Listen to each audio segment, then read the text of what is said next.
I'm saying it.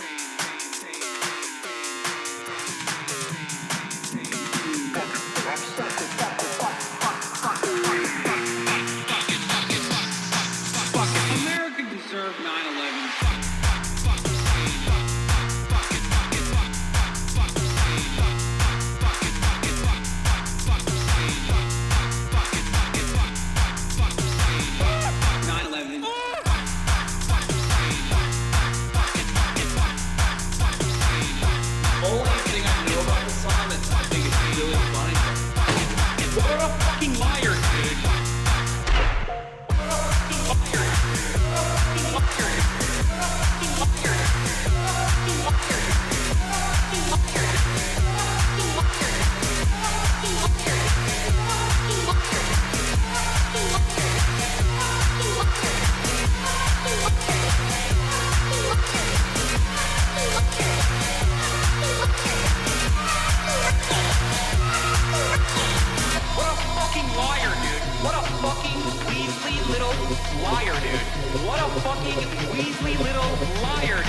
What's going on, everybody?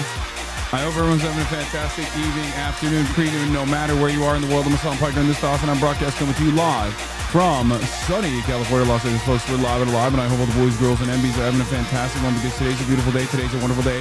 Today is Newsday, Tuesday. Ladies and gentlemen, that's right. We got news out the wazoo. It's Newsday, Tuesday, folks. I'm live. I'm alive. It's Tuesday, September 16th, 2025. It is you said America deserves 9/11.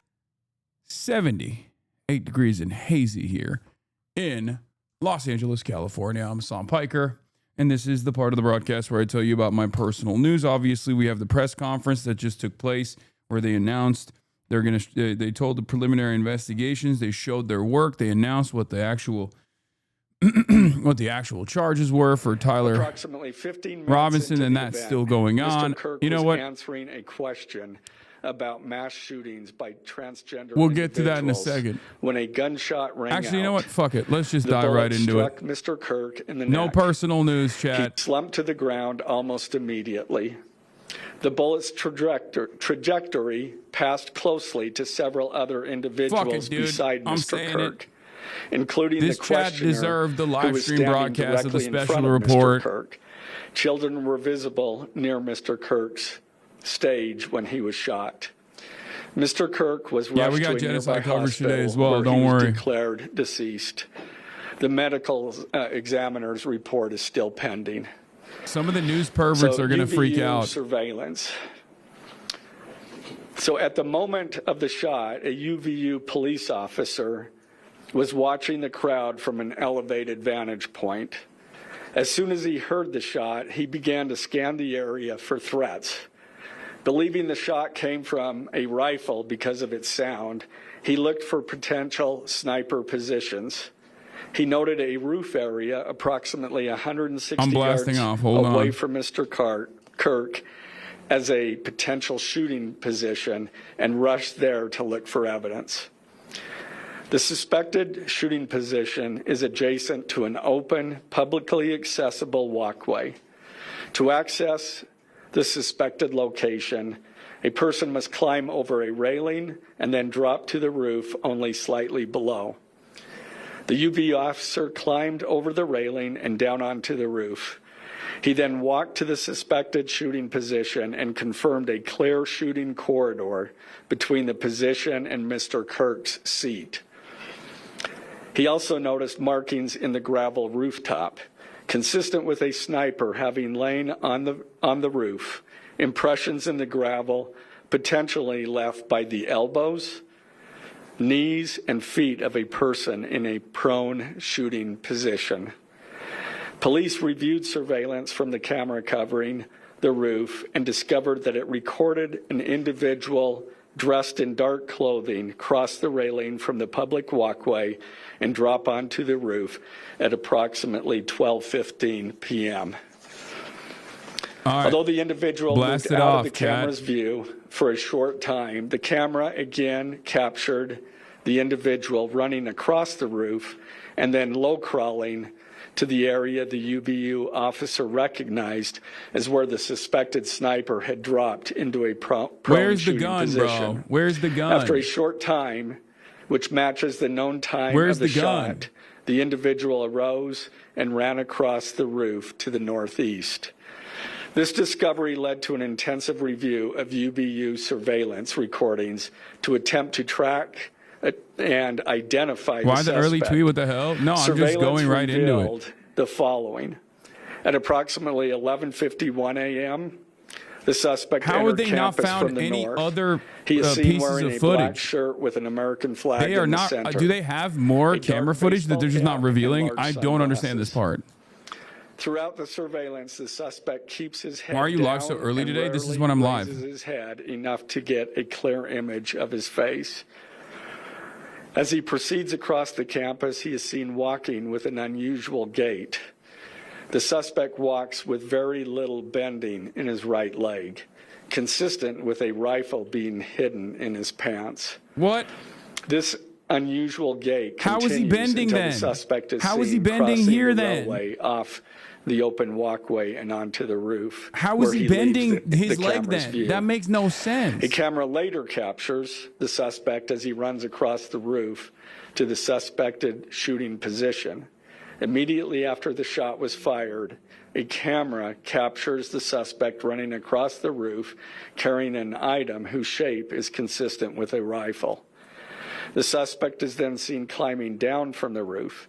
He appears to drop the item he was carrying as he hits the ground in a controlled fall. He then picks up the item and runs toward the northeast end of campus. Expanded crime scene investigation. Law enforcement officers followed the suspect's escape path to the northeast end of campus, where they believe the suspect left campus and entered a wooded area. In that wooded area, investigators found a bolt-action rifle wrapped in a towel. The rifle contained one spent round and 3 unspent rounds. This is consistent with the facts officers observed at the time of and immediately after the shootings. No shell casings were found on the roof, suggesting a bolt action rather than an auto-loading weapon, and only a single round was fired. Each round in the rifle contained an etched inscription as follows. The fired cartridge was etched, no Tyson. When he was bringing it up secret style, it was wrapped in his pants. After he was running away with it, it was wrapped in a towel. Still doesn't make sense how it was in his pants, though. That was, again, not spent. The last 3 were not spent, were not fired. Notices your The bulge, second, ooh, hey fascist, and also catch with arrow symbols. The third cartridge, oh Bella Chow, Bella Chow, Bella Chow, Chow Chow. The fourth cartridge, if you read this, you are gay, LMAO. The rifle, ammunition rounds, and towel. You were could sent go to for jail if forensic you laugh at that. processing.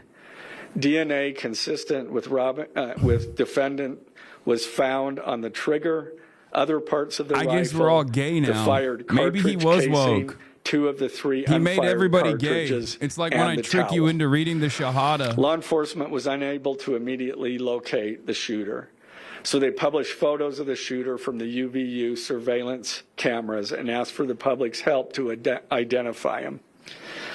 Meanwhile, law enforcement continued to try to identify the shooter through other means. The Washington County investigation. On the evening of September 11th, 2025, as law enforcement continued their investigation, Tyler James Robinson went to the Washington County Sheriff's Office with his parents and a family friend to turn himself in. Robinson's mother stated that the following to police. On September 11, 2025, the day after the shooting, Robinson's mother saw the photo of the shooter in the news and thought the shooter looked like her son. Robinson's mother called her son and asked him where he was.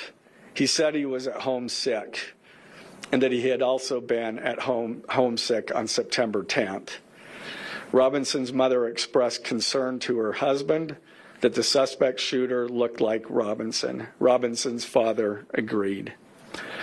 Robinson's mother explained that over the last year or so, Robinson had become more political and had started to lean more to the left, becoming more pro-gay and trans rights oriented. She stated that Robinson began to date his roommate, a biological male who was transitioning genders. This resulted in several discussions with family members, but especially between Robinson and his father, who have very different political views. In one conversation before the shooting, Robinson mentioned that Charlie Kirk would be holding an event at UVU, which Robinson said was a stupid venue for the event. Robinson accused Kirk of spreading hate.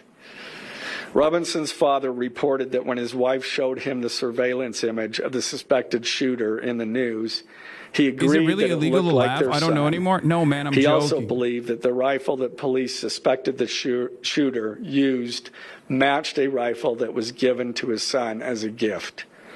As a result, Robinson's father this guy was a gamer from Utah, not left wing. Him to I send can a see photo him being of the woke, rifle. man. I don't know. Robinson did not respond.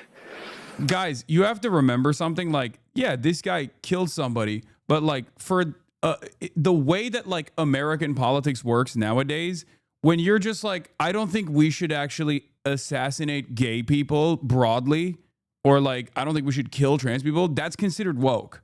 Okay. So that's a pretty wide spectrum of people that you could consider woke. So in that regard, yes, if woke means you demonstrate like basic humanity, right? Even though this person did something that's obviously a severe violation of the social contract, inhumane, right? Ended someone's life. Like when they're talking about woke, they just mean like person who doesn't want to literally fucking lynch random people that don't look like them. That's it. That's what they're talking about. So yes, by that standard, pretty much everybody's kind of fucking woke. To police and reported telling Robinson that it would be best if he brought all evidence with him to the sheriff's office to avoid police having to search his parents' home. The friend also asked Robinson if he had any clothes that Talk were to an actual ex-Mormon leftist who can explain this to you. None of this is confusing to me. No, that he had disposed of the clothes in different areas. I'm one of the only people on the internet on the left that didn't immediately run to the. This is definitely a Groyper narrative. Male who was involved in a romantic relationship with Robinson. The roommate told police that the roommate received messages from Robinson about the shooting. And like when I say this guy was woke, by the way, I don't mean he's like a fucking card-carrying Antifa DSA guy. I just mean he doesn't think trans people should be killed. Okay? That's what I mean. Like, make no mistake, their assessment of quote-unquote woke is so expansive that it fits the narrative for every single human being pretty much, okay? I just didn't run with the he's definitely a Groyper stuff. You know what I mean? Found a photograph of this but we still don't know. I'll make the assessment in a little bit. Text exchange then took place. After reading the note, the roommate responded, "What? You're joking, right? Robinson, I am still okay, my love, but am stuck in Orem for a little while longer yet. Shouldn't be long until I can come home, but I gotta grab my rifle still. To be honest, I had hoped to keep this secret till I died of old age. I am sorry to involve you." Roommate, you weren't the one who did it, right? Robinson, Tyler Robinson was a bit of an L roommate, not gonna lie. Roommate, I thought they caught the person. Robinson: no, they grabbed some crazy old dude, then interrogated someone in similar clothing. I had planned to grab my rifle literally from my talking about drop the point incompetence of shortly the after, cops. but most of that side of town got locked down. It's quiet, almost enough to get out, but there's one vehicle lingering. Roommate: why? Robinson: why did I do it? Roommate: yeah. Robinson: I had enough of his hatred. Some hate can't be negotiated out. If I am able to grab my rifle unseen, I will have left no evidence. Low-key, he's Going not to wrong. attempt to Like, if you retrieve grab it the again. rifle, Hopefully they have moved on. I haven't seen anything about them finding it. Roommate: how long have you been planning this? Robinson: a bit over a week, I believe. I can get close to it, but there is a squad car parked right by it. I think they already swept that spot, but I don't want to this chance is giving it. real Hamas fighters on the radio Robinson recordings released by again: Israel. I'm wishing I had circled back and grabbed it as soon as I got to my vehicle. I'm worried what my old man would do if I didn't bring back Grandpa's rifle. IDEK if it's had a serial number, but it wouldn't trace to me. I worry about prints. I had to leave it in a bush where I changed outfits. Didn't have the ability or time to bring it with. I might have to abandon it and hope they don't find prints. How the F will I explain losing it to my old man? Only thing I left was the rifle wrapped in a towel. Remember how I was engraving bullets? The effing messages are mostly a big meme. If I see notice bulge UWU on Fox News, I might have a stroke all right. I'm going to have to leave it. That really effing sucks. Judging from today, I'd say Grandpa's gun does just fine, IDK. I think that was a $2K dollar scope. Wink, wink. Robinson again, delete this exchange. Again, Robinson: my dad wants photos of the rifle. He says Grandpa wants to know who has what. The feds released a photo of the rifle, and it is very unique. He's calling me, RN. Not answering. Robinson: since Trump got we do have a crisis in violence in this country, but honestly, we have a crisis in literacy too. Like, this is a 4.0 GPA kid. And even then, he was so fried where he was just like consistently communicating in memes, dude. How is that possible? Like, I've seen like white supremacist school shooters who literally write manifestos, and you look at it and you're like, oh my God, this is not the major point, but like, I cannot comprehend how bad you are at fucking writing something legible. But this guy is not like that. He's like a 4.0 guy. What the fuck? The search for Robinson's residence. Police executed a search warrant on Robinson's residence. During that search, police discovered a shell casing with etchings like the etchings found on the shells in the rifle. I guess he's near just like, UVU. this is him just doing Police comms also found with several a friend target boards or a with bullet possible holes lover or in something. Robinson's I don't know. home. Now, as I stated in the beginning, when I read those allegations, these are allegations. And like the evidence set forth in this statement, those allegations, what you've heard from the media, even from state and federal officials, has not been tested in the crucible of a jury trial. I understand the public's desire to know the facts. My own family members have pressed me for information. Why are we reluctant to share the details of the investigation itself and comment on the case?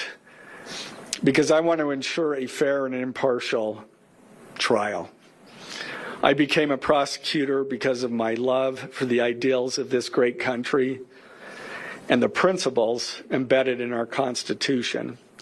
The free exchange of ideas and opinions is critical to this great American experiment, but so too are the protections afforded to the accused found in the Fifth and Sixth Amendments.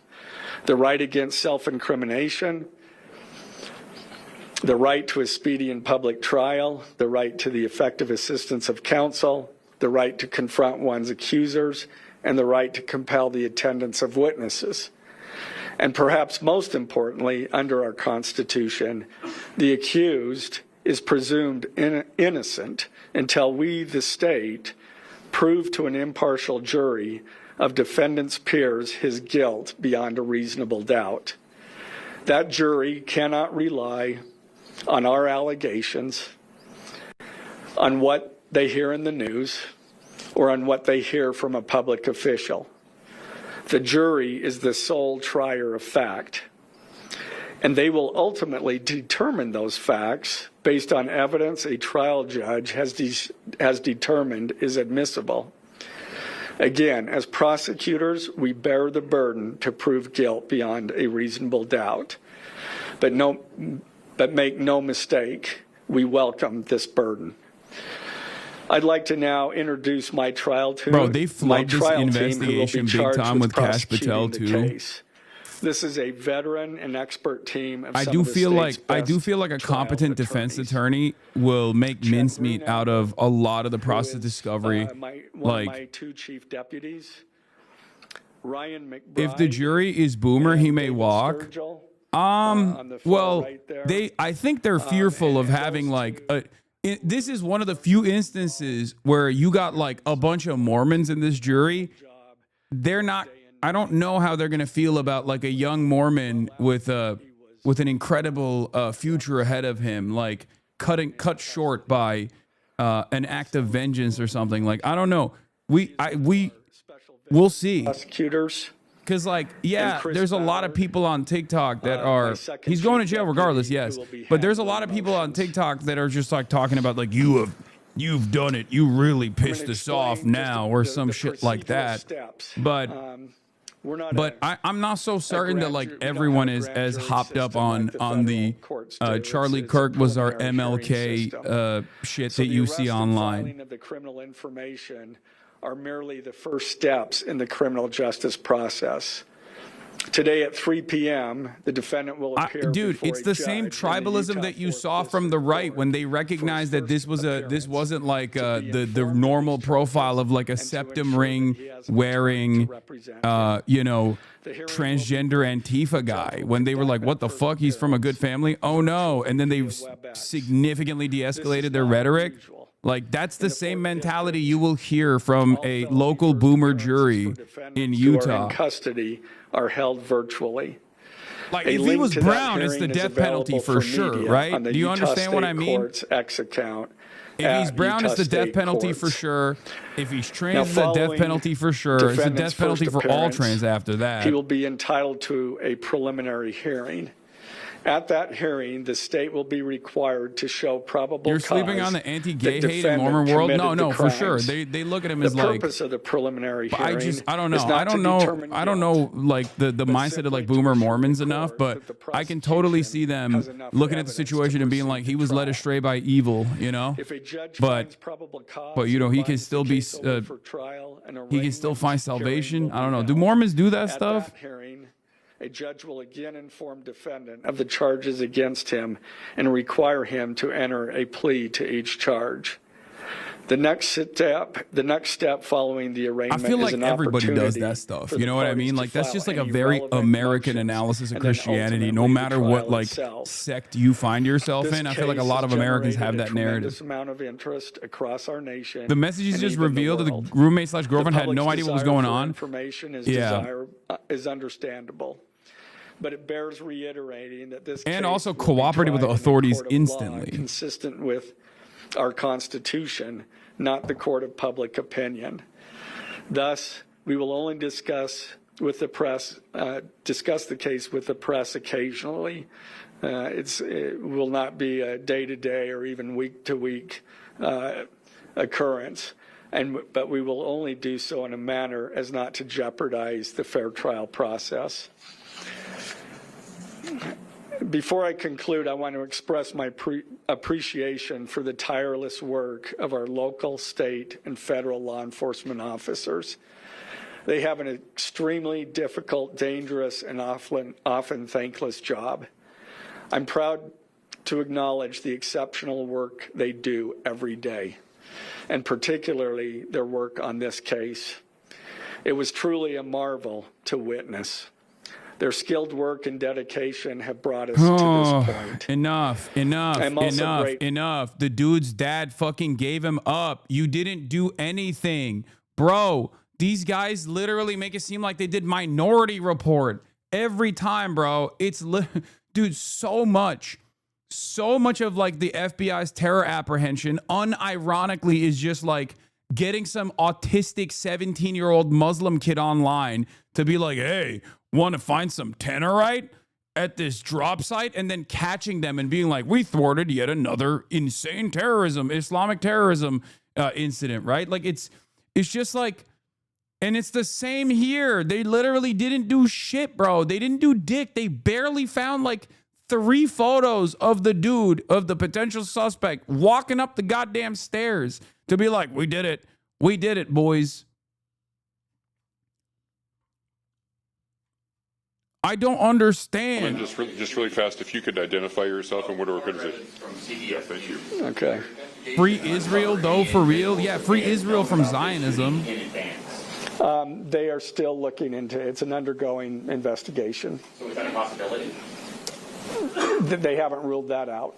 Ed Lavendera with CNN, the text message that you exchanged with your roommate, can you kind of give us a sense of, did that happen over several hours? They were looking in the bushes. Yes, I don't that's have true. that They did. information. They did look in the bushes and they found the fucking weapon. That's true. They did do that. Definitely independently. Did you hear it all from the Trump administration or Governor Cox's administration?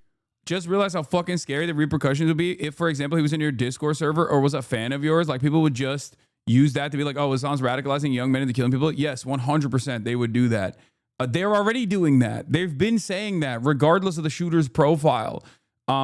It's been interesting because, like, one, I was one of the only fucking left commentary people that just straight up immediately said, I don't think this dude's a groyper. I explained the background of why people think he's a groyper, but I said, I don't think he's a groyper. I think he's just like somewhat of an apolitical guy that is like liberal adjacent because he has like tolerance for like some level of tolerance for like gay and trans people, right? Like, which of course by right-wing standards means you are the wokest trantifa. You're trans antifa. You're basically transgender yourself if you think that like trans people shouldn't be killed, right? So like from their assessment, they just keep trying to angle this as like you know, this is wokeness. This is wokeness unfolding. But in reality, just, you know, a political centrist overall conservative family, basically on his journey of I guess radicalizing towards feeling empathetic to other people. ABC News Times would like to know, how does this possibly interface with any federal charges? So that's up to the feds. They have different charges, and they're reviewing the evidence. Steven Crowder said he was in the ACP Discord. The evidence and the law, they could file charges, but I'm not okay, privy to dude. exactly what they're looking at. I know the ACP boys love LARPing. Okay, they're big LARPs. They love LARPing, but that's such a funny thing to fucking Again, like I'm ACP. not I don't think has prepared to motion like answer that. Question. ACP wiped their Discord. Everybody wipes their Discord, dumbass. I wipe my Discord all the time too. They get raided. It's part Everybody of our gets culture. raided, hate raided by fucking and so groypers and we neo-Nazis and shit. ACP's 11-person Discord. That'd be crazy. And is he cooperating since he's been taken into custody? Ultimately, a judge will determine that at trial. And cooperation, has he spoken at all? Has he been cooperating? Since he's turned into- Again, I'm not going to comment on that. Has he made any statements at ACP is all? the American Communist Party. I'm not even going to get into it right now. Okay, The that's suspect's just, time online that some say radicalized him. I am not aware of that information. That's, again, still under investigation. And has he expressed any remorse so far about this attack? I am not going to comment on that. Is he continuing to not cooperate? I am not going to comment on that. Mr. Gray, the FBI director has been way out in front in terms of presenting evidence to the public. Your team has been very circumspect, very measured in what they let out. Does that hamper your investigation and the go-back to this? Well, as attorneys, we typically like to control that information to preserve an impartial jury and a fair trial. Also, yeah, ACP is not exactly known for being pro-trans. Excuse me? I don't have that information. Which is pretty funny. They're MAGA communists, buddy. What the family said is what I provided. Mr. Gray, do you anticipate that the defense will try to get this trial moved out of Utah County, and how will you respond to that? I'm gonna do the fucking the Ken Klippenstein, Ken Liegenstein post in a second to develop a better psychographic profile of the shooter, the alleged shooter. Right wingers love to have relationships with trans women. What are you talking about? Yo, I never said that they don't. Coincidence? That will be for a jury to decide. Mr. Gray, are you confident that the roommate had no part of this attack whatsoever? Again, I'm not going to comment on the evidence. But the evidence so far, does it show any involvement? Again, I'm not going to comment on other than the facts that or the evidence that we've gathered so far. Does the mention of the DNA here in the press conference jeopardize his right to a fair trial? I don't believe so. This is part of a public document that we have to file as we file a criminal information. We have to file a probable cause statement. That's a public document, and so we're comfortable with that. Are his parents and the roommate still cooperating? I'm not going to comment on that either. The FBI has said that this suspect had a hatred of Kirk. What else can you share about that? I can't share any more than what I've already said. This was an incredibly precise shot. Do you have any evidence that he went places to practice or have tracked his movements before the shooting that's given you insight into how he prepared? The evidence that I'm willing to share is what I just read in our statement, and it's in the information. I'm afraid we're going to have to cut it off there. Okay. Did you consult Eric Kirk about seeking the death penalty? I'm not going to comment on that. Okay, thank you, ladies and gentlemen. There you have it, Jeff Gray, Utah County. Bro. Did we learn anything new here? Like the preliminary investigation, like the only thing that we learned is the secret messages between him and the roommate, right? Masapal the mic. Okay, calm down. And it feels like they basically admitted that the roommate had no idea what was going on. This dude just kind of did it on his own, and then basically revealed to the roommate who was cooperating with law enforcement, by the way. And he called the roommate love, as it my love, and that probably implies that they are in a relationship, right? Family says he leans left, but once again, that assessment implies, and I don't have any reason to believe that that's not true. Okay, I'm just simply stating when a MAGA conservative in Utah says you lean left or you're becoming a leftist, you're like radicalizing or whatever, they just mean you don't think gay people should be killed. Okay, remember they were like Charlie Kirk is a wonderful moderate. Charlie Kirk is on the record being like the Bible says gay people should be stoned to death. So like obviously from that assessment, if you think like Charlie Kirk is a moderate figurehead akin to like an MLK style person, then yeah, you're going to think this guy who tells you like, maybe we shouldn't actually kill trans people and gay people. They are our friends and it's okay. Like they're going to look at that and be like, this is the wokest person on the planet. This person is basically a fucking communist, socialist, transgender now. Okay. He literally said he can't comment on anything. How are you going to go out there and present what you call evidence and claim as fact, but then pretend you can't comment further and literally say anything? Tyler Robinson was the voter that Kamala Harris targeted with a Liz Cheney endorsement. Yeah, low key, Tyler Robinson, at least like the politics that they have demonstrated, with the exception of like dating a transgender person, because that I feel like is definitely, I wouldn't consider that to be like the normal position, like the normative position. Like that's not the overwhelming majority of Americans for sure. But beyond that, like, if you just look at his politics, from what we understand, from what we have seen, Hasan, they're all chasers. No, I know. There's a lot of people who like. There's a lot of people who are chasers and whatnot. That's not what I'm talking about, right? Like, but someone. Basically, my point is his politics are all over the place in the sense that like he's just like apolitical for the most part, but also doesn't think like gay and trans people are evil, which is one of the most like that's like half the fucking conservatives that are not online and they're not on Twitter. Like half the people that voted for Donald Trump, if you ask them like, do you think gay people are evil? They'd be like, I don't really care. You know what I mean? The not the 30% base that's like firmly committed to the movement, but like there's a lot of people who feel this way as well. This isn't to say that this guy wasn't fucking this guy wasn't someone who could be profiled as like lib left kind of like a lib left kind of person, right?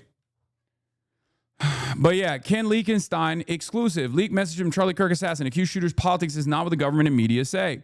Hey guys, I have bad news for you all. It was me at UVU yesterday. Thus, Tyler Robinson messaged his friends on Discord, seemingly apologizing for murdering Charlie Kirk. I'm sorry for all of this.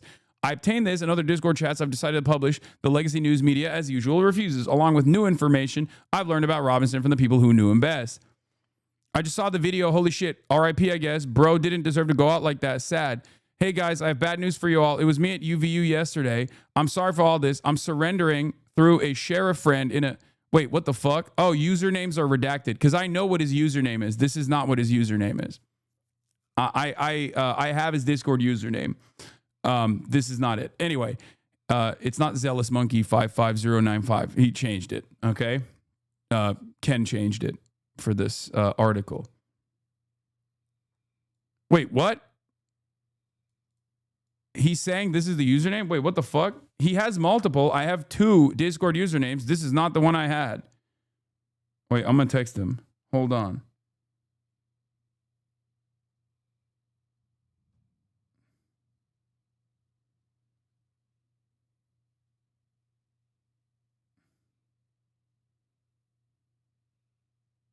What the frick? Hold on.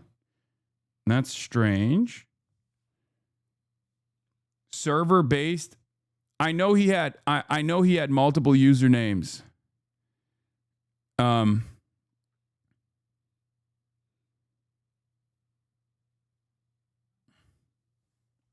There's another in the article.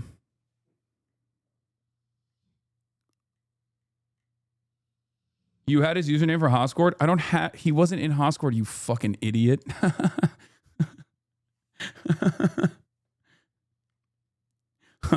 I'm texting Ken. Anyway.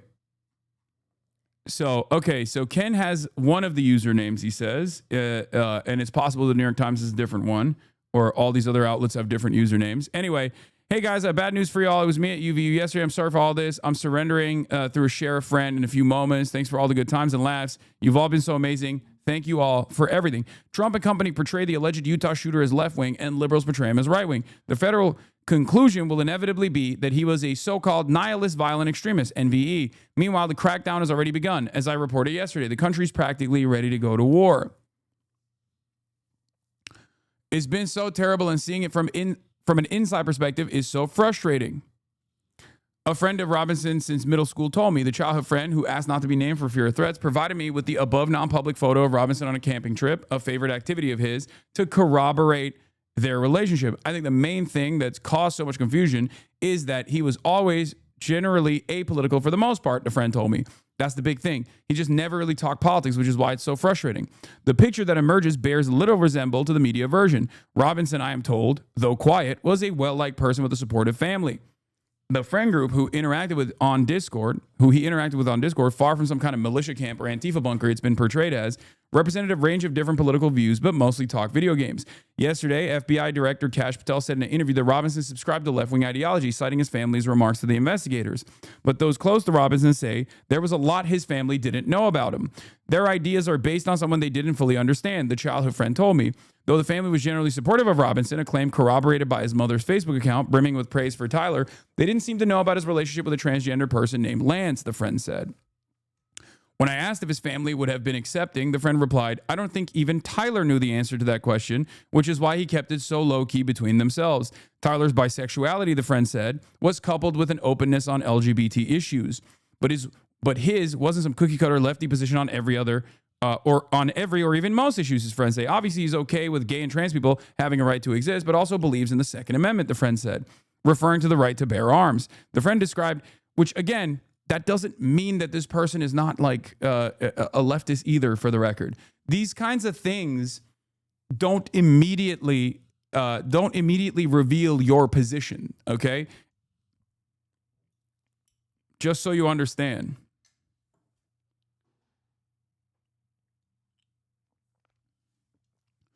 The friend described Robinson as a fairly typical of a young man from his age from Utah, someone who loved the outdoors, was a gamer, and into guns. To all of us, he just seemed like a simple guy who liked playing games like Sea of Thieves, Deep Rock Galactic, and Helldivers 2, loved to fish and loved the camp, the friend said. It didn't really seem like that's all he was about. Helldivers 2, Into the Unjust Deep Dive, one step closer to finding the DRG dwarves. The phrase inscribed on one of the bullet cases from the shooting, "Hey, fascist catch," though widely reported to mean he was a man of the left, is in fact a reference to the Helldivers 2 game. The 3 arrows, initially believed by federal agents to be a reference to Antifa, is also a reference to the Helldivers. Private Discord messages shared with me by a friend of Robinson's can confirm Robinson wasn't some political martyr. A search of posts for Robinson's containing keywords like Biden and Trump turned up with just one hit each. The Trump post was a passing reference to the 2019 impeachment inquiry. The Biden one came on a day after the 2020 election, where he provided an update to another friend asking about the status of the vote count. An impeachment inquiry has been placed against Donald Trump. He could get booted out if they find he committed the shit he's accused of. Who's winning the election? You would know, one of his friends asked Tyler Robinson. Biden is in the lead electoral votes-wise, but there are still some swing states that haven't finished voting, as well as most of the West Coast. Raw votes, Donald is in the lead by a little over 1 million votes. Who is probably going to win? He says, I'm not sure. When will we know? Not until pretty late, but we should have a pretty good idea by the end of the night, unless it's really close or something. He says, K. The childhood friend is a member of multiple Discord chats with Robinson. He described the group as trying to grapple with Robinson's motive, just like everyone else. Even the goodbye message he sent in one of our servers where Discord chats were hosted was so hard to believe. We all just thought, what a weird joke to make. Then the news came out and we were all calling each other saying, check the news. He said, yeah, I don't know what makes a person like him decide he's going to drive 260 miles upstate to shoot someone like Charlie Kirk, then come back like nothing happened. It leaves a lot of room for speculation and theories, which is why I think they're so rampant. Part of the confusion he attributes to Tyler's quiet nature. He was a really smart guy, but super hard to read, stone cold poker face, and you could always never be confident assuming anything. When I asked if he opened up to anyone, the friend replied, as far as we knew, he was open. As far as we knew, he was opened up. What does that even mean? Despite his verbal reticence, Robinson was not a loner, according to his friends. Unlike the stereotypical outcast shooter driven to violence. Oh, they're saying he was opened up. Like that's all they knew. They thought they knew him. He was apparently amiable and well-liked. Everyone who knew him liked him. Remember when I said that even on a cursory glance of the shooter's like profile, he doesn't actually fit the bill in the same way that like Luigi Mangione doesn't fit the bill of stereotypical shooters demonstrating antisocial personality disordered behavior, loners, alienated, isolated from friends and family, sometimes finding themselves deep in the precipice of like online radicalization through like Discord servers all the way to Telegram and stuff like that. This guy straight up is just like as normal as you can be, which by the way, I think is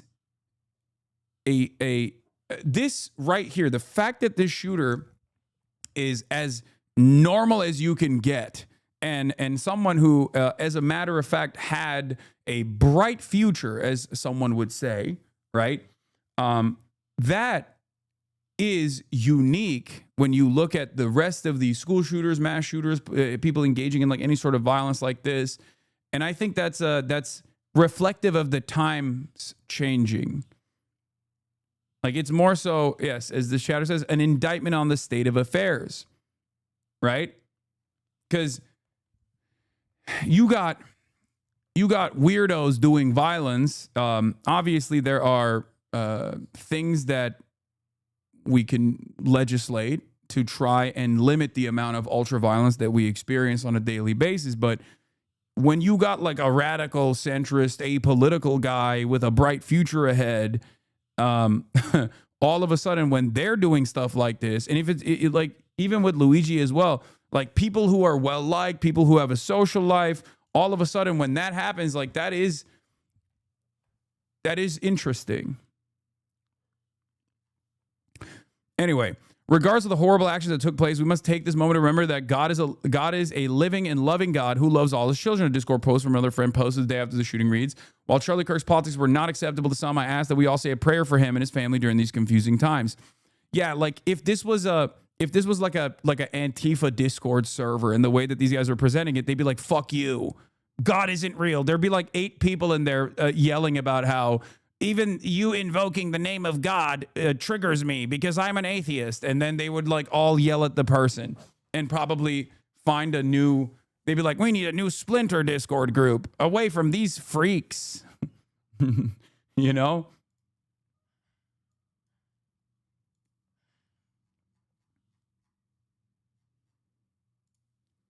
I think this is a pattern with white cis shooters lately. Middle class experience hardship, realize it's affecting their marginalized friends most, and not being able to process it is the IRL version of just found out about racism. That shit sucks.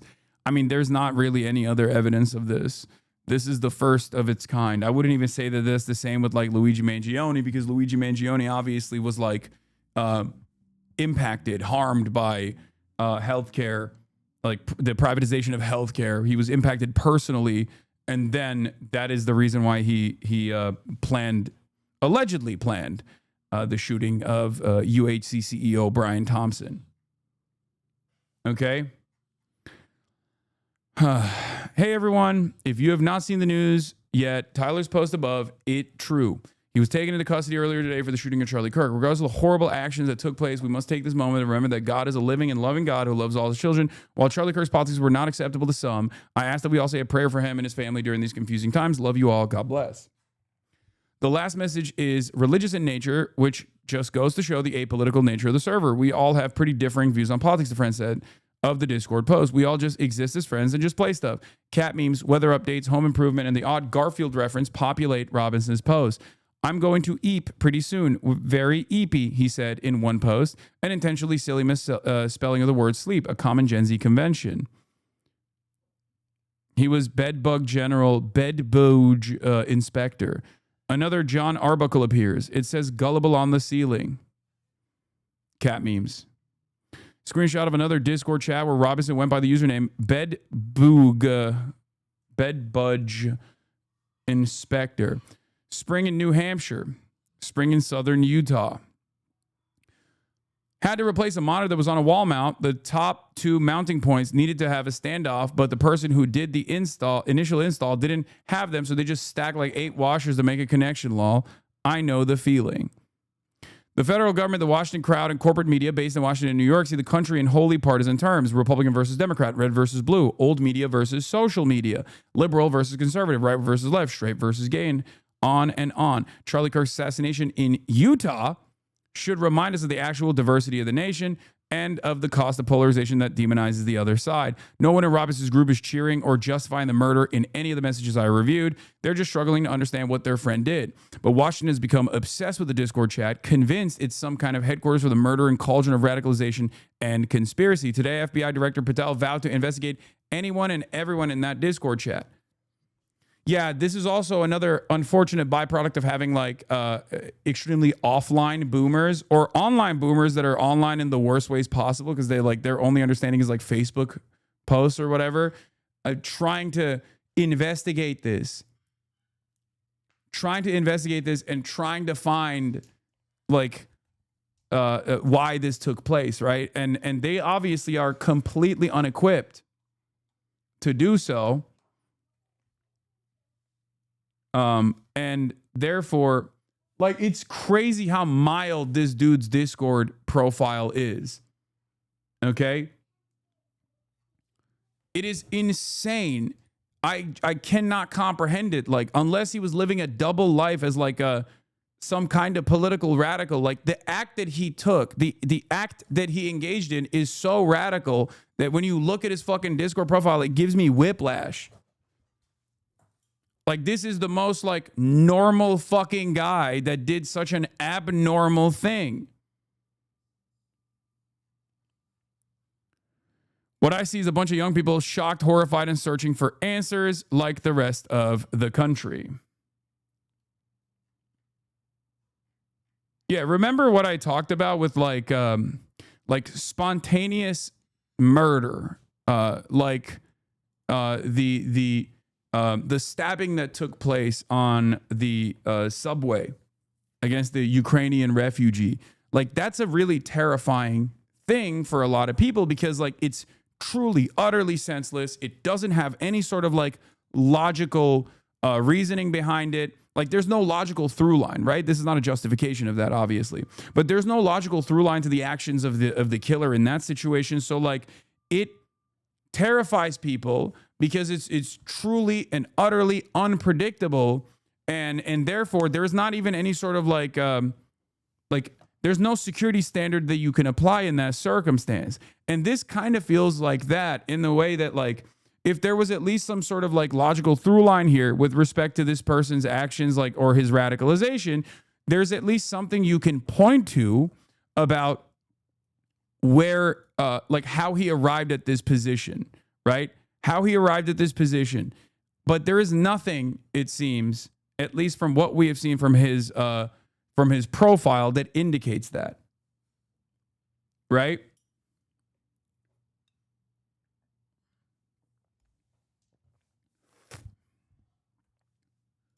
If you want the new messages in writing, they show it at page 8 on the indictment.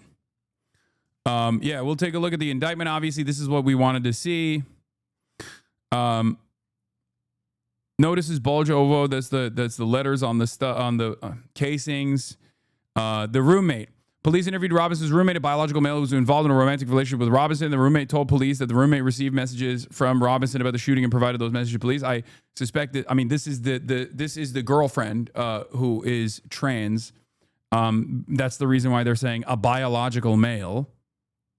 This is also another one of those problems with like not correctly classifying things for political purposes that make it a little bit confusing. So you have to like read between the lines, I assume.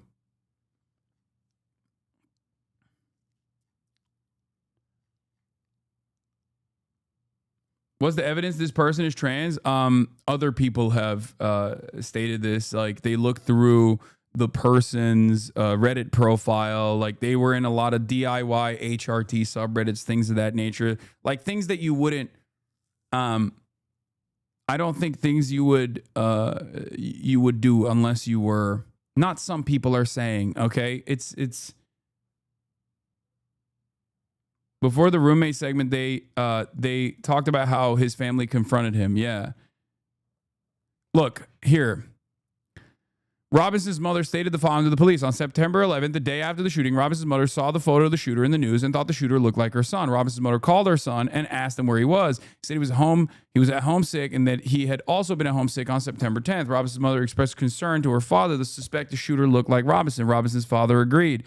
Robinson's mother explained that over the last year or so, Robinson had become more political and had started to lean more to the left, becoming more pro-gay and trans rights oriented. She stated that Robinson began to date his roommate, a biological male who was transitioning genders. This resulted in several discussions with family members. So, like, one thing you have to understand is, like, put yourself in the mindset of, like, a Mormon mom in fucking Utah, okay?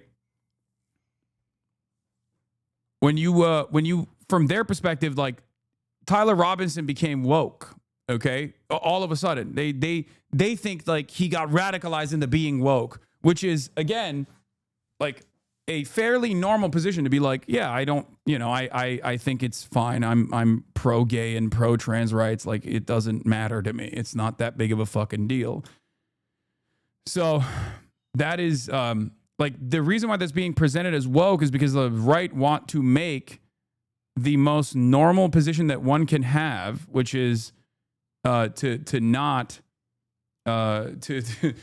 just like have unlimited hatred in your heart for trans and gay people. They want to present that as like a woke position. It's not a woke position. It's just like a normal position. That's it. Like, there's not. Anyway.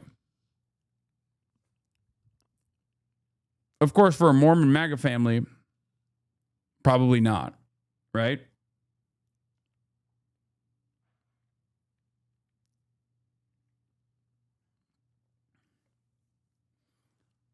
How is having sex with a trans girl not woke? I mean, it's like asking me, how is having sex with a black girl not woke? Okay. Depending on which family you're talking about, they could consider that to be woke. Okay. That's my point. Do you not understand? Also, there are mad chasers that are right wing as well. Alex Jones is a fucking chaser. Nick Fuentes is a chaser. What are we talking about? There's hella fucking right wing people that are chasers too. So it doesn't even like give you a consistent ideological profile in that regard. Also, this is Gen Z. Mad Gen Z is gay, bisexual, pansexual, whatever the fuck, okay? So from that standard, even the most right-wing motherfuckers on the Gen Z side are woke, okay? But they're not.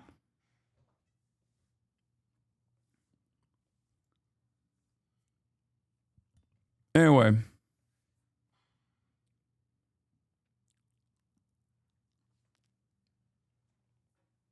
This goes back to the insane standard that I was applying here, though. Okay. Yeah, I get called woke for dating a white person as a Muslim, Lamau. Nick isn't a chaser. He's just gay. Sorry, I fucked it up. He's not a chaser. He just into cat boys and went on a date with a cat boy because he's gay. Yeah. Now it's woke to fuck a woman. We may now fuck men. Exactly. It's woke, dude. It's woke. How are you gonna... Ew, dude. You're gonna fuck a pussy? Gross. You're gonna... What? Be around a woman? That is woke, dog. Real men fuck men. Anyway. Yeah, that's gay as hell to have sex with a woman. Yuck. Gross. Be a real man. Fuck men only. All right. Anyway, where were we? Robinson mentioned that Charlie Kirk would be pro-gay, dated. She stated that Robinson began to date his roommate, a biological male who was transitioning genders. Now, this doesn't make a lot of sense because, like, it seems like Tyler Robinson was also sheltering their family from this information. This resulted in several discussions with family members, but especially between Robinson and his father, who have very different political views. In one conversation before the shooting, Robinson mentioned that Charlie Kirk would be holding an event at UVU, which Robinson said was a stupid venue for the event. Robinson accused Kirk of spreading hate. Robinson's father reported that when his wife showed him the surveillance image of the suspected shooter in the news, he agreed that it looked like their son. He also believed that the rifle the police suspected the shooter used matched a rifle that was given to his son as a gift. As a result, Robinson's father contacted his son and asked him to send a photo of the rifle. However, Robinson did not respond. However, Robinson's father spoke on the phone with Robinson, and Robinson implied that he planned to take his own life. Robinson's parents were able to convince him to meet at their home. As they discussed the situation, Robinson implied that he was the shooter and stated that he couldn't go to jail and just wanted to end it. When asked why he did it, Robinson explained there's too much evil and the guy Charlie Kirk spreads too much hate. They talked about Robinson turning himself in and convinced Robinson to speak with a family friend who was a retired deputy sheriff. At Robinson's father's request, the family friend met with Robinson and his parents and convinced Robinson to turn himself in. The family friend spoke to police and reported telling Robinson that it would be best if he brought all the evidence with him to the sheriff's office to avoid police having to search his parents' home. The family friend also asked Robinson if he had any clothes that were related to what he did. Robinson replied that he had disposed of the clothes in different areas.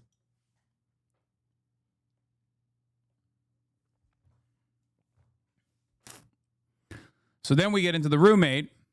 But the parents' suspicion is that the roommate is trans, right? Which still,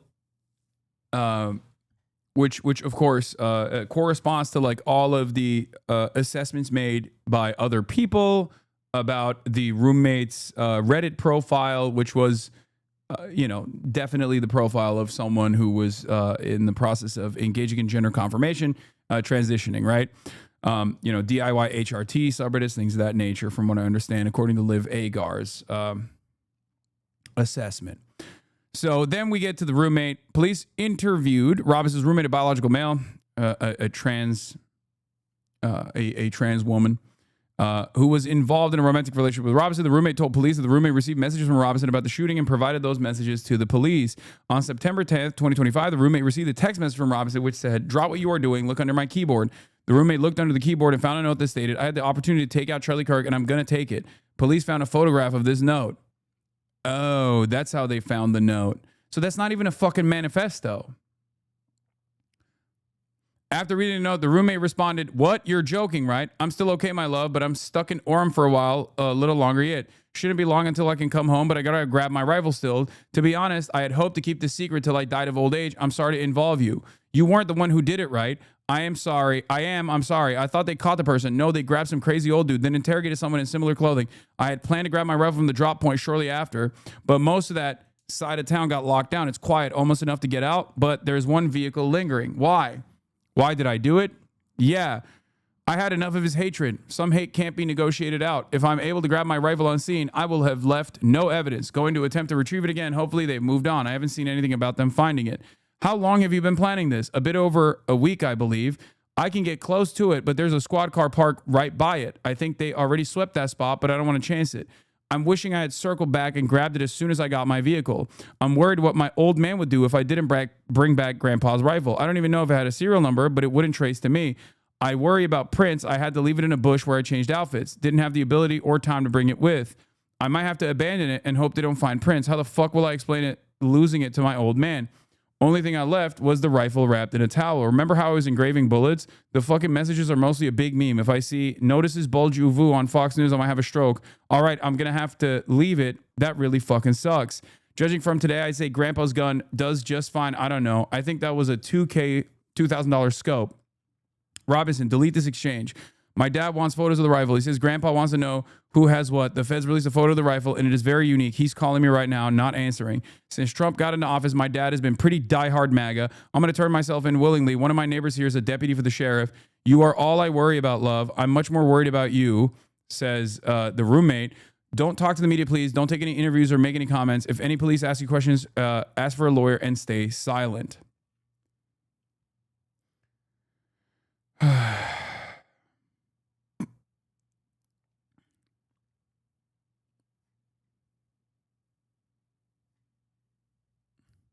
Bro assassinated Charlie Kirk, but was still scared of what his dad has to say.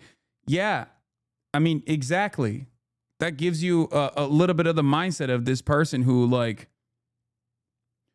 that in and of itself kind of feels like this dude is not this radical Antifa fucking super soldier type shit. You know what I mean?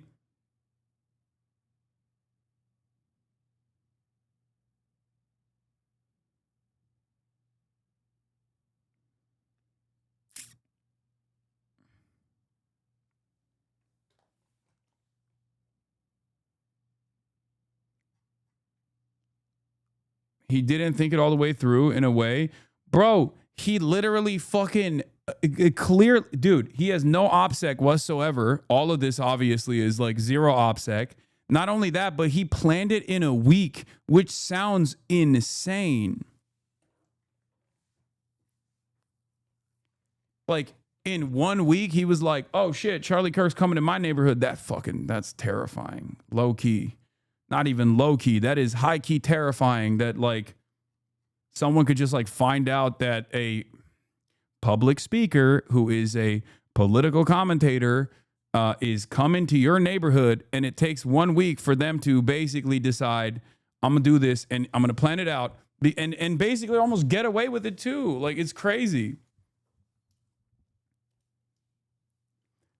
I guess it was also understandable that he was afraid of his dad, because the reality of the matter is the gun, if he had actually gotten the gun, he could have probably told his dad like, oh no, I have the gun right here. You know what I mean? So considering that his family turned him in,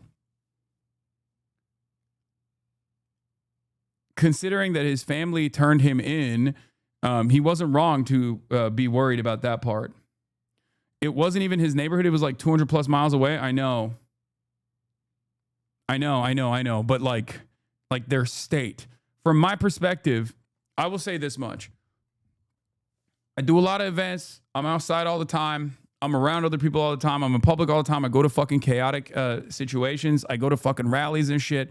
And the only time where I feel a sense of danger is when I'm in like red states. The only time I've had like any fucked interactions while doing like IRL streams, for example, have been in red states, whether it be Nevada or whether it be Texas, even in blue areas in red states, right? Because of that reason, people do drive hundreds of miles to do like fuck shit, right?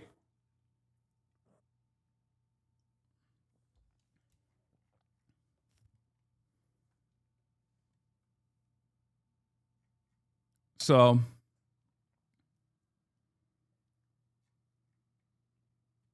count 6 is him telling his roommate to listen to her rights and ask for a lawyer. Yeah. So his prefrontal cortex won't be fully developed for 2 more years. Planning, decision-making, self-awareness, risk assessment.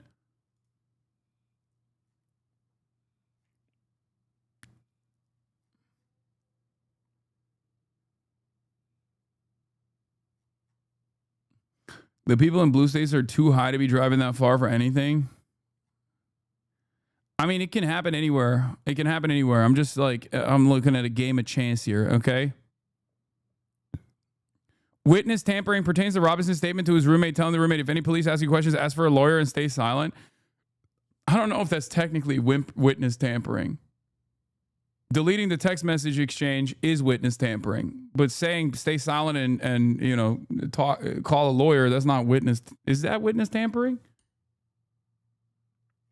The deletion of the text message, like the demands for deletion of the text message does make sense as witness tampering. That is absolutely witness tampering.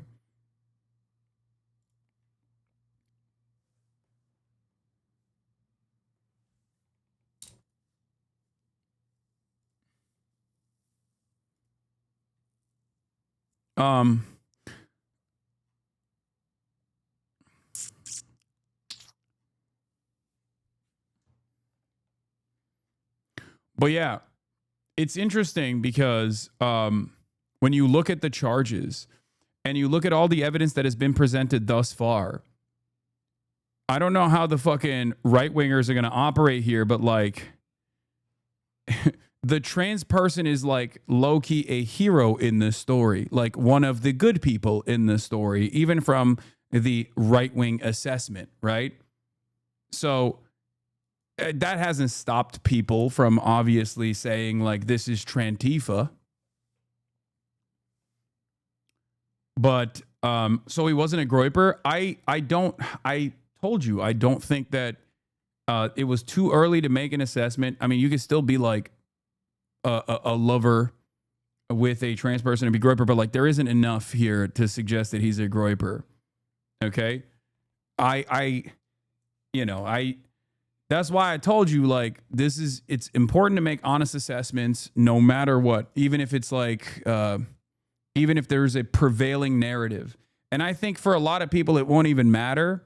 I think for a lot of people, they will go along with, depending on their partisan framework here, depending on what they were predisposed to believe. You have no idea if the boyfriend was involved or not, Lamau. Wait, what? The boyfriend? You mean the trans girlfriend? I mean, the evidence that we just read shows that not only was this person cooperating with law enforcement, but like the evidence itself that they have on hand shows that they were not fucking involved. I love this guy, man. I love conservatives. This is what I mean. This is what I mean.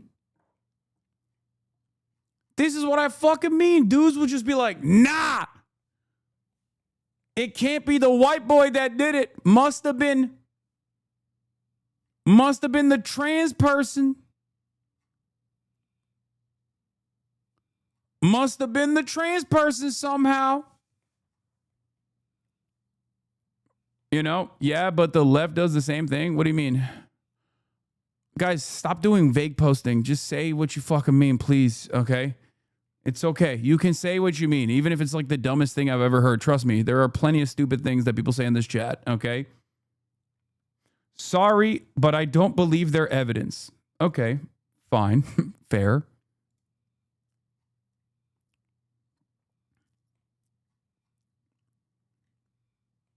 ACP, Was he an ACP member, Jackson, Hinkle, and Haas? No, I don't think he was an ACP member. I don't think this dude is even like, anything but, this dude didn't even vote for the Democrats, man.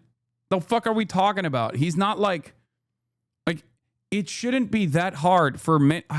God, if you're in this community, I understand why. If you're in this community, I understand why it's so difficult for you to, what is this? Okay. It's hard for you to comprehend if you're in a fucking highly politicized community such as this one, for you to go, there is no way this person has like no decipherable political tendency, no ideological tendency, no ideological leaning. I know, okay? I understand that because you are insanely political. But what you have to realize is the overwhelming majority of people in this country do not have the same kind of perspective that you do, okay? They don't know anything. They don't care about anything.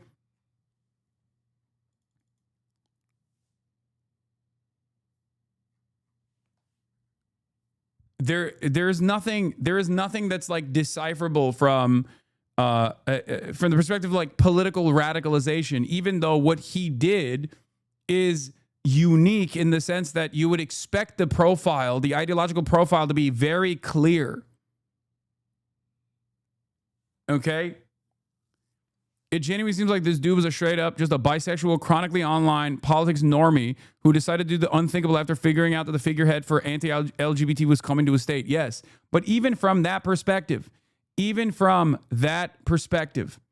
like, it still doesn't make sense because the final act here is the act that you would expect from someone who is a radical, right? So one must ask the question, how we got to a position where like an apolitical dude who's just a gamer who like traffics in memes and whatnot could do such a radical act, like take someone's life, right? And that's the reason why I said, judging by what I knew at the time when I wrote the New York Times op-ed, looking at the shooter's profile, where I clearly stated to all of you, and many people in this community fucking got mad at me as well, that this doesn't have the makings of like a hyper radicalized, groiper or anything like that when those narratives were being flung around.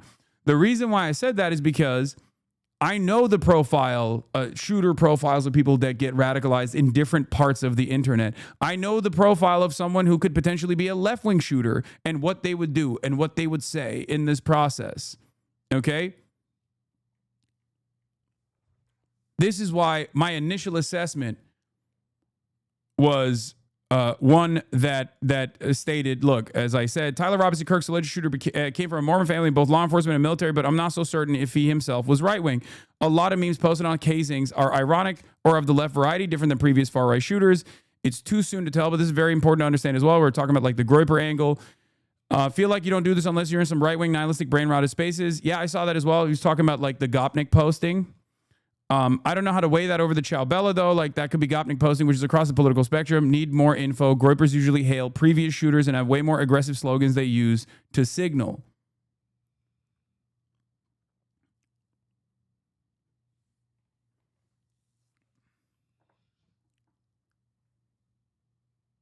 Are you saying that a normal guy just did it? That's terrifying. Yeah, no, yes. What is Gopnik posting? Like, he was doing a Slav squat. And it's not even a normal guy that did it. Okay? It's not even a normal guy that did it. It's also like what's normal about him? It's good stock in the way that conservatives would say. This person comes from a close family, has relationships with people, is not alienated, is not isolated, has not demonstrated antisocial personality disorders, okay? Is in constant contact with other people. 4.0 GPA, Mormon family, okay? That is the reason why a lot of right-wingers, when they saw that background, immediately went, oh, shit. This doesn't fucking fit the profile of like anything that we've seen.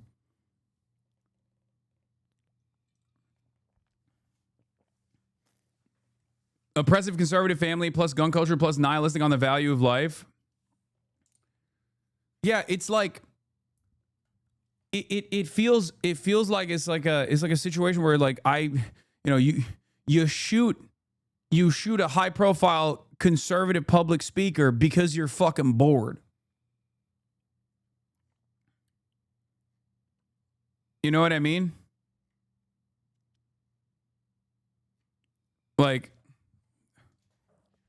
I don't even think he did it for the memes necessarily. I understand why all of the law enforcement, regardless of their fucking biases, regardless of the fact that they're trying to present this as like a clear-cut indication, a clear-cut instance of like, Antifa style radicalized violence or anything. But like when you look at the background, the evidence that we have so far of the shooter's background, it does make sense as to why one could look at that and say he is like quote unquote woke or of the lib left variety. And the reason why I say that is because depending on how biased you are, depending on how right wing you are, depending on like from the perspective of a Utah Mormon family, yes, like if you have a trans roommate that you're romantically involved in, that's the most woke you can be. There's the most woke person on the planet from their perspective, you know?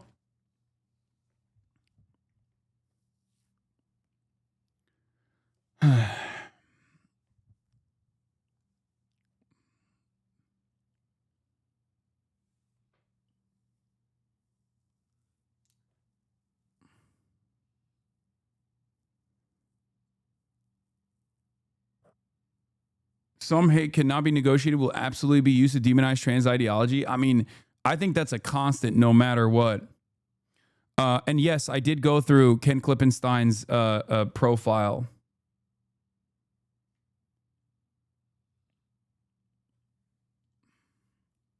Thoughts on him being maybe one of those nihilist accelerationism guys? No, I don't think so. No. I told you that, like, not a groyper, not super radical, which is so crazy to say because the act in and of itself is radical. But the reason why I say it doesn't seem like that is because those guys can't shut the fuck up about their politics, both on the left and the right, okay? Some of you on the left are in here. You can never stop talking about how you're actually a Maoist third worldist and everyone is actually a part of the fucking imperial core, America, using Maoist standard English. And on the right, it's even more fucking annoying. If you're like of the far right tendency, you literally will never shut the fuck up. Look at the Minneapolis shooter that went into the church. Everyone was like, that's a trans Antifa person. Fuck no, he wasn't. You want to know why I know he wasn't a fucking trans Antifa person? He had hung out with like the AK guy on YouTube. He literally fucking wrote high profile far right figures' names on his gear. Like, he was very clearly a nihilist, accelerationist, esoteric, neo-Nazi style shooter, many of which exist in society, many of which have actually engaged in fucking acts of ultra violence over and over and over again. Doesn't matter if the media fucking claims that they're actually leftists or whatever, right?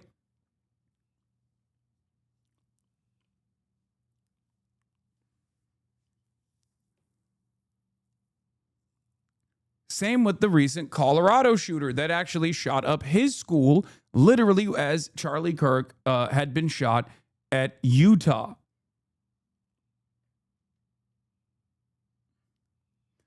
How is this a radical act? He is at best a lib. Sorry, I'm just confused by the terminology. The reason why I say it's a radical act is because killing someone is a radical act, okay? Devoid of political background. It's just you shoot someone and you kill someone. That's a radical fucking act. What do you mean? He shot someone, one shot straight to the cartord, like straight to the fucking neck. That's as radical as it's gonna get. Okay, it doesn't get more radical than that. It's a high-profile political assassination. It's more personal than political, like Luigi, an intelligent normie. His description is almost Sigma from his friends with a single cause after falling in love with his roommate. Labels don't do the investigation any good. Sorry for the politics frogs. Yeah, I mean, why does his ideology matter? Even if he's a principled leftist, it doesn't justify national crackdown of the left? Of course not. Of course not. Of course it doesn't fucking justify that.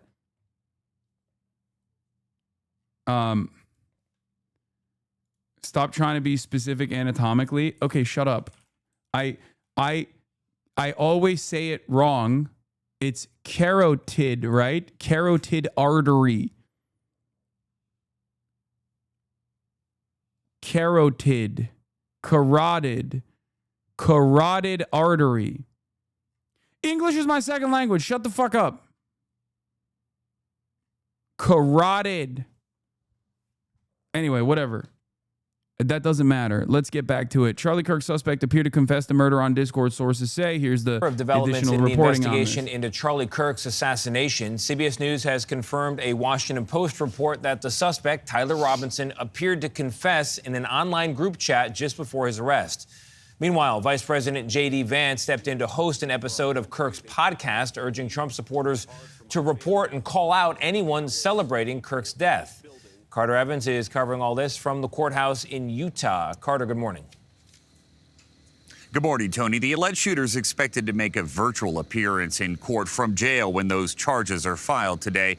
And as a possible preview of what's to come, a probable cause affidavit listed aggravated murder, felony discharge of a firearm, and obstruction of justice as reasons for his arrest last week. There was evidence, DNA evidence. FBI Director Kash Patel said Monday DNA evidence found on a screwdriver at the scene of the shooting and on a towel wrapped around the alleged murder weapon had now been linked to the suspect. Patel added his agency is reviewing the alleged gunman's online activity and cell phone data. He had a text message exchange, he, the suspect, with another individual, in which he claimed that he had an opportunity to take out Charlie Kirk and he was going to do it because of his hatred for what Charlie stood for. Why didn't that person say something? I think you were saying that there's no evidence that the shooter is woke unless you can see that being pro-gay is woke. Yes. And that is the case for many people on the right, especially in this administration, because this administration is so fucking brain broken that they think like Mitt Romney is a pussy. You know what I mean? Like the modern Republican movement, or at least like the National Republican Party, and the way that they communicate certain issues implies that like if you're fucking pro-gay or pro-trans, you are woke. You are literally Antifa. You're trans Antifa. You're Trantifa. Okay? That's the way they see it.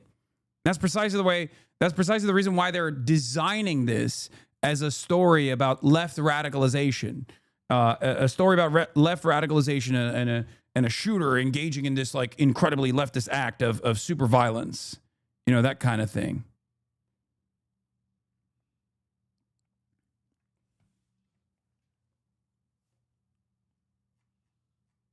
Yeah, trends de Antifa, like Trendaragua.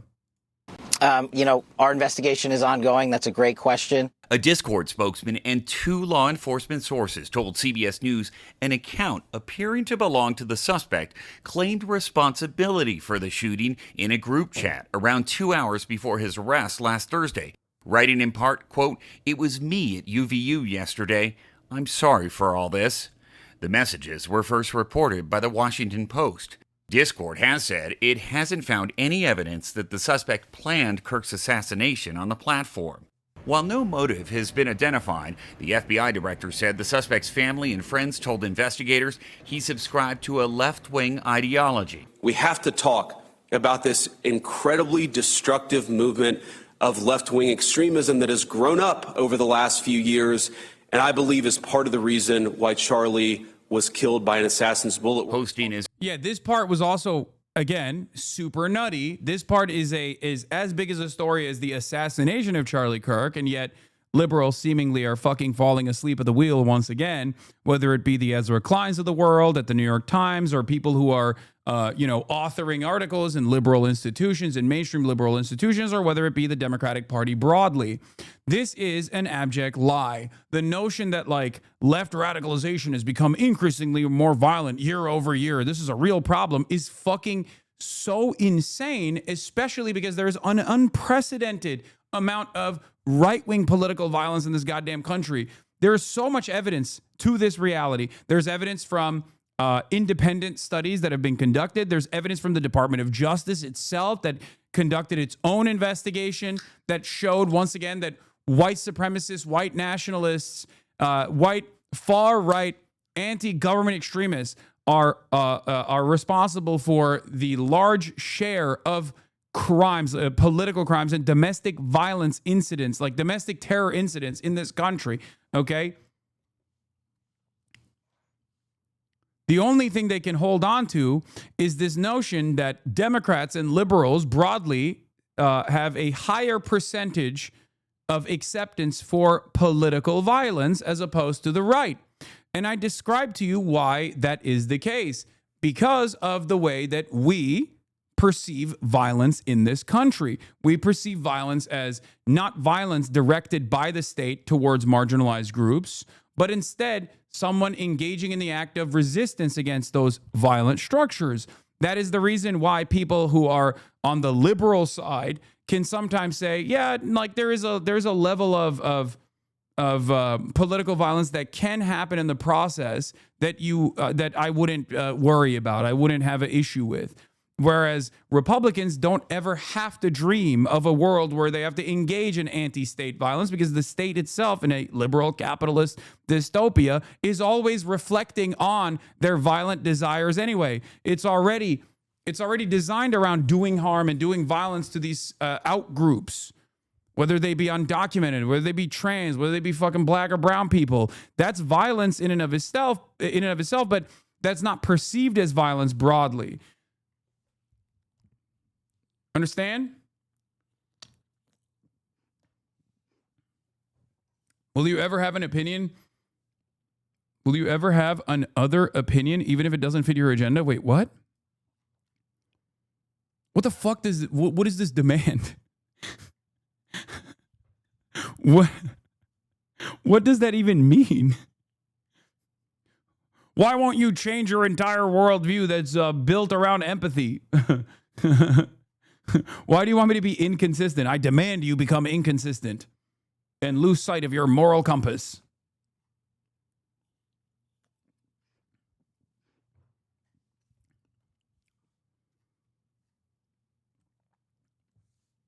Hey, bro, have you tried just mixing up your opinions for a fresh look? Yeah. He said, bro, come on stream one of these days and start chirping like a MAGA guy, you know?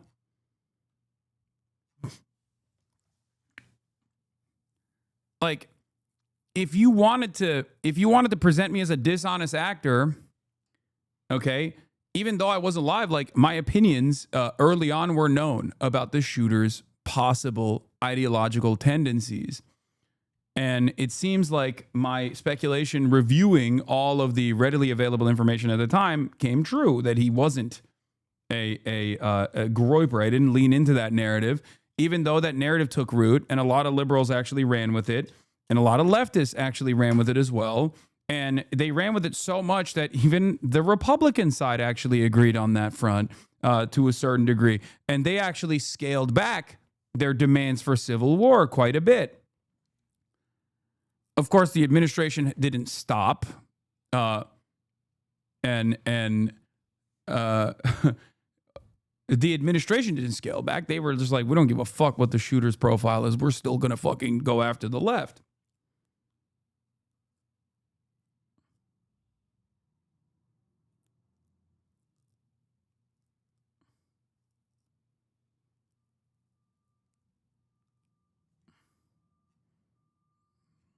Friends podcast late Monday, Vice President J.D. Vance vowed to prevent what he called festering violence on the far left. And appearing as a guest, President Trump's Deputy Chief of Staff, Stephen Miller, argued Kirk's death was the result of an organized campaign of terrorist networks, though he offered no evidence to support that claim. We are going to use every resource we have at the Department of Justice, Homeland Security, and throughout this government to identify, disrupt, dismantle, and destroy these networks and make America safe again for the American people.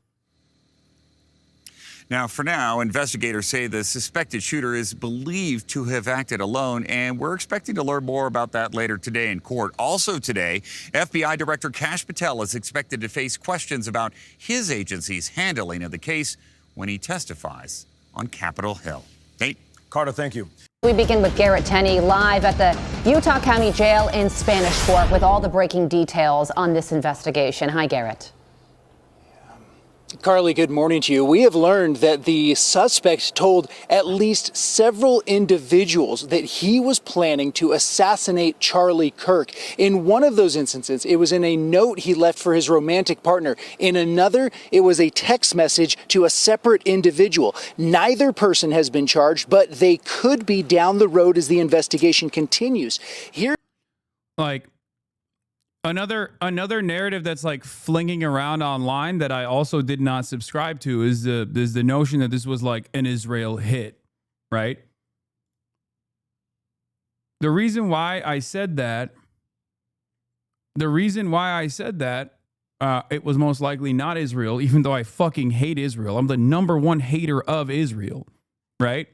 The reason why I said that is because like it just didn't make sense that Charlie Kirk was like about to turn on Israel any moment now, right?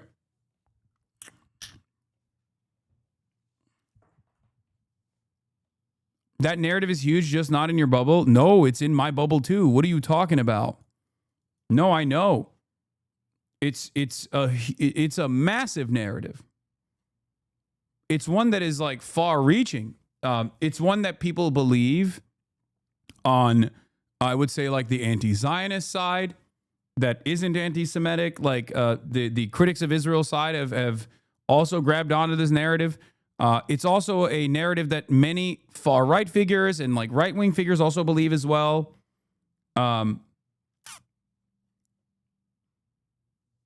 That's definitely something that a lot of people are grabbing onto. What about the right wing saying he turned down $150 million from Ackman? That part is probably true. I mean, Charlie Kirk was funded by Israel. Charlie Kirk Turning Point USA was funded by pro-Israel groups and pro-Israel donors. That is absolutely correct. And I would never in a million years say that like when you are getting funded by Israel that you're not going to get some fucking arrogant, entitled ass phone calls from some of the most annoying dipshits on the fucking planet for even daring to have like comic Dave Smith on stage at a Turning Point USA event.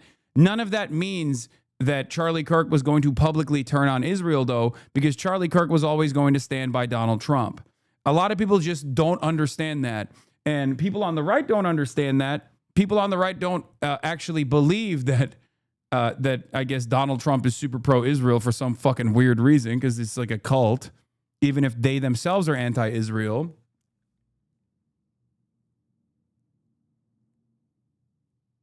You know?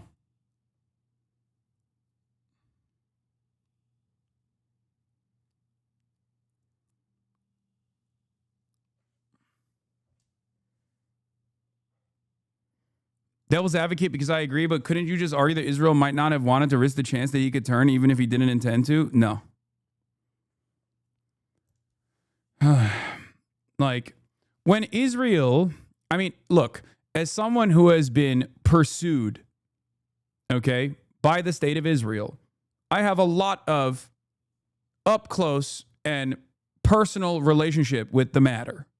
And let me tell you, when Israel wants to fuck with you, especially if you're a political commentary person on the left, especially if you're like a visible public person in the Western world, okay, then you just making shit up. No, I'm telling you exactly how it works. There are a network of sophisticated propaganda and influence peddling operations that Israel can, on a whim, decide to deploy against you. It's more so bot farms and reputation smearing, okay? There are a million different things that they could do before they arrive at, you know, this assassination. But that also, once again, does not make sense because that also, once again, does not make quite a bit of sense because, like, the notion that Charlie Kirk was going to publicly turn on Israel is ridiculous.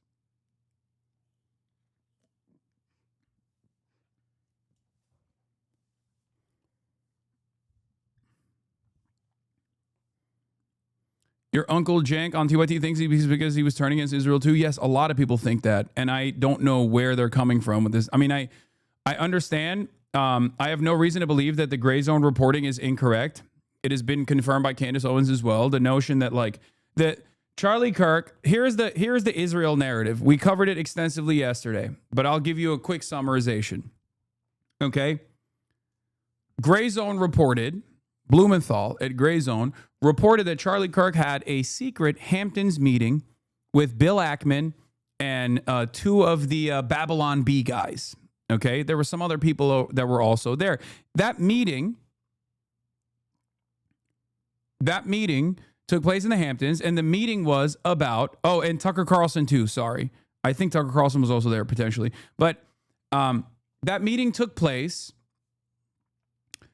and the contents of the meeting was twofold. One, first, we're going to give you money. We're going to give you more money, but we want something in return.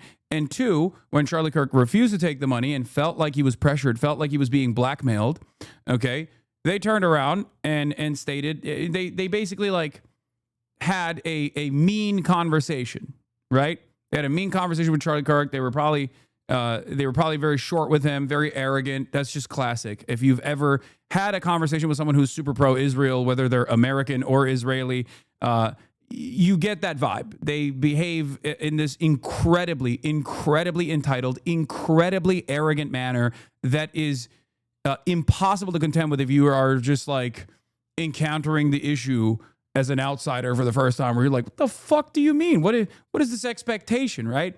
So do I believe that Charlie Kirk went and had like a bunch of mean conversations with pro-Israel envoys because he dared to sidestep even a little bit from the unshakable pro-Israel position that he is supposed to maintain? Because Israel, when they give you money, they demand a return on that investment. And that demand is unconditional loyalty, okay? Unconditional loyalty to Israel. So the very fact that he had Dave Smith on the Turning Point Conference, the very fact that he had Tucker Carlson on the Turning Point Conference was enough for these pro-Israel groups to fucking lose their minds and be like, what the fuck are you doing? How dare you have these guys on your conference? Like, how dare you give them any fucking breathing room, any space whatsoever? I believe all of that. And Charlie Kirk's own public statements when he was talking to Charlie Kirk's very own public statements when he was talking to what's her face, the lady Megyn Kelly, also shows that he was very frustrated. He was pissed off that, like, regardless of his public facing unconditional loyalty to Israel, these motherfuckers were yelling at him for managing the messaging to the best of his ability, trying to keep the party's base together, because that's what Turning Point USA does, right? That's what his goal was. His goal was to at least maintain some semblance of credibility by recognizing the discontent, especially amongst Gen Z Republicans, and make it seem as though TPUSA at least had like room for more discourse on this issue in an effort not to lose them to the likes of, for example, people who are very anti-Israel and also anti-Semitic, like the Groypers. Okay?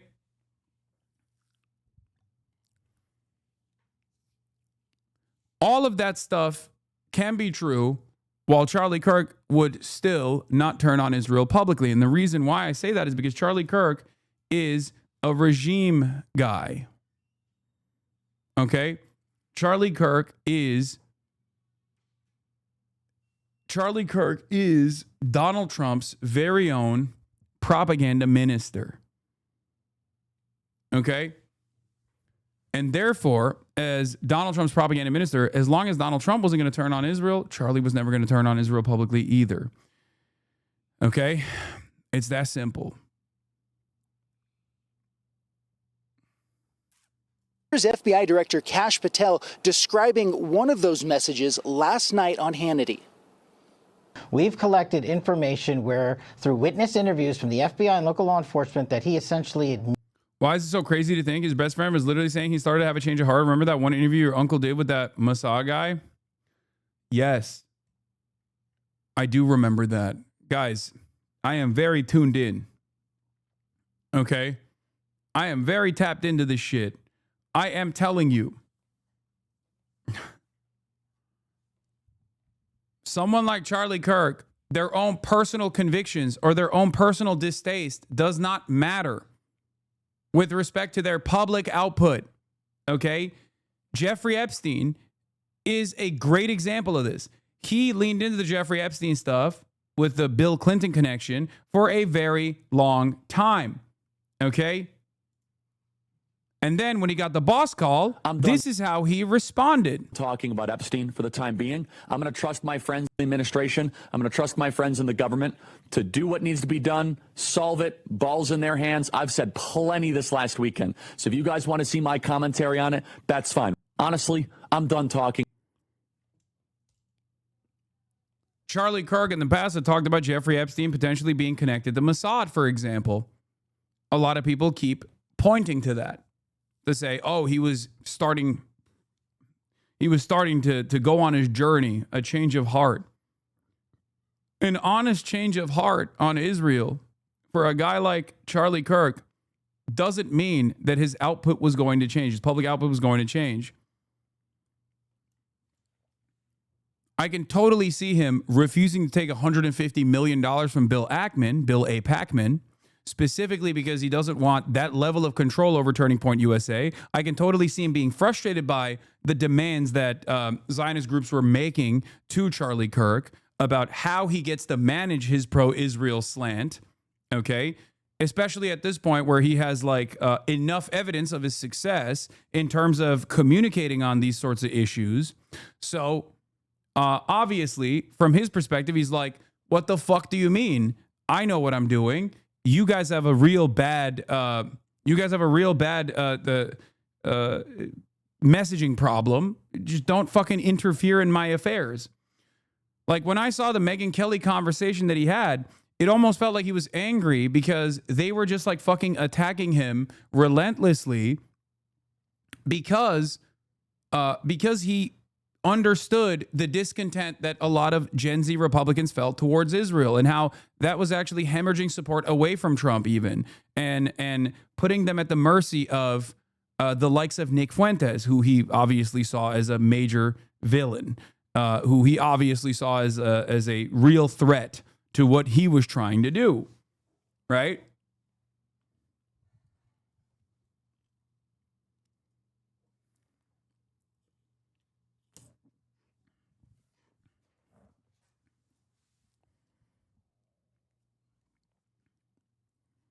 But the reason why I keep bringing back the Jeffrey Epstein thing is to show you that regardless of Charlie Kirk's personal opinions, regardless of his distaste for Israeli envoys or demands Zionists were making from him, it doesn't change his public persona and his public output one bit because he is ride or die for the admin. He is ride or die for Trump. Unless Trump was going to turn on Israel, Charlie Kirk was not going to turn on Israel on his own. Admitted. After the shooting and assassination of Charlie Kirk, the suspect admitted to it. But I will say what was found in terms of information, a text message exchange where the suspect specifically stated that he had the opportunity to take out Charlie Kirk and he was going to do that. And when he was asked why, he said some hatred cannot be negotiated with. The alleged assassin was an avid gamer and very active on Discord, which is a popular messaging platform used by a lot of gamers. We've learned that shortly before the 22-year-old turned himself in, he confessed to assassinating Charlie Kirk in a group chat on Discord. In messages obtained by the Washington Post, he wrote, "Hey guys, I have bad news for you all. It was me at UVU yesterday. I'm sorry for all of this. I'm surrendering through a sheriff friend in a few moments. Thanks for all the good times and laughs. You've been all amazing. Thank you all for everything." We also know just hours before those messages in a different chat group, the alleged assassin was joking with friends who said he looked really similar to the man the FBI was searching for. Here's Kash Patel on Fox and Friends describing how those chat groups are factoring into this investigation. Oh my God. People think we can just get in these group chats and immediately find out who's in them. And there are scores of people in this Discord chat room. But we have to effectuate legal process. We have to go out there with search warrants so that if prosecutors want to later use this evidence, it's not tainted by being illegally obtained. The accused killer is expected to be formally charged today, and those charges are expected to include aggravated murder, which does bring the possibility of the death penalty. And in Utah, that can either be by lethal injection or by firing squad. Carly? Yeah, that's right. Okay. Garrett Tenney, live for us in Spanish Fork, Utah. Garrett, we will be watching. Thank you so much. Let's bring in former Assistant FBI Director Chris Swecker. Chris, thanks for joining us. We learned a whole lot yesterday, and almost all of it had to do with this alleged assassin's digital footprint, messages that he sent beforehand saying that he was going to commit this crime, and apparently messages that he sent afterwards admitting to it. So how are investigators going to be using these messages to build their case? Well, it'll be a very important part of their case. I mean, this is shaping up to be a very, very strong case. You have all the forensic evidence that's been piling up. You have these statements in the gaming chat room, if you will. The FBI has been gathering all this evidence in, as well as the other investigative agencies. And it really... There's something so crazy about having to listen to fucking boomers talk about an issue that we all know a lot better than they do. Like the way that they're describing this stuff, you would think is like this incredibly scary thing, you know? Oh, they're doing talks in the chat rooms, gaming chat rooms, you know? George Zinn, elderly rabble rouser who falsely claimed he shot Charlie Kirk, is hit with child pornography charges. Oh my God.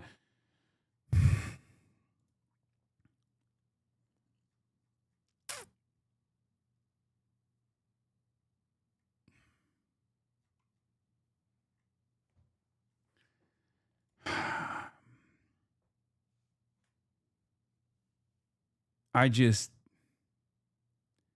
don't know what the fuck to say no more, man.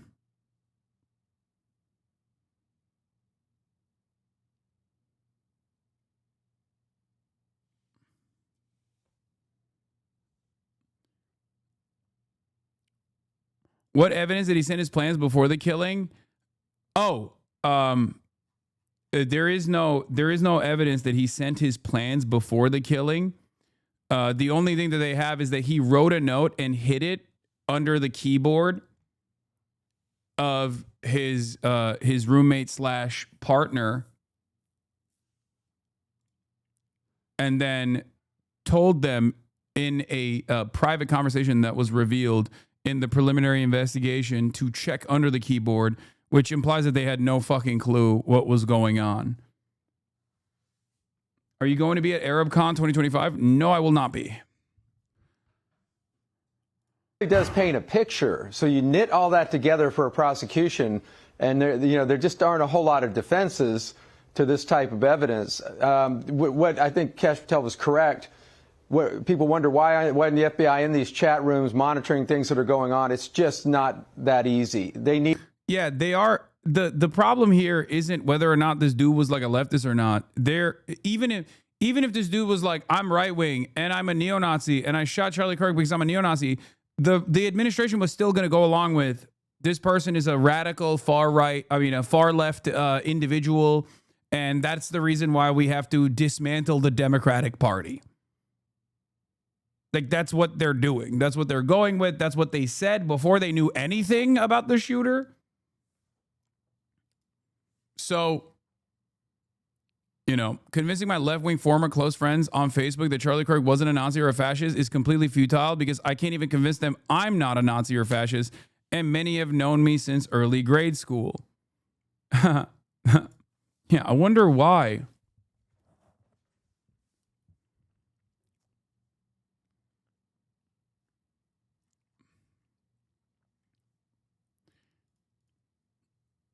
Need a tip or a lead from a member of the chat room or a member of the public that's had access, because they can't just go willy-nilly surfing through all these social media sites and chat rooms and gaming sites.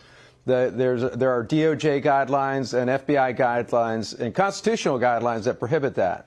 But Chris, now that we have those guidelines and those requirements met, the FBI is combing through the digital footprint, not just of the alleged assassin, but those with whom he communicated. So, Chris. Yeah, see, they didn't get enough. All of this stuff is because they didn't get enough. I'm telling you right now, they are doing at the right-wing media outlets are looking at the situation and seeing exactly what we're all seeing, which is not enough evidence for like the trans Antifa narrative, right? Which is why they're trying to build this media profile that these Discord group chats were not just like a bunch of fucking Mormon gamers in Utah that have nothing to do with it, but instead we're actually secretly planning out a hit. These are like gay furries and transgender Antifa soldiers that were ultra militant, you know? And the reason why they're trying to build this narrative, obviously, is the exact same reason why like Elon Musk and every other fucking right-wing person, including Nick Fuentes, and all of these like groypers online have been actively demanding that the administration muzzle any and every left or liberal figure that's out there.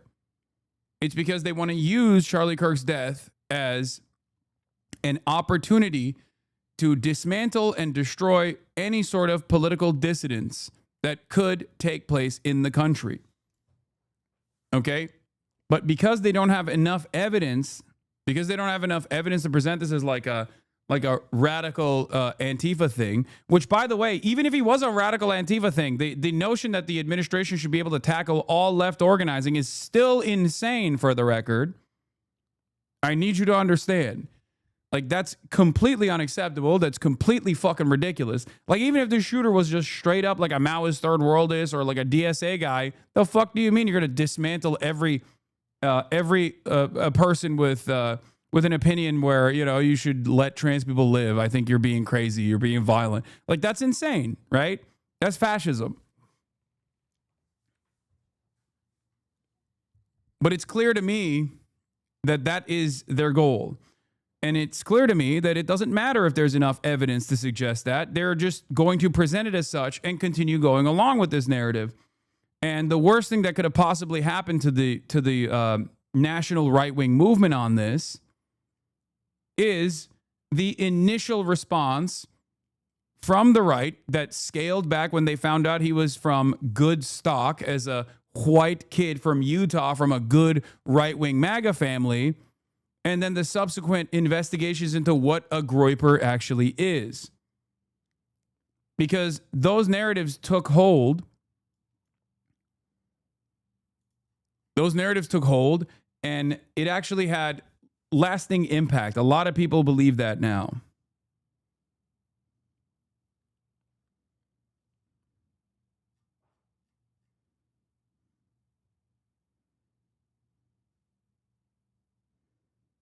To me, the real question at this point is what charges could this possible extended network face if they are found to have radicalized Tyler Robinson into killing Charlie Kirk?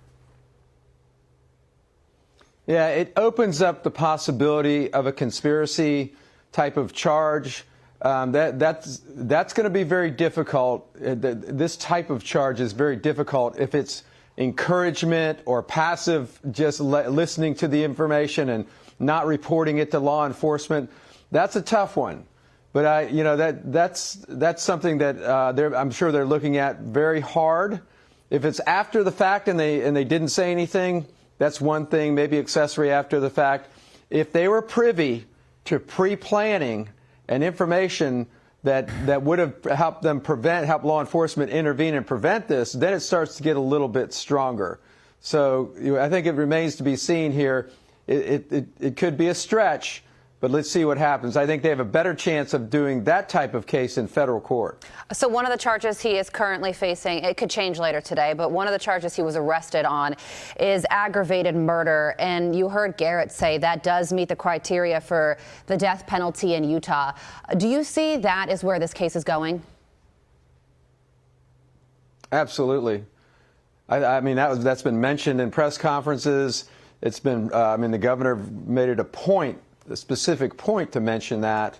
And I think that's one of the reasons that the state charge is much stronger, as they want to leave that death penalty on the table. There is a federal death penalty, but it's a little bit more difficult.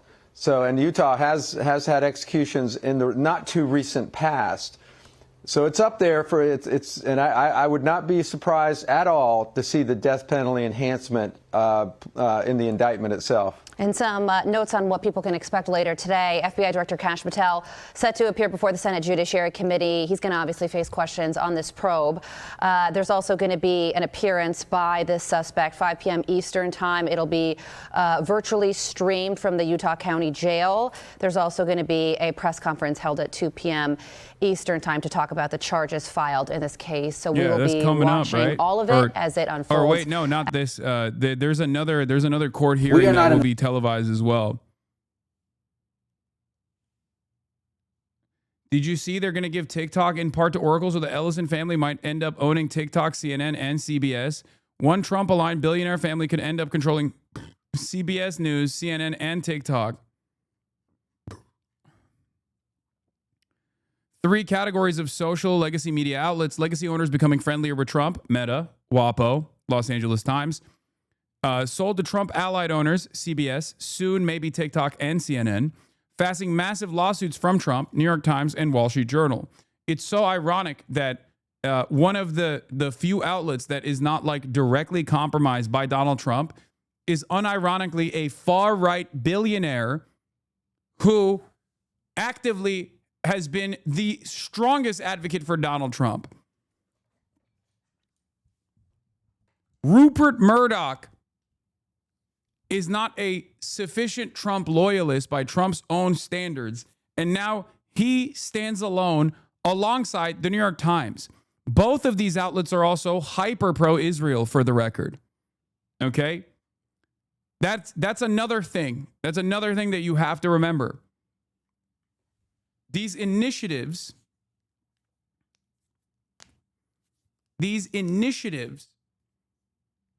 in terms of like both mainstream and independent outlets becoming super fucking pro-Israel and pro-Trump in general is unfolding in front of our eyes.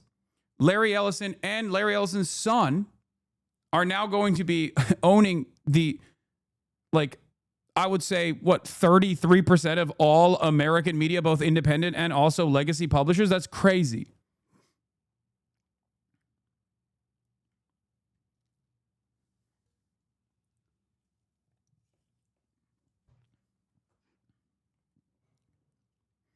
Is Larry Ellison a competent billionaire, or is he like Elon Musk?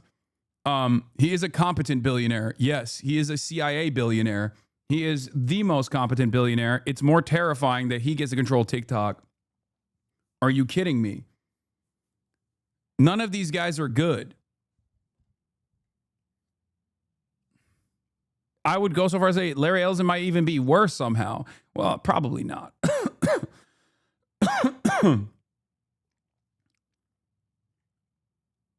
Yeah, Mark Andreessen is on this too. He's the CEO of Oracle, which is considered the most evil company in tech, which is saying something.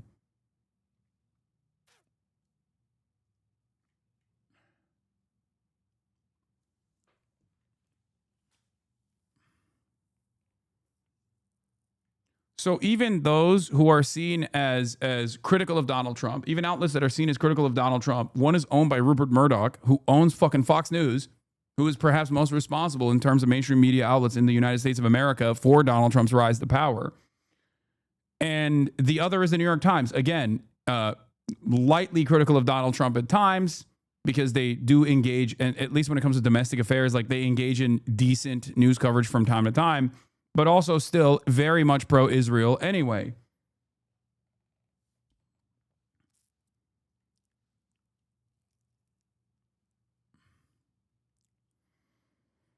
Oh.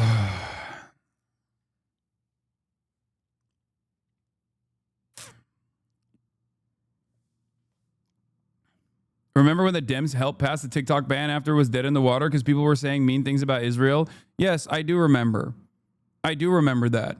Fantastic stuff from the Democrats. Once again, another instance of liberal capitulation to far-right reactionary authoritarian initiatives that will end up hurting them in the fucking long run.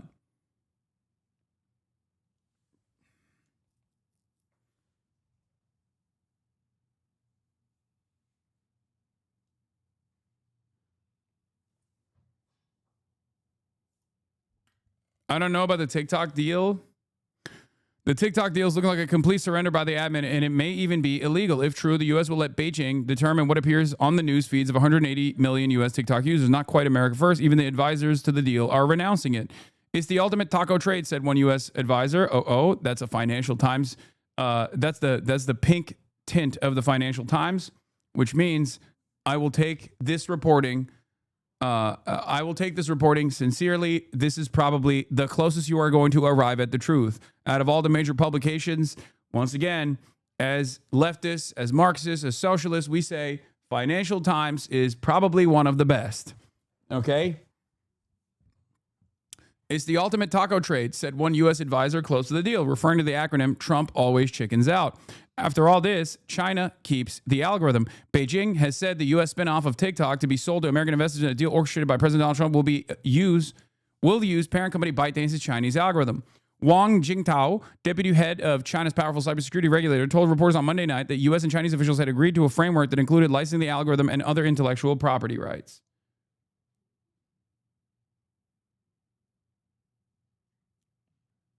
I don't know if it's a bad deal overall. I don't see that. I think that person is fear mongering a little bit.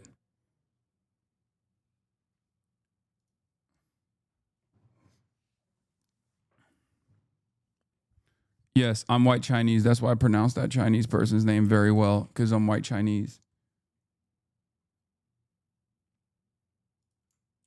Let's see. Let's do a paywall remover and try to see if we can get it. Okay, we got it. Beijing has said the U.S. spinoff of TikTok to be sold to American investors in a deal orchestrated by President Donald Trump will use parent company ByteDance's Chinese algorithm. Wang Jingtao, a deputy head of China's powerful cybersecurity regulator, on Monday said the U.S. and Chinese officials had agreed to a framework that included licensing the algorithm and other intellectual property rights. He said ByteDance would entrust the operation of TikTok's U.S. user data and content security without elaborating. So this kind of looks like the same. This means that there will be a backdoor to like all of the user data, but they will still control the algorithm.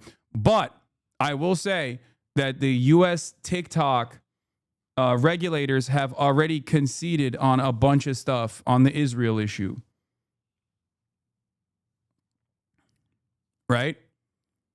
There's already a pro-Israel person that was tasked with combating anti-Semitism on the platform. So not sure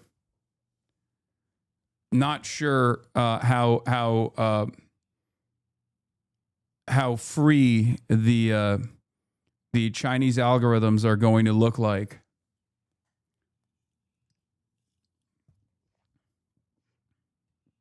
For context, Oracle already operates all of China's U.S. data stored in Texas, so it would not be surprising if Oracle were the biggest buyer in the U.S. markets.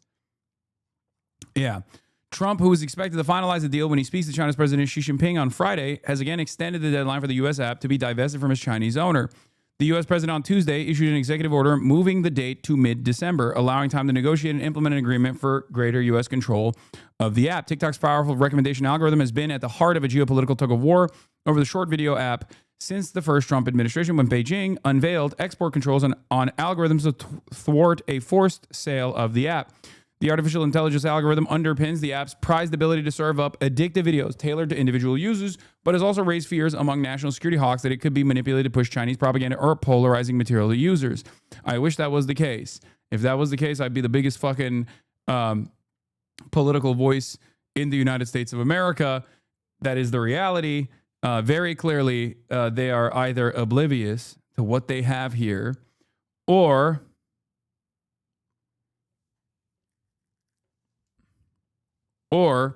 they're just playing ball with the admin. Like, one of the smartest things that the Chinese government did very clearly was tweak the algorithm in favor of Charlie Kirk videos. Donald Trump literally gave a stay of execution to TikTok for that reason. Okay? That's what happened. They tweaked the algo to boost right-wing sentiment on the application.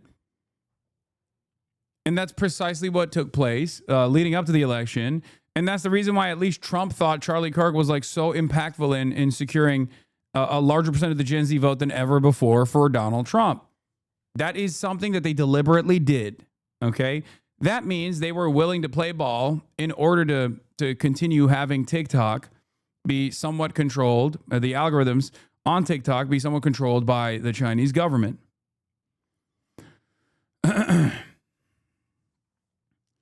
U.S. officials have insisted any deal must ensure TikTok's recommendation algorithm is fully severed from ByteDance, warning continued cooperation could allow Beijing to maintain influence over content seen by Americans. It remains unclear to what extent TikTok's Chinese parent would retain control over the algorithm in the U.S. part of a licensing deal. An Asia-based investor of ByteDance said the new U.S. TikTok entity would use at least part of the Chinese algorithm, but train it in the U.S. on American user data.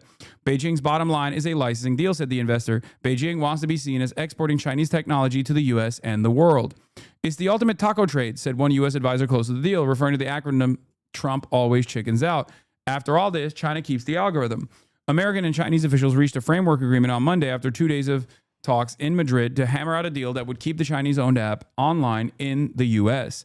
The Trump administration has repeatedly intervened to keep TikTok available, despite U.S. law that required ByteDance to divest its American operations of the app or face a nationwide ban.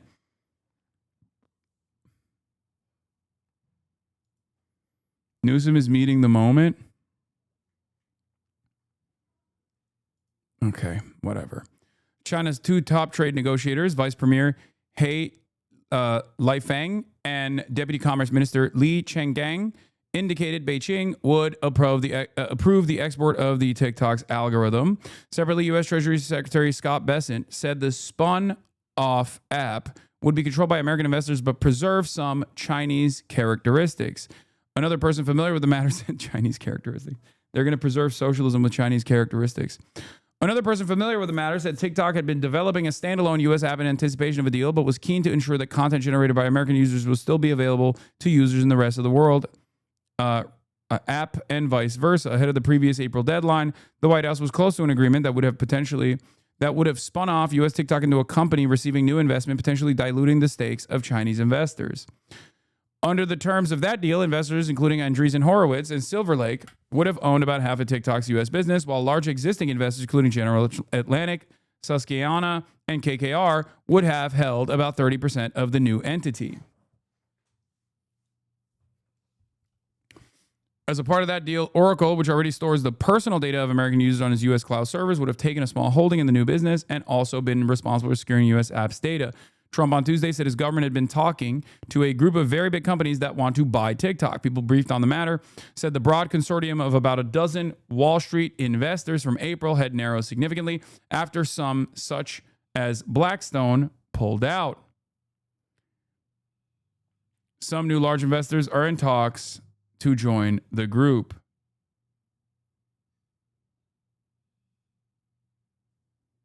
Hold on.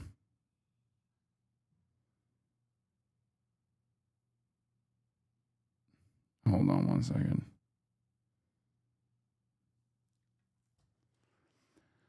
Analysts have said the algorithm must be fully operated by the U.S. entity to meet the requirements of the divest or ban law signed by the then President Joe Biden last year that would preclude a licensing deal with ByteDance. But the law allows U.S. presidents to determine if ByteDance is fully divested from TikTok, giving Trump the power to approve the deal.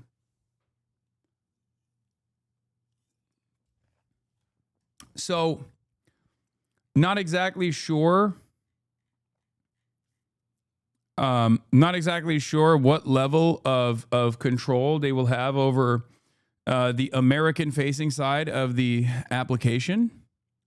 Having said that, however, TikTok was already clearly interested in tweaking the algorithm to favor Donald Trump or whoever is in power in an effort to make sure that they don't actually get fucking clapped, including but not limited to having new regulators take control over, certain aspects of the content moderation in an effort to combat anti-Semitism, which I think we all know what that means. That means anti-Israel statements, anti-Israel sentiments. So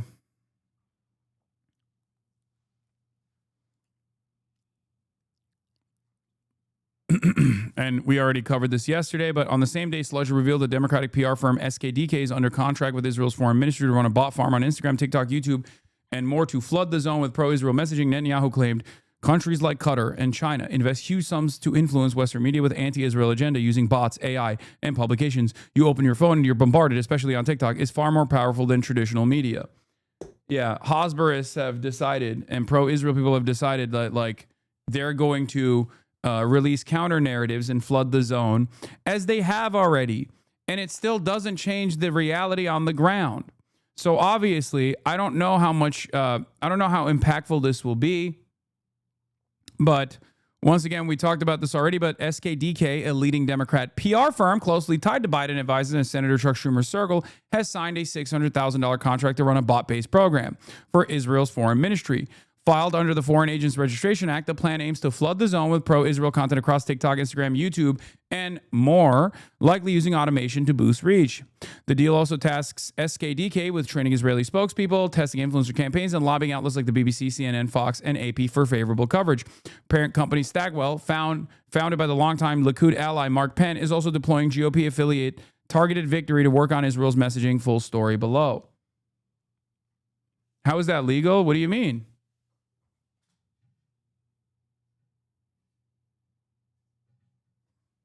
Excuse me, sir. If Israel is doing it, what the fuck? Oh, God, I don't want to see Drew Pavlo. Excuse me, sir. But if Israel is doing it, it's all legal. Okay? Hello?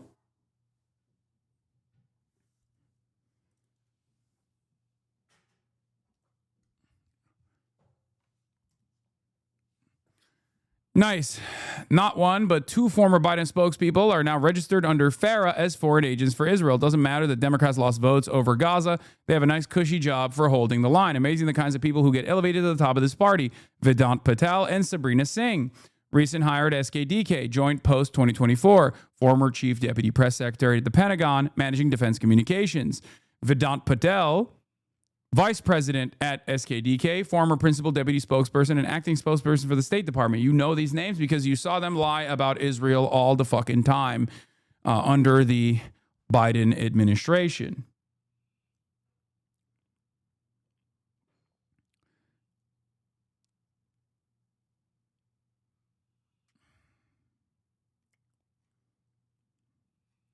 We are going to see an unprecedented wave of information control, censorship, deplatforming on naysayers of Israel and Zionism.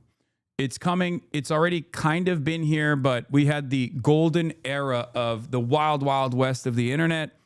And it's very obvious that these fucking boomers have realized that, you know, there is a danger present here when people have independent thought that deviates away from the official State Department narratives.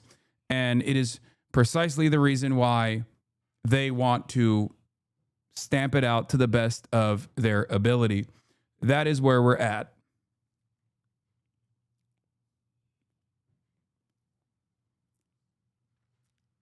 Will it be simple smears, bot campaigns, and flooding the zone with counter narratives? Or will it extend beyond, under the Trump administration, tackling political dissidents as a legal matter? I think it's going to be both. Guys, please stop sending me the More Perfect Union Bernie link. I know, okay? I'm aware. They literally sent it to me personally as well to watch. Oh my God, I know. Bernie Sanders went into deep Trump country to win them over. I know. I got it. We'll get to it. Jesus fucking Christ.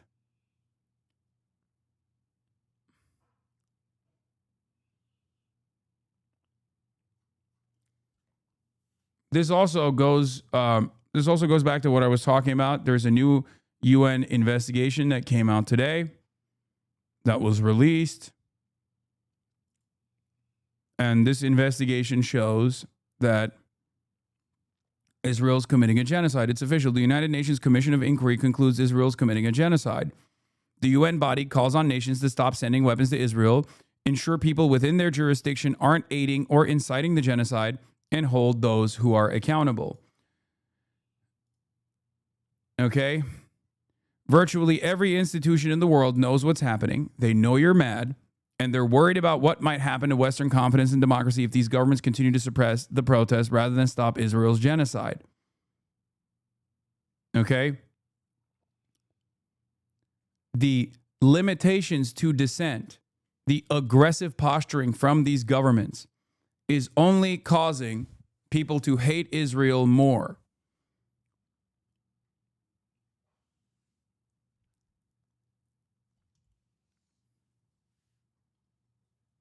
Yes, the UN report also determined that the Gaza Holocaust Foundation, the GHF, billed as Gaza Humanitarian Foundation, is explicit evidence of genocidal intent, being utilized as a straight-up tool of genocide by both the belligerent parties, the United States of America and Israel.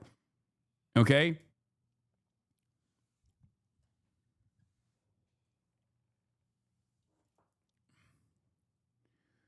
This UN one is the big one. It's an independent commission and has been working on this case for over a year now. It's probably the most thorough review ever done on the subject. Where will you stream if Twitch caves to all the BS and bans you? I don't know. Probably YouTube. I have more fears than... I have more concern beyond deplatforming at this point. I think you have to understand. Is this the nail in the coffin for Israel? Not necessarily. And the reason why it's not the final nail in the coffin for Israel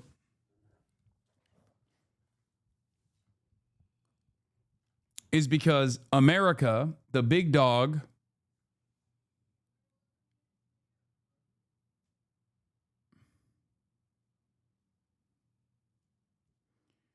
America, the big dog, is obviously attached to the hip to Israel and has consistently offered it tremendous support. Elon is targeting Pestany now. Oh, yeah, I saw that as well. Isn't that interesting that Sex Pestany, who has said unlimited violence, has threatened me with death threats, is now getting a taste of his own medicine after utilizing right-wing groups and right-wing content creators for years and years to actively try to get me deplatformed.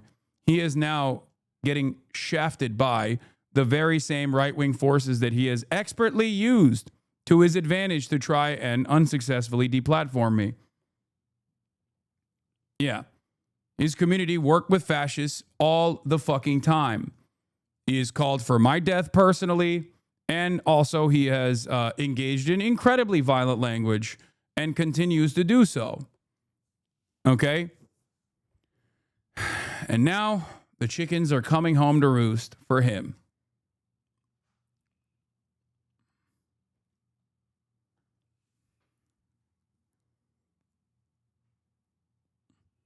Will this cause his community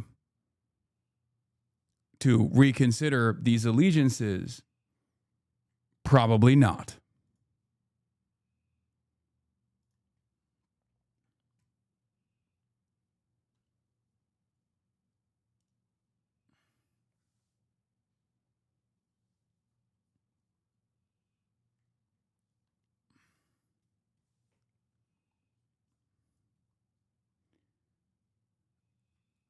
We'll cover that in a second. Let's get back to the Israel stuff, okay?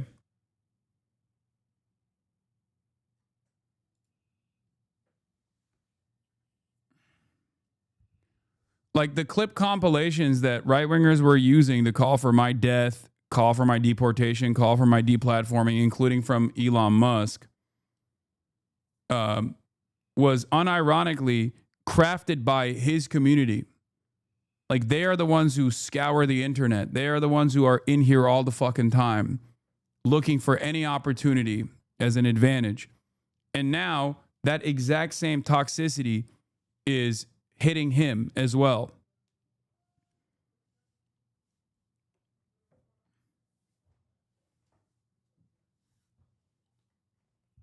Maybe this will cause them to reconsider their allegiances with a lot of these right-wing institutions and a lot of these right-wing people in general, because they think that these right-wing people can be used against those they've perceived as ideological enemies only because of his own personal spite. They won't. They hate you more. We'll see. Anyway, we'll go through the UN report, but before we get there, Rubio says visa revocations for foreigners are underway. Brian Mast pulled back on the passport thing that they were entertaining, where they even talked about potentially introducing a provision in a bill where they could get Marco Rubio to take away American citizens' U.S. passports away from them if they weren't sufficiently pro-Israel. That was a real thing that they were entertaining, and then they quietly revoked it, quietly pulled it back.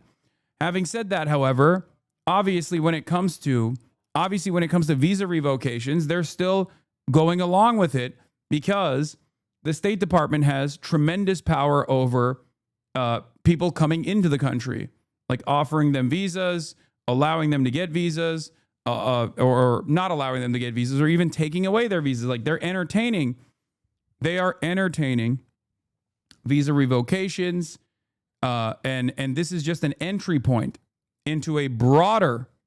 This is an entry point into a broader attack on the First Amendment. Okay, the First Amendment protects citizens and non-citizens alike. Make no mistake, regardless of whatever some dumb fuck tells you online, the First Amendment is for everyone on U.S. soil. Okay, citizens and non-citizens alike, documented and undocumented non-citizens alike. The passport revocations was an extension on this, but they got a little too enthusiastic and had to scale it back instantly. Having said that, however, they are still going along with visa revocations. Let's take a look. The business of inviting people to visit our country who are going to be involved in negative and destructive behavior. Okay, so why should, if we invite someone to visit the United States of America as a student, as a tourist, as whatever, then they have the standard they should be held to is very high. We shouldn't be bringing people into this country. We should not be giving visas to people who are going to come to the United States and do things like celebrate the murder, the execution, the assassination of a political figure. We should not. Yeah. At first it was for Israel. Now they're saying it's for Charlie Kirk. Tomorrow it could be saying Marco Rubio's ears are too large. Okay? Once you develop the standard that visa revocations for tourists, for people coming into the country, once you set the standard for non-citizens like this, you can expand on it, okay? Don't say he will hear me. I know he will hear me. I intend for him to hear me. He's got big old ears like Dumbo, okay? I know. Motherfucker's got satellites slammed to the side of his cheeks, okay?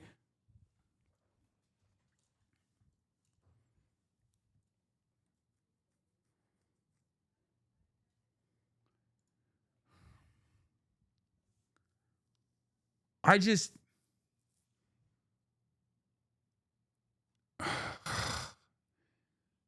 stuff is so crazy. But yeah, as I was saying, Brian Mast removed the provision that would allow Rubio to take any American passport away for criticizing Israel. The new version doesn't have it. Okay, they took it out. And if they're already here, we should be revoking their visa. So the passports for U.S. passport revocation for U.S. citizens is now gone. Having said that, they're still doing it to people that are coming into the country. Okay? And what is frustrating about this is that there's a lot of appetite for it. They can get you to agree to dangerous erosions of the First Amendment by simply stating that you're doing this to non-citizens and they don't deserve it. They have a different standard for rights.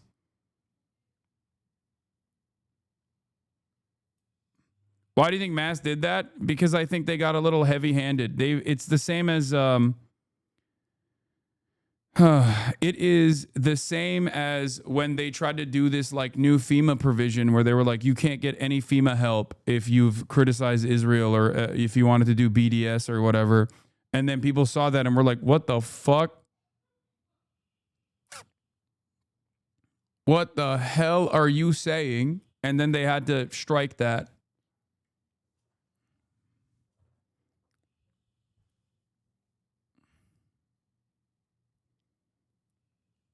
This is boundary testing through and through. So do you, fool. Wait, what? What do I? What do you mean, so do I?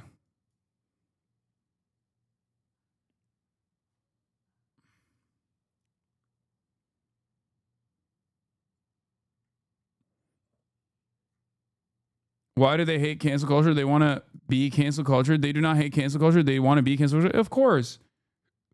They don't hate DEI or what they consider to be DEI, which is a bastardization anyway.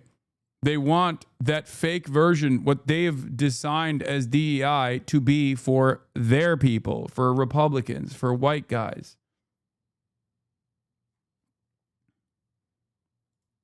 It's always the same.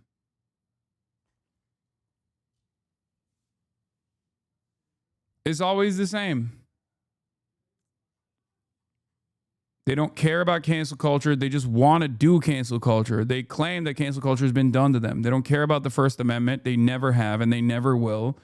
They just did not want people to even criticize them. And now, considering that that is the ultimate goal here, they're open with their ambition. That's it. And then there's hate speech. And there is no place, especially now, especially after what happened to Charlie, in our society. Do you see more law enforcement going after the... Like, people who are like, hate speech is not real, shut the fuck up, whatever, are now chirping as though, like, saying Charlie Kirk wasn't a good person is hate speech. That's insane, okay?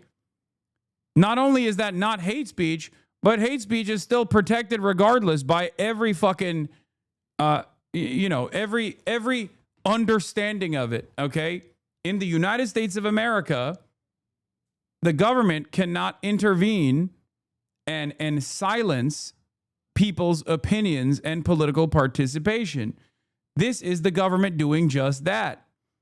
It's doubly fucked because not only is it not hate speech, okay, Charlie Kirk or right-wing political figures or Donald Trump's favorite fucking YouTuber is not a protected class.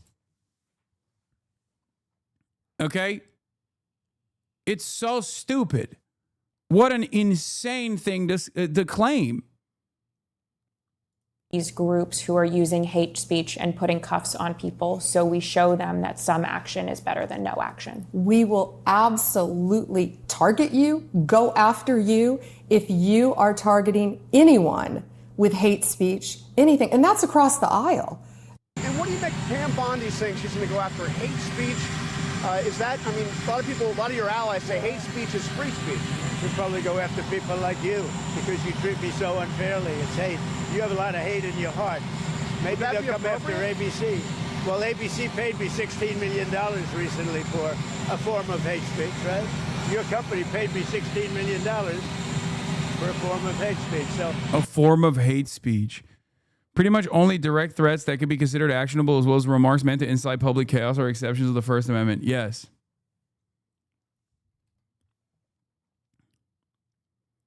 She elaborated on Twitter after people yelled at her. Hate speech that crosses the line into threats of violence is not protected by the First Amendment. It's a crime for far too long. We've watched the radical left normalize threats, calls for assassinations, and cheer on political violence. That era is over.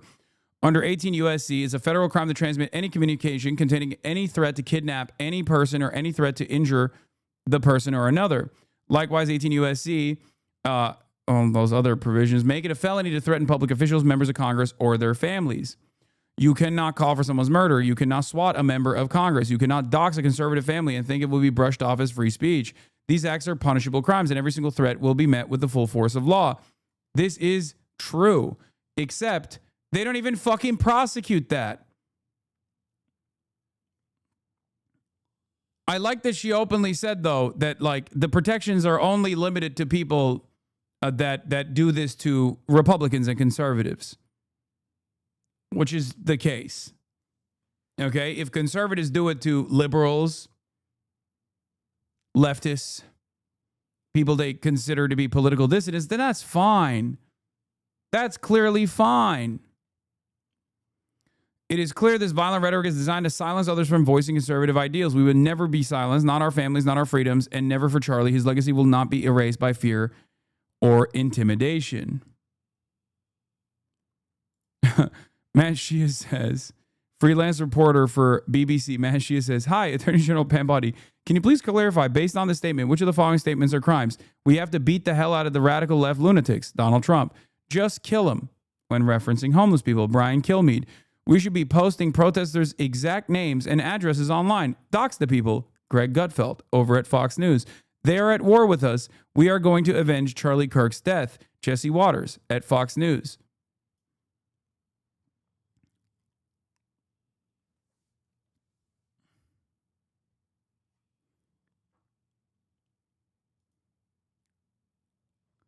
But of course, people are, conservatives are after demanding that people get doxxed or fired for not sufficiently grieving Charlie Kirk.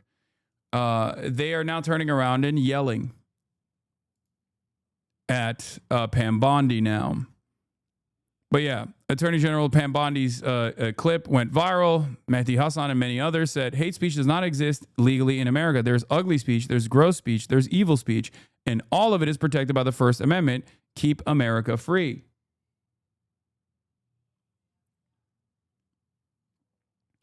Swalwell called her out for refusing to do anything about direct threats against his family.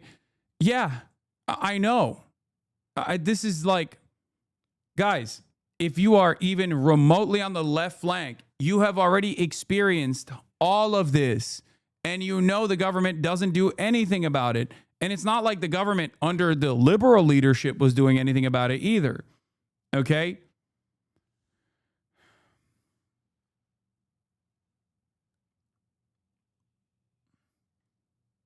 There's never been an instance, there has never been an instance where this is like, this has ever been used to protect people on the left flank of American politics, no matter how fucking centrist or liberal they might be. Took 3 days after the CNN interview for Mace to tell her colleague to go back to Africa. Yeah. Go back to Somalia. Your values are not compatible with our American values. Enough is enough. Love America or leave. This is after there are calls being made to deport Ilhan Omar. Nancy Mace is also trying to censure Ilhan Omar again. Fun fact, Nancy Mace is trying to censure me over comments I never said. Her res does not contain a single quote from me because she couldn't find any. Unlike her, I have routinely condemned political violence, no matter the political ideology. This is all an attempt to push a false story so she can fundraise and boost her run for governor.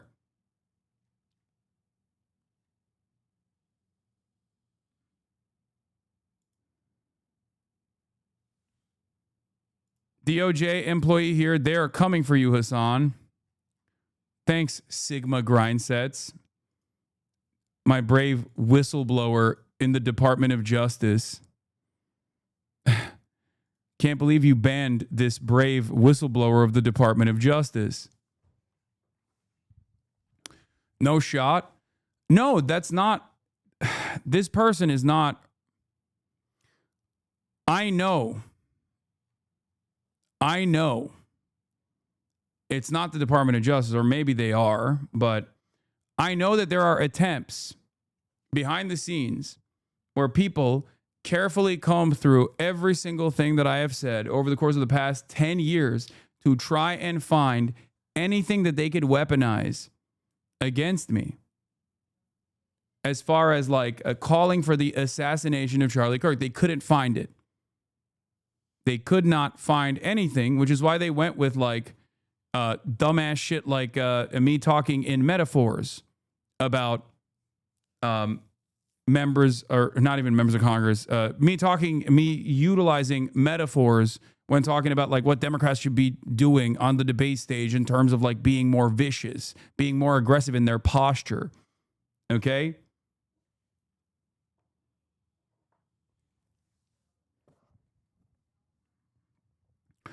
Ironically enough, it's something that people have actually attacked Trump on the liberal side. And I have actually defended the intentions of Donald Trump when talking about certain things in the past.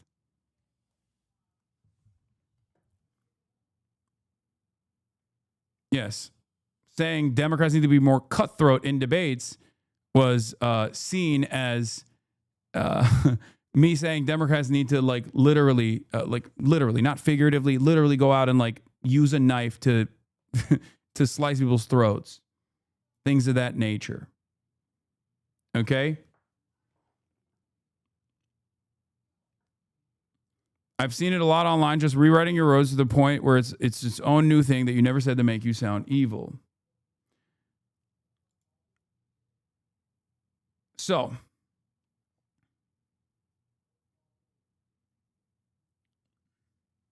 Raging Hoppa, thank you for the 10 gifted subs. They're going to clip that now, though. So dangerous. It's not, but it doesn't matter. We live in increasingly online times.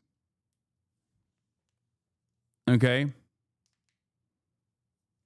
Obviously, there were people that Charlie Kirk himself, if they are holding him up as a deity and as the gold standard for how Republicans should be operating, Charlie Kirk himself did not think that I was a troll or someone who actually wished him harm, so much so that not only was I around him physically on debate stages at the DNC, but also he was willing to debate me.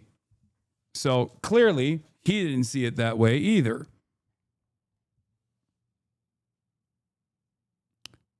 Having said that, that's not going to stop the Republicans that are actively trying to do everything in their physical power to get the government to prosecute me. RG Vaggie, thank you for the 50 gifted subs.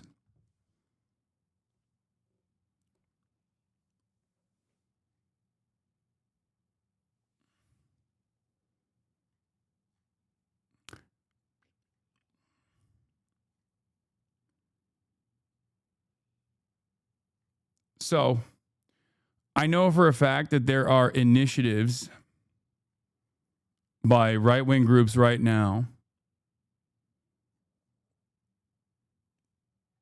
to try and engage in this kind of deplatforming because they don't really give a shit about Charlie Kirk. They just want to fucking silence political dissent. But here's Matt Walsh after spending the last couple of days being the largest advocate for cancel culture and the largest advocate for free speech erosion, turning around and attacking Pam Bondi.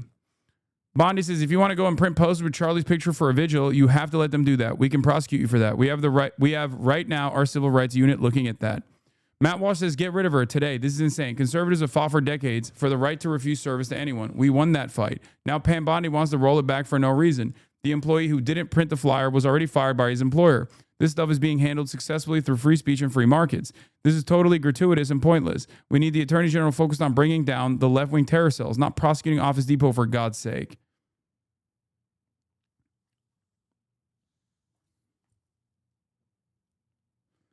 It's just such a remarkable change here.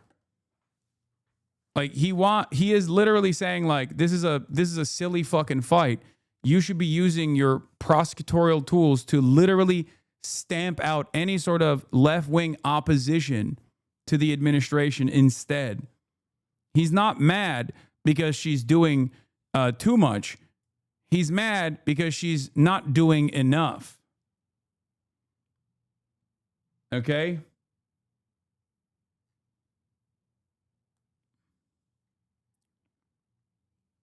Am I agreeing with him? Do you agree that the Attorney General needs to focus on bringing down the left-wing terror cells? Because if you don't agree with that, then you don't agree with Matt Walsh.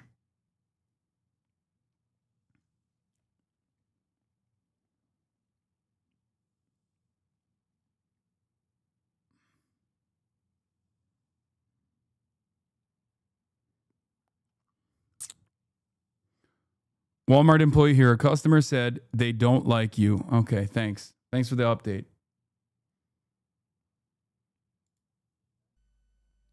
Anyway, we have the Utah County Jail. Tyler Robinson is expected to appear in court shortly. We are awaiting. But basically, Attorney General Pam Bondi is saying that it is a civil rights matter to refuse service to someone if they are conservative. Even though the Republican initiative on this front that went all the way to the Supreme Court was that you can refuse to make a cake for a gay couple at a bakery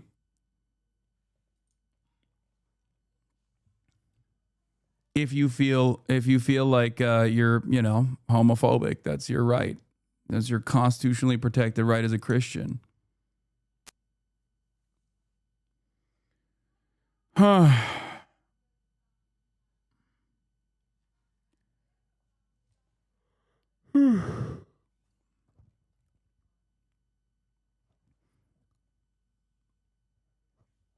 Anyway.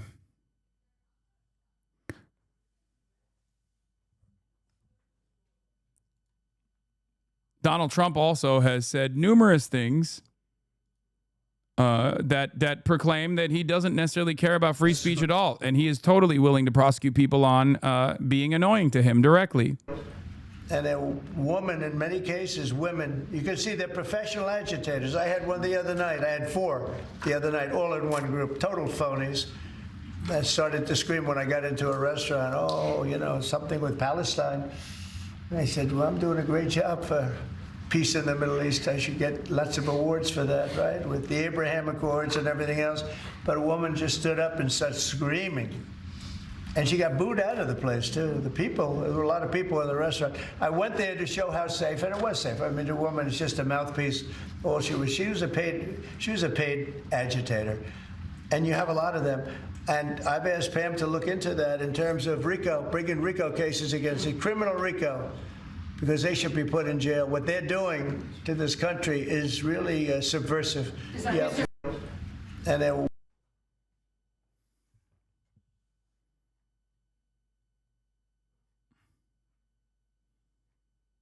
Is he talking about Medea Benjamin, my queen, my goat?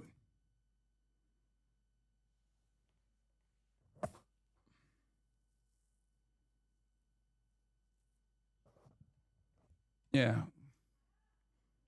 How often is it ever a paid person?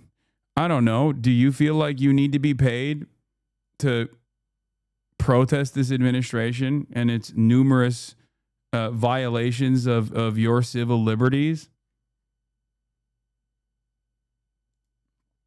Oh, no, he's not talking about Rico Code Pink. He's talking about this. People confront Donald Trump at a D.C. restaurant. He smiles at the camera as they chant, "Free D.C., free Palestine. Trump is the Hitler of our time."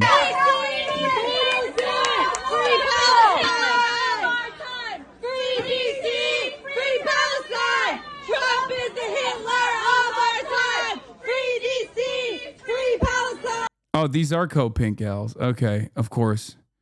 Medea, my queen, my goat, the ultimate infiltrator. Trump is the Hitler of our time. Free DC, free Palestine. Trump. I think one of the craziest things is that this is how close you can get to a fucking president. Like, that actually is wild. I remember seeing this at the time and thinking, damn, that is like this is a guy who had an assassination attempt on him. Multiple. And he's just out here walking around. Is the Hitler of our time. Free DC, free Palestine. Trump is the Hitler of our time. What do you want your legacy to be? Let's go. What do you want your legacy to be? Time to go. Free DC, free Palestine. Trump is the Hitler. Time to go. And he was welcomed here. He's terrorizing communities. Let's go. Time to go. He's terrorizing communities Time to all go. over the world. Time to go. To Puerto Rico. Let's go. Free DC, free Palestine. Trump is the Hitler of our time. Anyway, that's what he was talking about as far as like going after protesters. Okay. Where is the other thing that I was going to look at? On. Oh.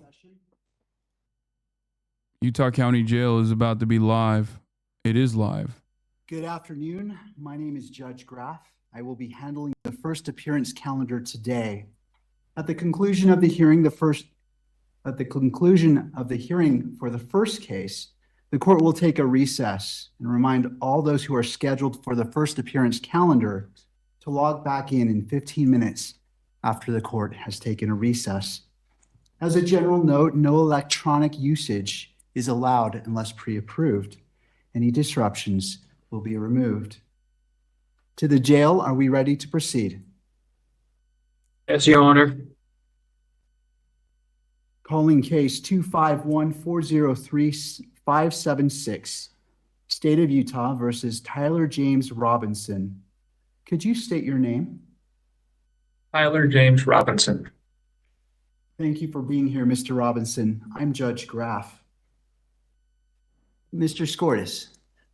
Good afternoon, Your Honor. You're probably already aware of my presence or why I'm here, but if not, I am not entering an appearance. I'm not counsel on this case. I'm working with the county to get counsel assigned, but we need you to allow for the appointment of counsel. Thank you, Mr. Skortis. I want to go through the qualifications for indigency, but that is my intent, Mr. Skortis. Very well. And I thank you for being here. So, Mr. Robinson, you have a right to an attorney. If you cannot afford one, the court can appoint an attorney to represent you. I have reviewed your declaration of financial status and find that you are indigent. I'm provisionally appointing a Rule 8 qualified attorney to represent you on your case, Mr. Robinson. Along with their filing of their appearance of counsel, the assigned attorneys must file declarations with the court that outline their qualifications under Rule 8 and Rule 8C. Under Rule 8B and Rule 8C for counsel appointment in a case where death may be a sentencing option. I'm ordering that those declarations be filed prior to the next hearing date, which is set for September 29th at 10 a.m. Mr. Robinson, I also wish to inform you of your right against self-incrimination. Anything that you say in court today could be used against you, and we want to protect your constitutional rights. Mr. Robinson, at this time, you will remain in custody without bail. Mr. Skortis, is there any other points that you wish to address? No, thank you very much, Your Honor. Turning to the state. Yes, Your Honor. Chad Grunander for the state. I'm also joined, and they're listed as attendees, Ryan McBride, Lauren Hunt, David Sturgill, and Chris Ballard. We are the trial team on this case. I do have a few points I'd like to bring up with Your Honor. We have filed a pretrial protective order on behalf of Erica Kirk. We would ask the court to review that. It should be in your queue, Your Honor, and sign that. Thank you. I have reviewed the pretrial protective order and will be issuing this pretrial protective order in favor of Erica Kirk. Is there any other business that we need to address today, counsel? Just for the court's information, we did file just recently, within the last few minutes, a notice of intent to seek the death penalty that was filed by Utah County Attorney Jeff Gray. So that should be in the court's file. Lastly, I would just indicate to the court and to, at this point, Mr. Robinson, that we are prepared to collect all of the discovery in this matter and get that turned over to the defense as soon as possible. Rule 16 requires us to provide what we have relied on in charging the information and bringing these charges within 5 days once it's requested. So that'll be prepared to disseminate to the defense as soon as possible. Thank you, Mr. Grunander. Mr. Robinson, what I also want to do is you have the right to have the charges read that you stand charged of, and I wish to read those to you at this time.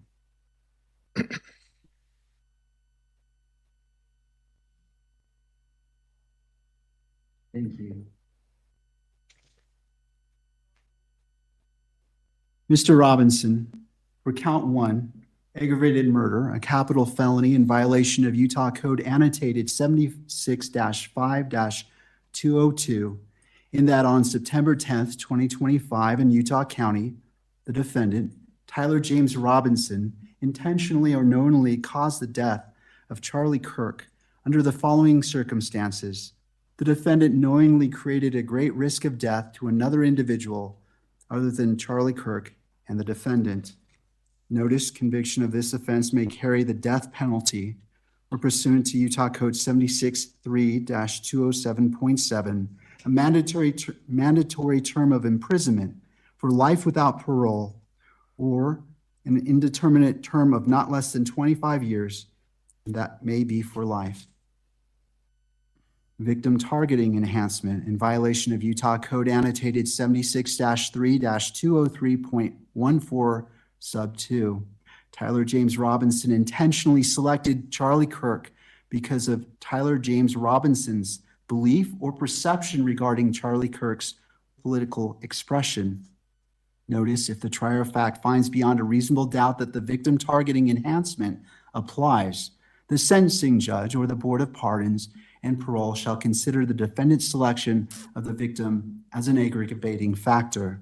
Violent offense committed in the presence of a child aggravating factor, the sentencing judge or the Board of Pardons and Parole shall consider as an aggravating factor in their deliberations that the defendant committed a violent criminal offense in the presence of a child. Count 2, felony discharge of a firearm causing serious bodily injury, a first-degree felony, in violation of Utah Code annotated 76-11-210 sub 2 and 3C, in that on September 10th, 2025 in Utah County, the defendant Tyler James Robinson discharged a firearm in the direction of Charlie Kirk, knowing or having reason to believe that Charlie Kirk may be endangered by the discharge of the firearm and that the act caused serious bodily injury to Charlie Kirk. Victim targeting enhancement in violation of Utah Code annotated 76-3-203.14 sub 2. Tyler James Robinson intentionally selected Charlie Kirk because Tyler James Robinson's belief or perception regarding Charlie Kirk's political expression. Notice if the trier of fact finds beyond a reasonable doubt that the victim targeting enhancement applies, the sentencing judge or the Board of Pardons and Parole shall consider the defendant's selection of the victim as an aggravating factor. Violent offense committed in the presence of a child aggravating factor. The sentencing judge or the Board of Pardons and Parole shall consider an aggravating factor in their deliberations that the defendant committed a violent offense in the presence of a child. Count 3, obstruction of justice, a second-degree felony in violation of Utah Code annotated 76-8-306 sub 2, in that on September 10th, 2025 in Utah County, the defendant Tyler James Robinson, with intent to hinder, delay, or prevent the investigation, apprehension, prosecution, conviction, or pursuant to any person regarding conduct that constitutes a criminal offense, conceal or remove the firearm used to shoot Charlie Kirk, and the conduct that constitutes an offense would be a capital felony or a first-degree felony.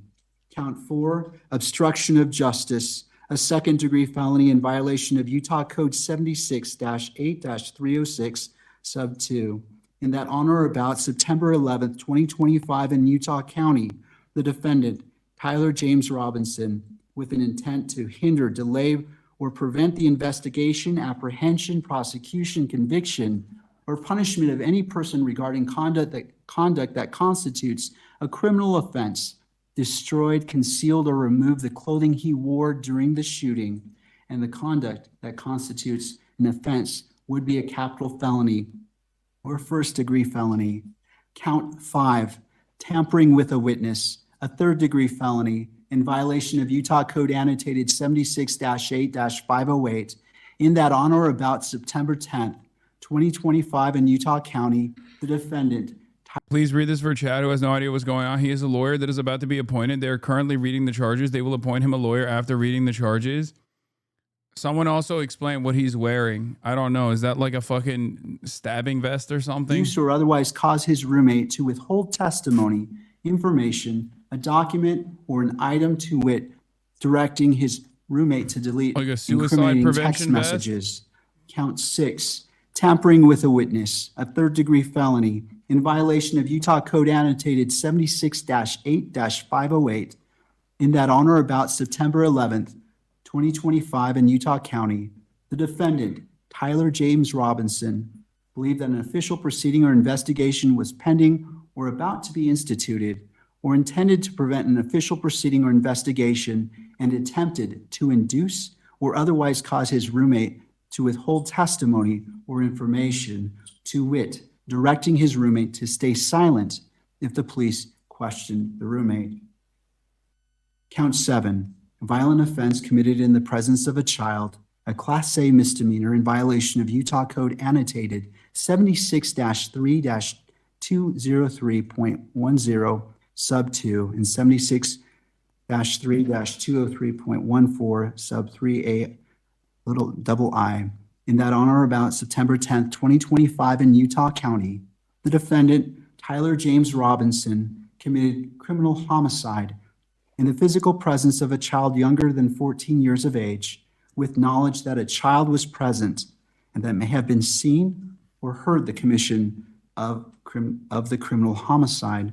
Victim targeting enhancement in violation of Utah Code Annotated 76-3-203.14 sub 2, Tyler James Robinson intentionally selected Charlie Kirk because of Tyler James Robinson's belief or perception regarding Charlie Kirk's political expression.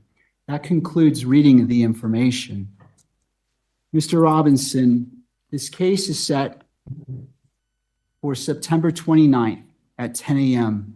It will be a waiver hearing, and I will be the judge assigned to this case. Mr. Robinson, I invite you to join us at that time. Is there anything further, counsel? No, Your Honor, we'll have counsel appointed by then. Thank you. Mr. Gurander, anything further? One item, just for clarification, Your Honor, the hearing on the 29th, is that in person or WebEx? Thank you. That is a great question. It will be via WebEx. Okay. Thank you, Judge. All right. I want to thank all parties for being here, and this concludes this hearing at this time. Court is in recess. All right.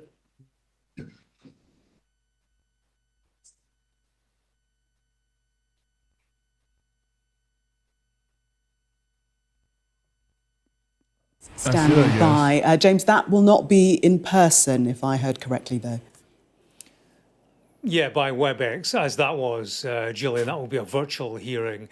Interesting, the first time we have seen moving pictures since the arrest of Tyler. Yes, I Robinson, covered the roommate text silent, messages. Yes, solemn, wearing a bulletproof vest. Didn't show any emotion, really. Nodded an understanding when he was addressed directly by the judge, but was giving nothing beyond that. There has been a filing of an intent to seek the death penalty in all of this. That's the aim of prosecutors. Gillian, there was a news conference earlier on. We know a few things that we didn't before, details of the manhunt, the surrender, and there are clues behind motivation. Robinson's parents were told, well, they recognize him from images released by the FBI. His dad thought the description of the rifle matched one given to his son as a gift. So both parents tried to contact him. His dad was asking for a photo of the rifle, but Robinson didn't respond. Eventually, they made contact with him. When they did, he implied, we're told, that he planned to take his own life. They convinced him to come home. He said he couldn't go to jail, just wanted to end it, but they subsequently convinced him to turn himself in with the help of a family friend. Robinson's mother, she's told investigators that he had become more political, more to the left, and he was more pro-gay, she said, and trans rights oriented. She said he'd been dating his roommate, a male who is transitioning to female. When they asked his parents why he did it, a question asked of their son, he replied that there is too much evil in Charlie Kirk. Charlie Kirk spreads too much hate. He told them. On the day of the shooting, Gillian, the roommate received a text from Robinson, and that said, drop what you're doing and look under my keyboard. There was a note there that read, I had the opportunity to take out Charlie Kirk, and I'm going to take it. He sent another text saying, shouldn't be long until I can come home, my love. And he wrote, to be honest, I had By the hoped way, to keep this secret that is till so I died crazy of old because it age." almost Another feels text like said, "I had it's planned to grab mathematically my devised rifle from to my drop point implicate shortly after, but your most of that trans side of partner town got locked to make down." it seem The as though roommate they asked could him have potentially why. known about Robinson's this answer ahead of was, time. I had enough of this hatred. Like Some the hate text can't messages be obviously negotiated show out. that the trans James, partner thank had you no very fucking much clue. on that The back and forth shows that. The very fact that the trans partner has been Let's return now to collaborating with the Donald Trump's arrival authorities, in the UK cooperating with for the his authorities from the unprecedented beginning. Second state visit as US president. But it is It's such an prompted a huge insane way operation in Windsor, to where Mr. operate. Trump will be welcomed. Sky's Rhiannon Mills has been taking a look at the final preparations there and has this report. Like on the one hand being like, oh, I'm doing this because Charlie Kirk hates trans people. But then also on the other hand, being like, hey, by the way, I'm implicating you in this fucking murder plan that I put together. It's so crazy.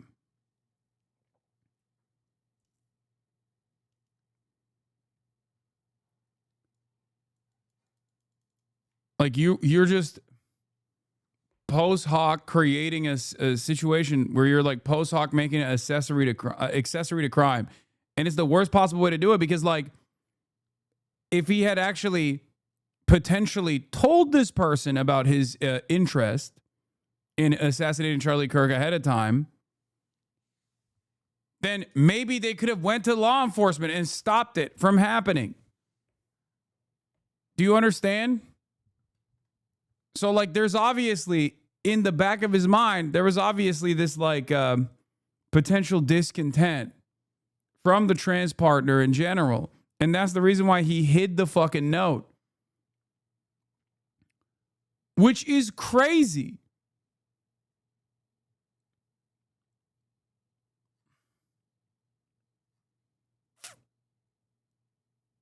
It's really weird to do such an effective setup to get away clean and then leave all these little clues to incriminate yourself too. Yeah.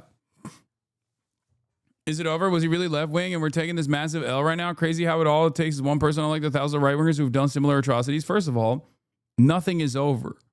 What do you mean? We're all taking this L right now. Like, did anything happen to a million in the aftermath of 1,000 high profile far right mass shootings where people specifically say, I love insert whatever fucking right wing guy from Tim Pool all the way to Ben Shapiro? Did the federal government crack down on dissemination of information from the right, even when they themselves, in their own Department of Justice investigations, concluded that far-right anti-government extremism was responsible for the large share of domestic terror incidents on U.S. soil, or even the large share of political violence on U.S. soil as well? No, of course not. That's not how this works. Okay? That's not how this works at all. And it shouldn't work that way regardless, but it does not matter. The administration is still going to do their very best to turn this into a left radicalization leading to like unlimited violence situation because it corresponds to the narrative that they were designing already. They already have been doing this in the aftermath of every high profile shooting incident, in the aftermath of every mass shooting. The government keeps saying this was a leftist, and the media keeps also responding to that narrative and highlighting that narrative.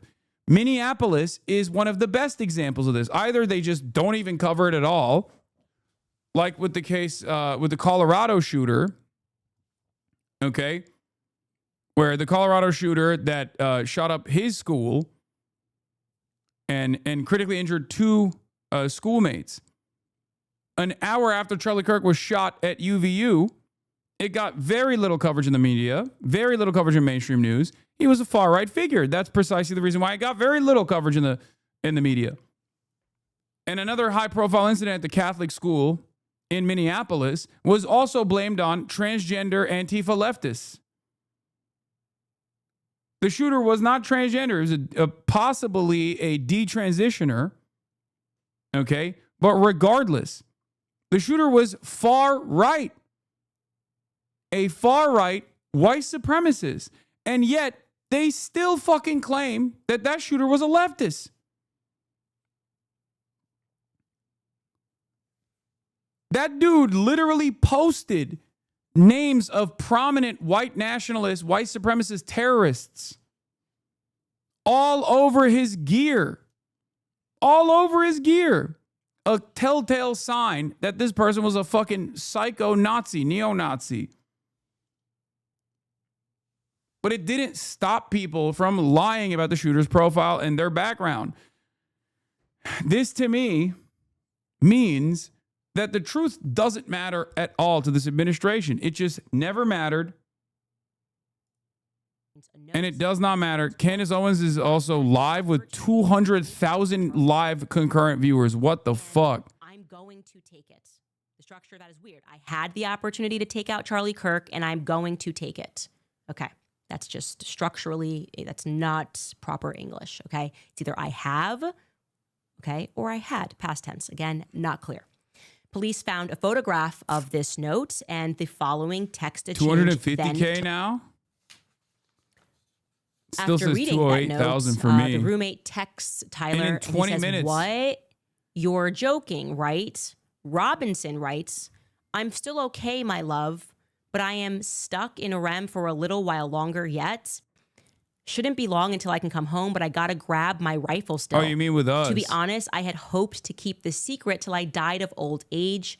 I am sorry to involve you. The thing roommate that's like replies, kind of weird about this back and forth with the roommate, by the way, is that it basically, like, why is this so, like, why is this such a large revelation?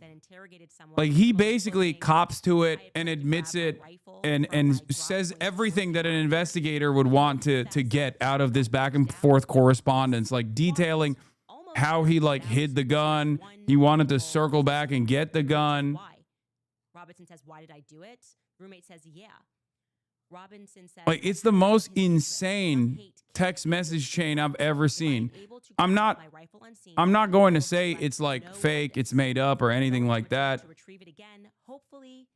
But it's just a very weird pattern of speech. Maybe he was just a fucking weird guy. Roommate says, "How long have you been planning this?" Robinson says, "A bit over a week, I believe. I can get close to it," referring to the rifle, "but there's a squad car parked right by it. I think they already swept that spot, but I don't want to chance it." Robinson says, "I'm wishing I had circled back and grabbed it as soon as I got to my vehicle. I'm worried what my old man would do if I didn't bring back Grandpa's rifle. I don't know if it had a serial number, but it wouldn't trace to me. I worry about prints. I had to leave it in a bush where I changed outfits. Didn't have the ability or time to bring it with. I might have to abandon it and hopefully they don't find prints. How the F will I explain losing it to my old man? Only thing I left was the rifle wrapped in a towel." What? You're worried about explaining losing the rifle to your father. Not worried that you left the rifle and therefore it's obviously going to be found out. Like, the only thing that you left was the the murder weapon? I mean, that makes sense because turns out his dad was the one who suspected him of being the shooter, and the rifle was a component of his suspicion, and therefore that's not the suspicious part. The suspicious part here is that he's just like detailing exactly what investigators would want to tie him to the crime. And the subsequent attempts of like clearing his name. Check under quickly and see, and I took care of it, and he's where? And now he's giving him an accounting of exactly what's taken place, which means if this is right after and they're still in lockdown, he's what? Monitoring the situation? Because this is going to give us a timeline, whether they tell us when these messages happened or not. The fact that he already knows that they grabbed some crazy old dude and that they also interrogated someone in similar clothing, we're going to be able to go back and plot exactly when that happened, or at least when the public was informed, because this whole correspondence is very strange to me. It's very strange to me. He then is even more explicit, talk about trying to cover your tracks, but then explicitly texting everything to your lover. He says, the only thing I left was the rifle wrapped in a towel. Remember how I was engraving bullets? The effing messages are mostly a meme. If I see notices bulge on Fox News, I might have a stroke. All right, I'm gonna have to leave it. That really effing sucks. Okay, so if this is our guy, oh, we're not done, let's finish. That really sucks, he's gotta leave it. And then he says, judging from today, I'd say Grandpa's gun does just fine. I think that was a $2,000 scope. And then he does a winky face. And then he tells him, delete this exchange. And then Robinson says, my dad wants photos of the rifle. He says, Grandpa wants to know who has what. The feds released a photo of the rifle, and it is very unique. He's calling me right now, not answering. So his dad's calling him. Okay, well, the dad, this is interesting. When is this text chain taking place? Okay, because we just heard that, you know, the dad, they figured it out the next day. They're making it sound like this all happened back to back. Is this happening over 2 days? Why not tell us this instantly so I can work it into my timeline? Okay, are these messages day one? And then what? They had no correspondence at all until he jumps right back in and says, my dad's calling me. Where were you when your dad called you? You guys lived together. Why are you texting at all? Why didn't this kid immediately call? If they're in lockdown and he needs to go back and get his rifle, right? This kid could have, and I'm speaking about Lance, could have contacted immediately. Yeah, it is awfully convenient that this text message back and forth literally plugs all of the narrative holes that we had that the investigation could not address.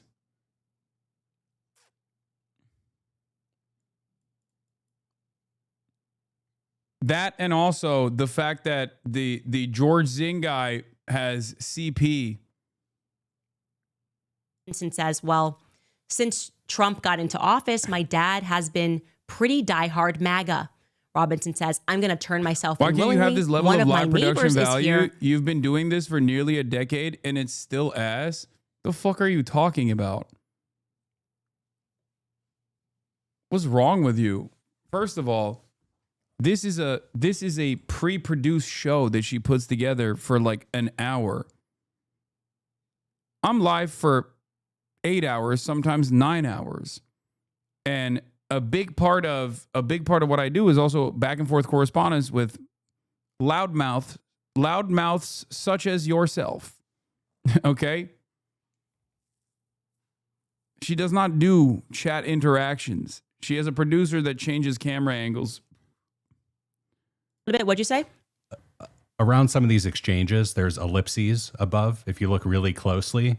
Yeah. And it looks like they're cherry picking certain exchanges. So that my dad is super MAGA just comes out of nowhere because they picked it from a totally different part of the conversation. Yeah, these messages are clearly doctored, is what I would say. They're doctored. Now, they could decide why they're doing that. Tyler's being forthcoming. We're protecting him in some capacity. I find that to be unacceptable. Okay?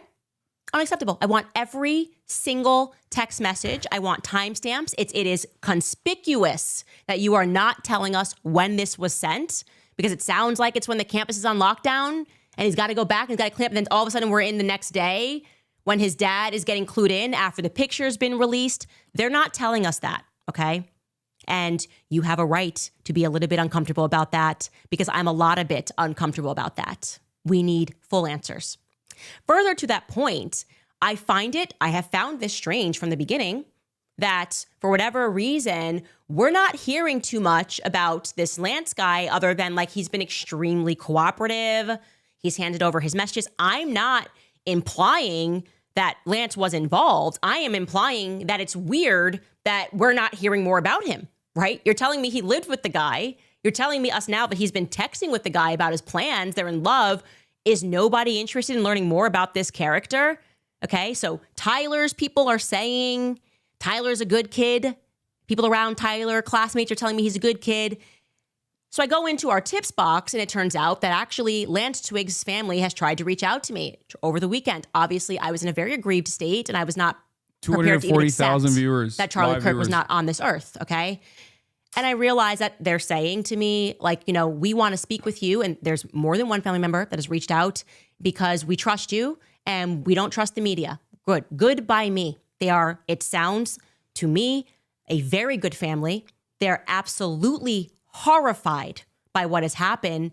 And they are similarly perplexed by there not being more out there about the person he was living with, especially because what they told me, and I can tell you this exclusively, is that the house that Tyler Robinson was living in with Lance is owned by them. Tyler Robinson is paying rent to them. Okay, so they know Lance, obviously, and I'm going to cushion this with allegedly. It isn't allegedly that this is his family members telling me these details, but it is definitely, allegedly what they say until we can hear both sides. Okay, I'm going to pull this up because I took notes regarding Lance because I want to know everything. Okay. Lance, they told us, went to live with his relatives, so no longer in the house with his mother and father. Again, allegedly. His parents kicked him out junior year of high school because he was problematic. He just had issues. And at that time when they kicked him out, that wasn't exactly what they are saying legal for them to have done that. But again, he went to live with relatives and he has issues. They say that he allegedly has a lot of issues with drinking. That Christmas, approximately 3 years ago, he almost overdosed. He drank a bottle of vodka. They are telling me that they were there. They were present for this. And fear began to spread about whether or not even the family would be able to take care of him because of issues that he was having. Is this graduates high school, a new unique? Essentially, the is this a extended family new unique statement? Where it's not only Israel, but it's also transgender Israel. Israel did transgender. It's Trantifa, but also pro-Israel.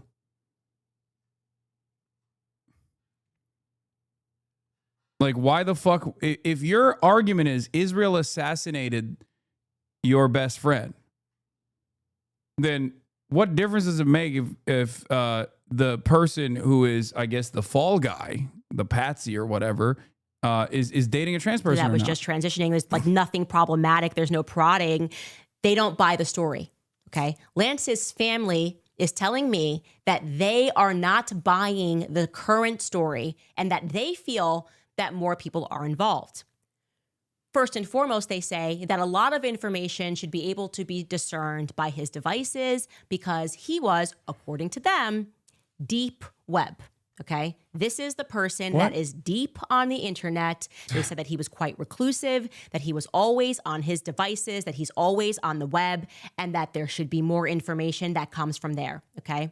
He turned 22, they told me, back in August. And that he was, as I said, very into this dark web stuff. I asked what he was doing for work. Like, how are they? They're fucking boomers, so they're probably like, yeah, that's right. You guys web. Oh, never mind. There's people joking about it. And they told me that he was doing some plumbing work with somebody else. How is there nobody in the chat? They told us that Tyler and him had been living together for at least 250,000 people watching on YouTube, and there is no fucking like the chat speed is so slow for the 250K. Like, my chat is way fucking faster. How is that even possible?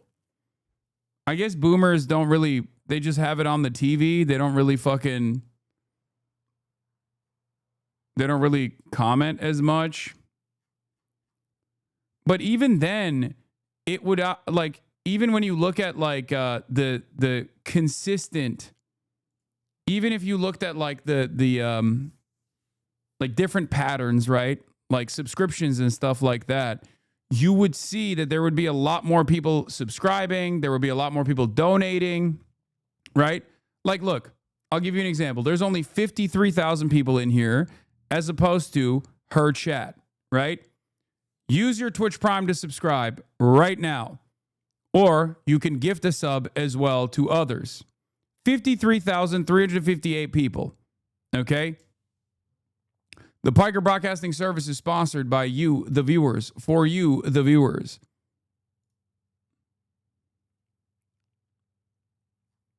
Yeah, I put it on live chat, not top chat.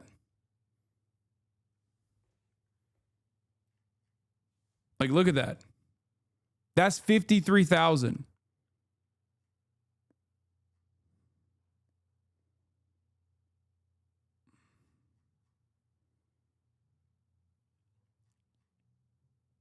YouTube doesn't have Twitch benefits. I know, but there would be a lot more. There would be a lot more people donating, like top chats and shit like that, for 257,000 people Lance watching. Twig's family doesn't feel good about what we're hearing. And we've got Decoy Boy, who's apparently involved in some deep internet stuff, I would say. It's a fair way to describe it. Decoy Boy. Okay, George Zinn. There's more people involved. That's what I'm going to say to you guys. There is very clearly more people involved, okay? This feels to me like a conspiracy. And am I emotionally invested in this? Yes. Somebody said something to, oh, you're unstable. Yeah, you know what? You're right. I have been destabilized by watching Charlie Kirk catch a bullet in his neck and then being gaslit and told nothing to see here. We've got people all around him that are telling little lies. I don't like this, okay? This doesn't feel clean to me. I need timestamps. If you're going to be transparent, be transparent. I'm not saying that you're being dishonest, that you have these text messages. I am saying that I need them in my timeline, okay? And it is just weird that you're giving exact times about certain things, and then suddenly you're like, you know what, we don't need to be so exact anymore, and we can just extrapolate what we need to tell the public a certain narrative, okay? We, the public, don't need a narrative. We need every single plausible detail. If we are ever going to regain any trust in the authorities, post-Epstein world, okay? We're living in a post-Epstein world. It doesn't fly with us. That's not it, you guys. I have more to tell you. I am going to, I guess, at first, let's get through some ads, and we're going to get into Bill Ackman. That's crazy. That's crazy. Hey, the Piker Broadcasting Service is sponsored by you, the viewers, for you, the viewers. No ads. No ads involved, as you know. And no reason to subscribe if you don't want to, but it's totally voluntary if you would like to. Okay. That situationship must have been crazy. I'm not even going to get into this. Okay. Walmart employee here again, keeping the Walmart to Hasan census going. Another customer said they liked you this time. Thank you, Walmart employee.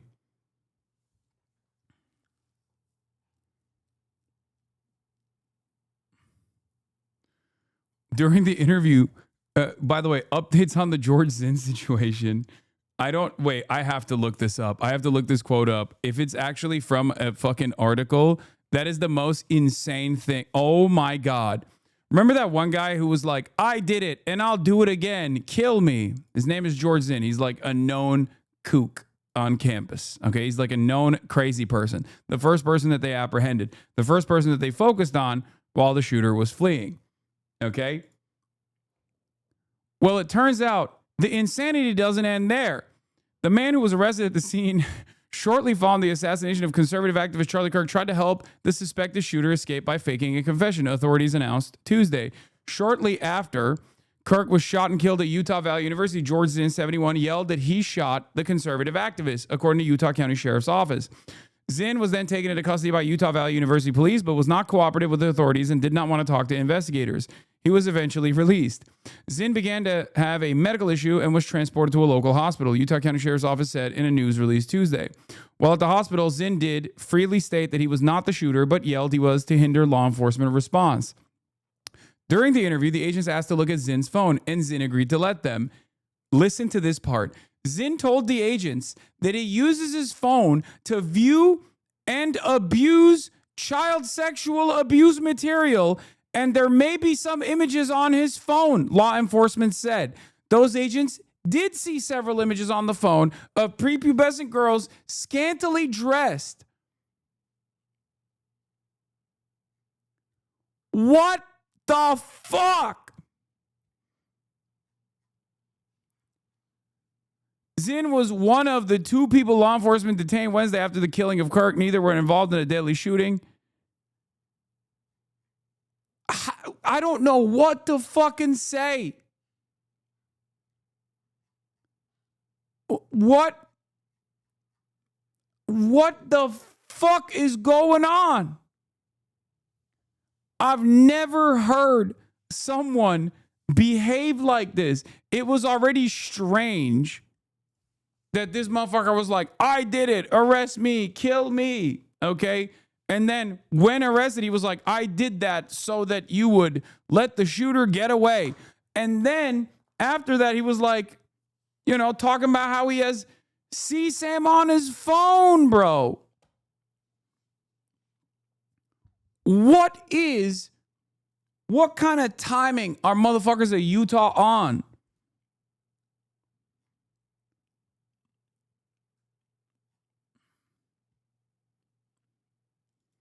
Nah, this article goes into more insane shit. Salt Lake Tribune. Older man arrested after Charlie Kirk shooting had child sex abuse material on his phone, investigators say. George Zinn, 71, told authorities he yelled that he was the shooter to allow the actual suspect to flee. What more insane things could there be?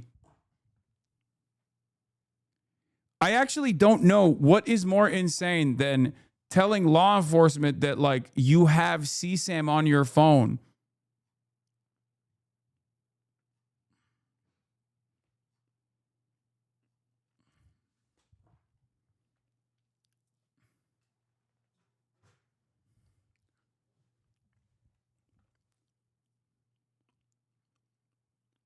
I genuinely don't know what could be more insane. Zinn also shared the images with other individuals. Zinn was released from the hospital on Monday and was then taken to Utah County Jail, where he's currently being held under suspicion of felony obstruction of justice and 4 counts of felony sexual exploitation of minor, according to arrest documents. He has not been formally charged. There is no information that Zinn actually colluded with the shooter at this time, investigators said. Video of Zinn's arrest spread quickly on social media. How dare you, one spectator yelled repeatedly. Near the end of the video, one uniformed officer could be heard saying, he said he shot him, but I don't know. Zinn has been a Utah gadfly, regularly attending protests, Republican political functions, and film screenings. He's been arrested multiple times, typically on suspicion of misdemeanors, often trespassing.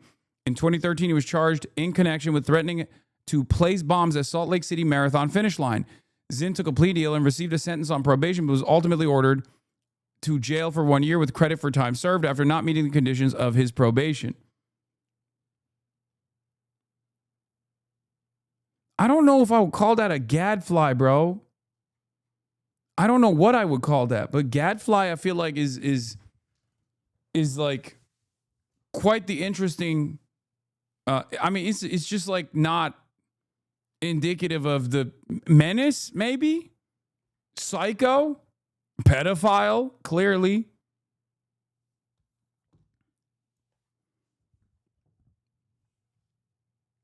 Like,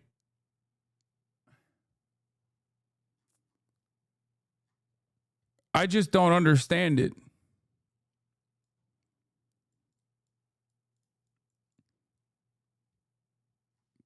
Public menace, Mormon menace. Anyway, let's get back to this. People that he was having at his conferences. I know for a fact. So if you'd like to dispute that, Josh Hammer, and release your text messages and pretend that you were just, chill and supportive and thumbs up, cool.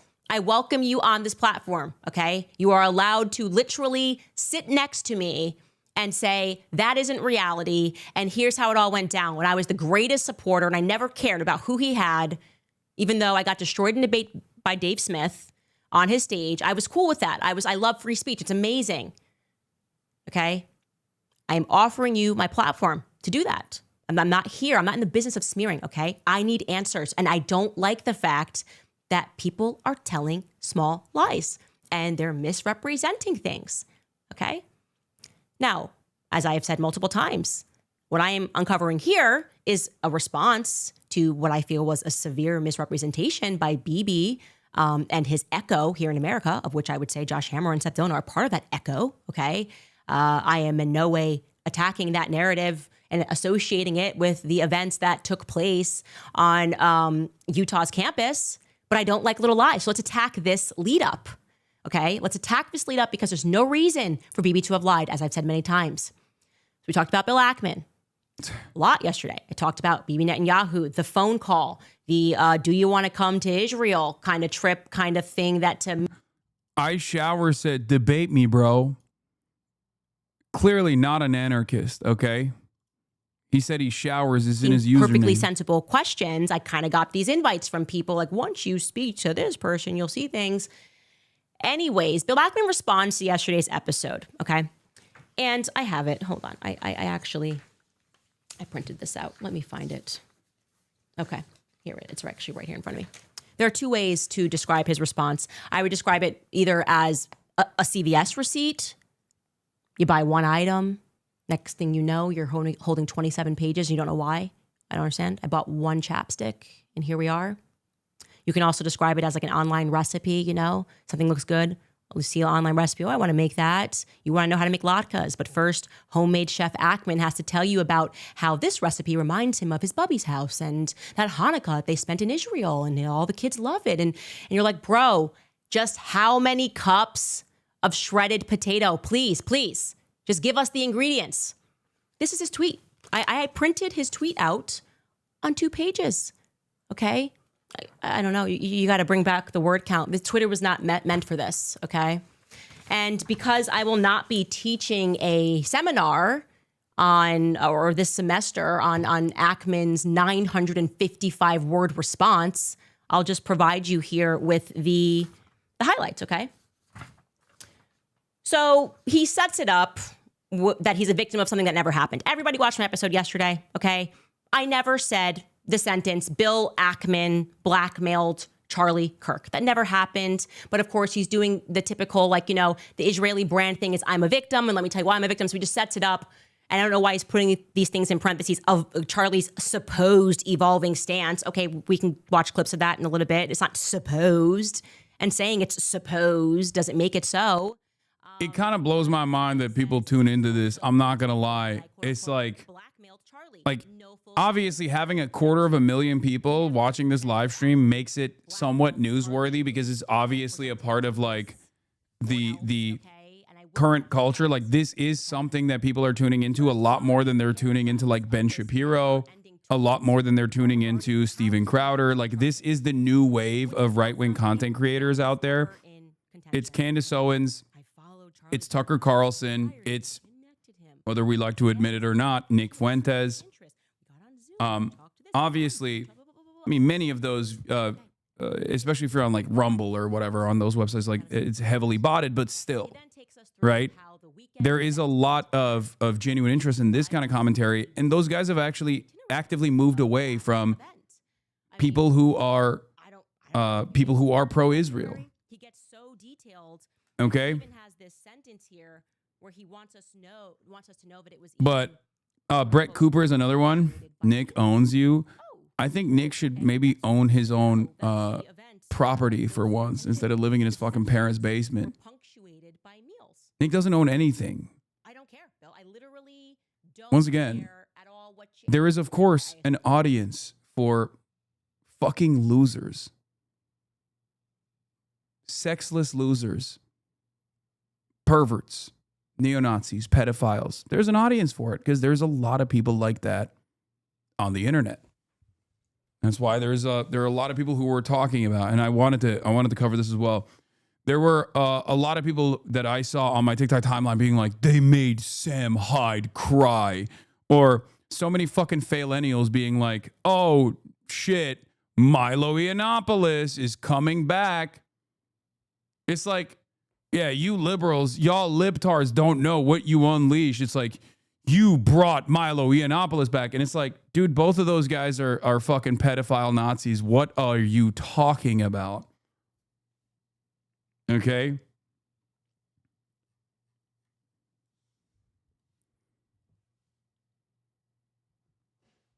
Like, it's just, what do you mean? Oh, you're bringing them back. Okay, sure. Like every single person that I just mentioned are neo-Nazi lunatics who also are pedophiles. These are your best guys? Really? Okay. Bro, being called a Nazi doesn't matter anymore, Lamau. I know.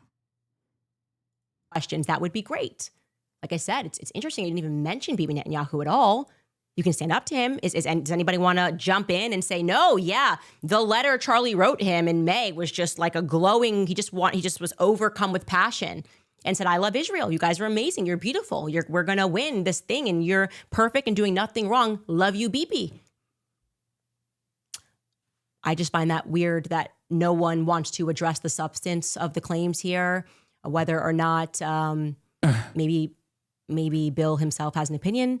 Whether Bibi lied by severe omission when he mentioned his last correspondences with Charlie. Because I feel like if Charlie said, I don't want to go to Israel, maybe don't bring up, I just invited him. I guess if it was friendly and everything was great and he was just going to come out.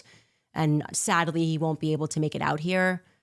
And regarding, just the public here, if you're trying to decide what's real and what's fake, whether or not what we're telling you is real or fake, you can take Charlie in his own words. I mean, shout out to Village Crazy Lady on X. She's a great follow. She just reads Bill Ackman's diatribe and says, okay, she goes through the itinerary. Bill Ackman just confirmed that he hosted his meeting with Charlie on August 4th and 5th.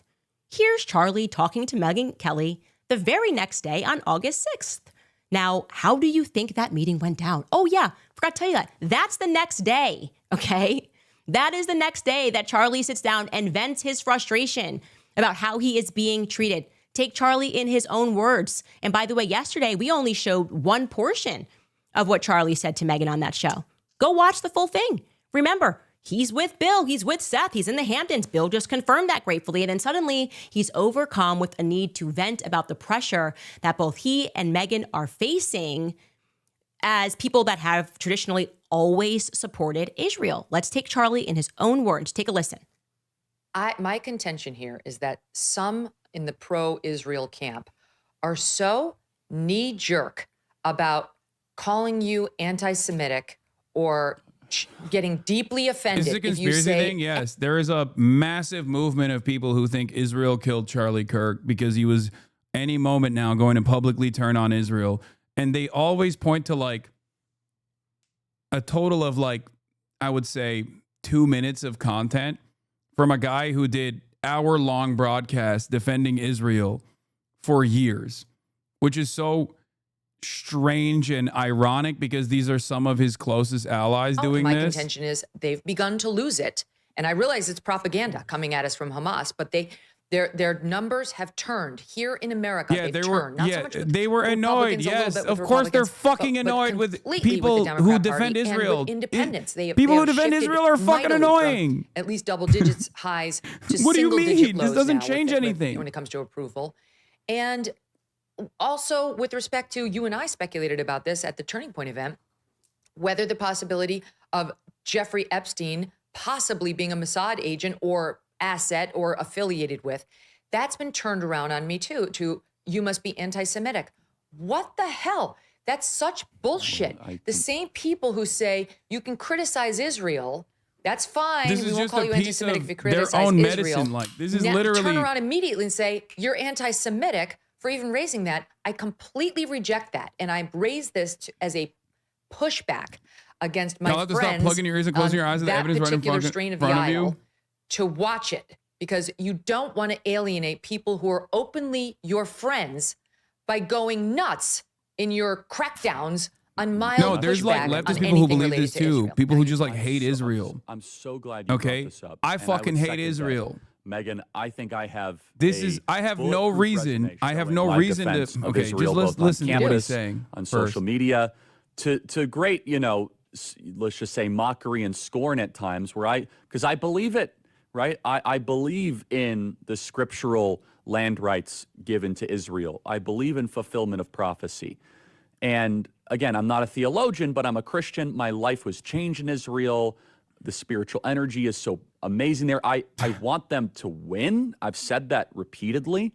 Same. And However, Megan, you're hitting on something very potent and important. Now, let me first say, I don't want to judge an entire group because there's been many people in the pro-Israel world that have been very sweet, very kind, very nuanced, very Charlie, you know, you're with us, you don't have to agree all the time. However, and I will say this, the behavior by a lot, both privately and publicly, are pushing people like you and me away. Not like we're going to be pro-Hamas, not like we're going to, but we're like, honestly, the way you are treating me is so repulsive. I have text messages, Megan, calling me an anti-Semite. I am learning biblical Hebrew and writing a book on the Shabbat. I honor the Shabbat, literally the Jewish Sabbath. I visit Israel and fight for it. And there's another article out in the Times of Israel today. I could read it on air. Oh, I was this just seems reading like before I got he on. hates Israel, Charlie, man. what are you doing? Like, why are you? What am I doing? I'm sorry. Like, let's just take a step back here. Yeah, bro, this is a dude who's literally saying, I'm your fucking ride or die. Why are you yelling at me? You should be more worried about how your PR looks. I'm quite literally trying to hold this goddamn coalition together while still defending Israel. That's the conversation that's taking place. I was someone who spent my life, my political life, defending God, Israel. right-wingers and Didn't their really mean fucking anything to me. anti-Israel commentary just is so frustrating. Right-wingers and the way they talk about Israel is so fucking annoying because, like, it's either built upon she's convincing me. Okay, well, They just line up like you're just it's like Agent Smith. Okay, it's like Agent Smith in the Matrix. How many can there be all saying the same thing? And then they gaslight you. They make you think you're crazy because they're like, why don't you understand why what you did is really wrong? I remember this. I remember the tweet. I said, no person, nobody, no nation anywhere in the world has a right to commit genocide. And I was suddenly being flooded with messages from people, Dave Rubin. I remember this. I was like, what did you mean by that? And they're like, part of me doesn't even want to fucking... You can help me what? I said something that made sense. Like, this should not offend anybody. Nobody has... Genocide's not cool, right? Did something change? Where was I? It's when you tweeted it. And, like, you could have been clearer. You should have added that Israel would never do that. I'm like, okay, you guys are being insane. This statement stands. I was referring to Brian Mast's remarks, but even if I wasn't, I'm becoming Candace and I just Owens tweeted Pill. Thank you genocide for is always showing me the wrong, light. Hold on, I'm that gonna tweet should cover always be right. her statements in a I second. can feel that energy. Okay. When you're not sure who your friends are, they're starting to gaslight you. They're making you think you're going crazy for having sensible positions. And there's no halfway house for this. Okay. I can tell you that. You're either going to take being kicked in the chest, okay, and told get out, and then suddenly they're all communicating behind your back. And just where he talks about that article, something goes out and suddenly it's like, you know, what's going on? They're like trying to make you think you're going crazy because you're saying I don't even think the assumption that this could be potentially Israel is always going to be anti-Semitic. Okay? Israel obviously has a tremendous amount of influence over American politics, both defended by Christian Zionists, American Jewish Zionists alike, people who are Israeli. There are a fuck ton of people who are pro-Israel in positions of power. Okay? Israel has also conducted high-profile assassinations without any scrutiny whatsoever. I just need you to understand something. Okay? I know all of these things. Okay? I know all of these things. I understand all of these things. One key part of this commentary fails to address the most consequential aspect of this story, which is whether or not Charlie Kirk would actually go against Trump's wishes. And on the Epstein front, there is evidence that Charlie Kirk abided by Trump's wishes, regardless of his own personal opinion on the matter. And part of the reason why I don't even want to fucking talk about this is because, like, you know, I guess it's like beneficial for me technically for people to think this was definitely Israel. All these right-wingers being like, this was definitely Israel. I hate Israel. Okay. But I also can't let it go when something is just like a stupid narrative. I have to clear misinformation. I have to clear unreasonable suspicions. Victims, but do you want to just come and maybe stay at my place for the weekend here in Israel? Like, that's the vibe that Bibi was rushing to present to the media. So why didn't you do Charlie Kirk's show? I'll leave that as a question for you guys. Common sense. Common sense, okay? I don't like small lies. And remember, Bibi started this. I am responding to his shamelessness, shameless misrepresentation of what Charlie was going through and what Charlie was saying. Because, and I want to be clear, to me right now, it feels, and I'm using a corporate term here, a bit like a hostile takeover, okay? It's Charlie misplaced builds the anti-Israel company sentiment because it's just a dumb organically premise, on to the be basis of honest. Charlie and Charlie's No, it's honest not even. ideas.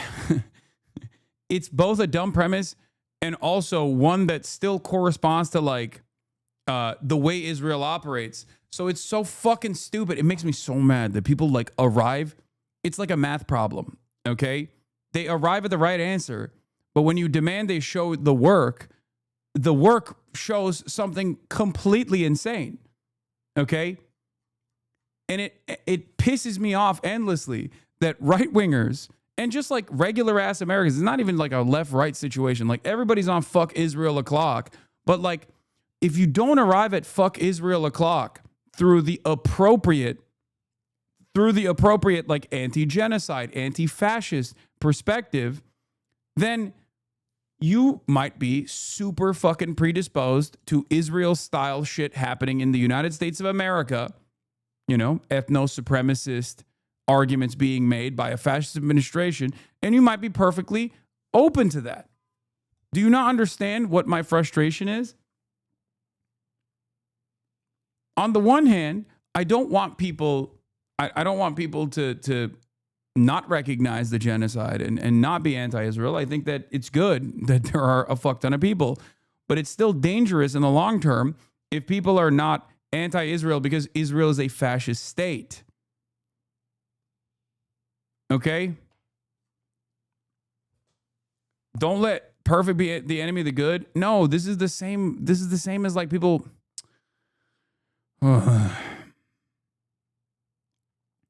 Truth is more important than anything else. Okay? The truth is more important than anything else. Arriving at a conclusion through misinformation is dangerous in the long run. Here that the response to me asking The reason why I say this, especially as it pertains to Israel, is because like then you're basically saying Nick Fuentes is a beacon of truth, or is a good thing. It's good that there's a Nick Fuentes style figure out there who is anti-Semitic and also anti-Zionist, right? The reason why I take issue with that is because he's a fucking fascist, self-described fascist. The reason why I despise Israel is because Zionism is also a fascist ideology. I'm anti-wanton murder of human beings. I'm anti-ethno-religious supremacist ideologies. I don't want America to do Israel for white Christians, for example, here on U.S. soil. I don't know why this is so difficult for people to understand. And those guys are not your allies, and they will also inevitably turn on you anyway. So, right conclusion, wrong solution in this circumstance as well. Where if people arrive at this like fuck Israel attitude through a sequence of misinformation, they are more predisposed to believing in fascist narratives when it's happening at the domestic level.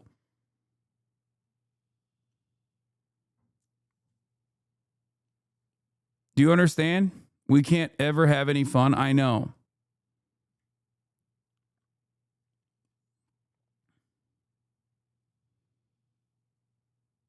It seems like something easy to understand. I don't know why people aren't getting it. Because people are desperate. And if you're desperate, you want to believe, you want to say, look, nothing seems to work. Okay? Nothing seems to fucking work. So I'll take it any way I can.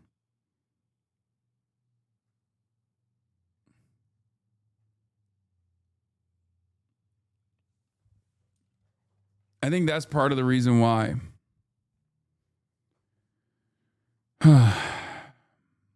We know your stance. Let's listen to hers, Hasan. I already have. I already covered it yesterday. She's just going over it again. Ackman that made an absurd amount of money while we were in COVID lockdowns and we couldn't work? Are you the same Bill Ackman who like turned that into like billions? I'm pretty sure you are. So maybe check yourself, okay? I'm so sick of this. Nobody can make money but us. By the way, the person that was in the Hamptons, other people that were at the Hamptons that are all talking about this, said Bill Ackman got up and gave a presentation and told them that they shouldn't own property and they should give money to, like, you know, stocks. That's how they can be successful. They just want to rule over us all, don't they? Allegedly, that's what he said. Bill Ackman, you can reply. Did you tell people that they shouldn't own property when you gave your presentation on this now infamous meeting in the Hamptons, which wasn't publicized until I publicized it? I don't know. I'm just asking questions. Are we allowed to do that? Or are you going to sue me? You're going to crush me? You're going to impoverish us all? Why are you guys like this is my question. Laura Loomer in too. Like this is like how Bill, I guess, wins the argument. They're like, Bill gave money. It's all about money all the time. Bill Ackman says he's offering $1 million to whoever any information he has regarding the person who assassinated Charlie Kirk. And then she attacks me yesterday and she's like, Bill Ackman gave $1 million, Candace. What did you give? What did you give? I don't know. 2 years of my effing life to Charlie, helping him build things. Why is everything about money to you? Why do you think having money makes you a decent human being? Why are you so soulless?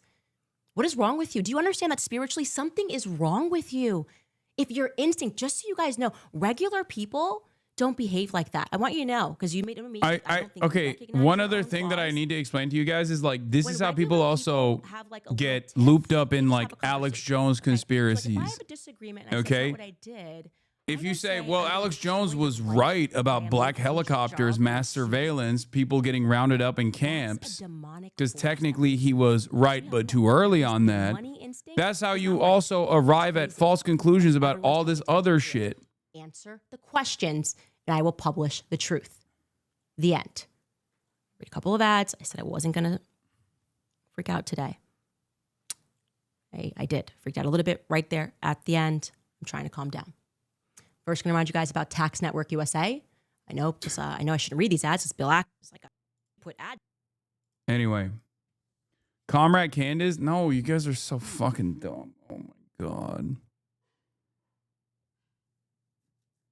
Anyway, I guess I'm of two minds on this because it's like, don't interrupt your enemy when they're infighting, you know?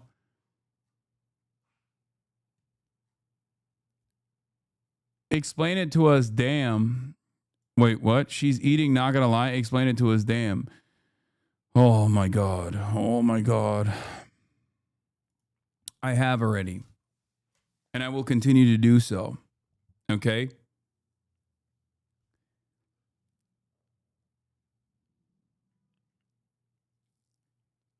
As the #1 hater of Israel, well, I guess technically #2 because Candace Owens did win Anti-Semite of the Year by StopAntisemitism.org, run by one woman, one crazy psychopathic ultra-Zionist living in Long Island.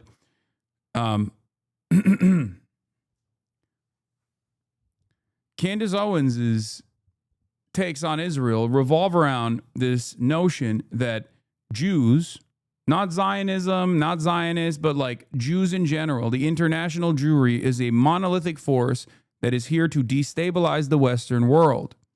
Okay?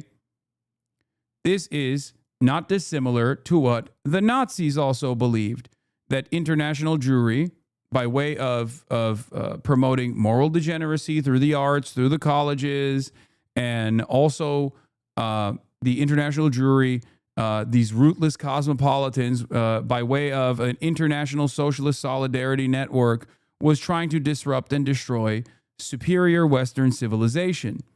Okay? This is an incorrect assessment. This is not only obviously very harmful and made up, it led to a lot of violence, specifically the Holocaust. Okay? But this kind of faulty assessment leads people into believing that the enemy is Jews as a whole and not international capital.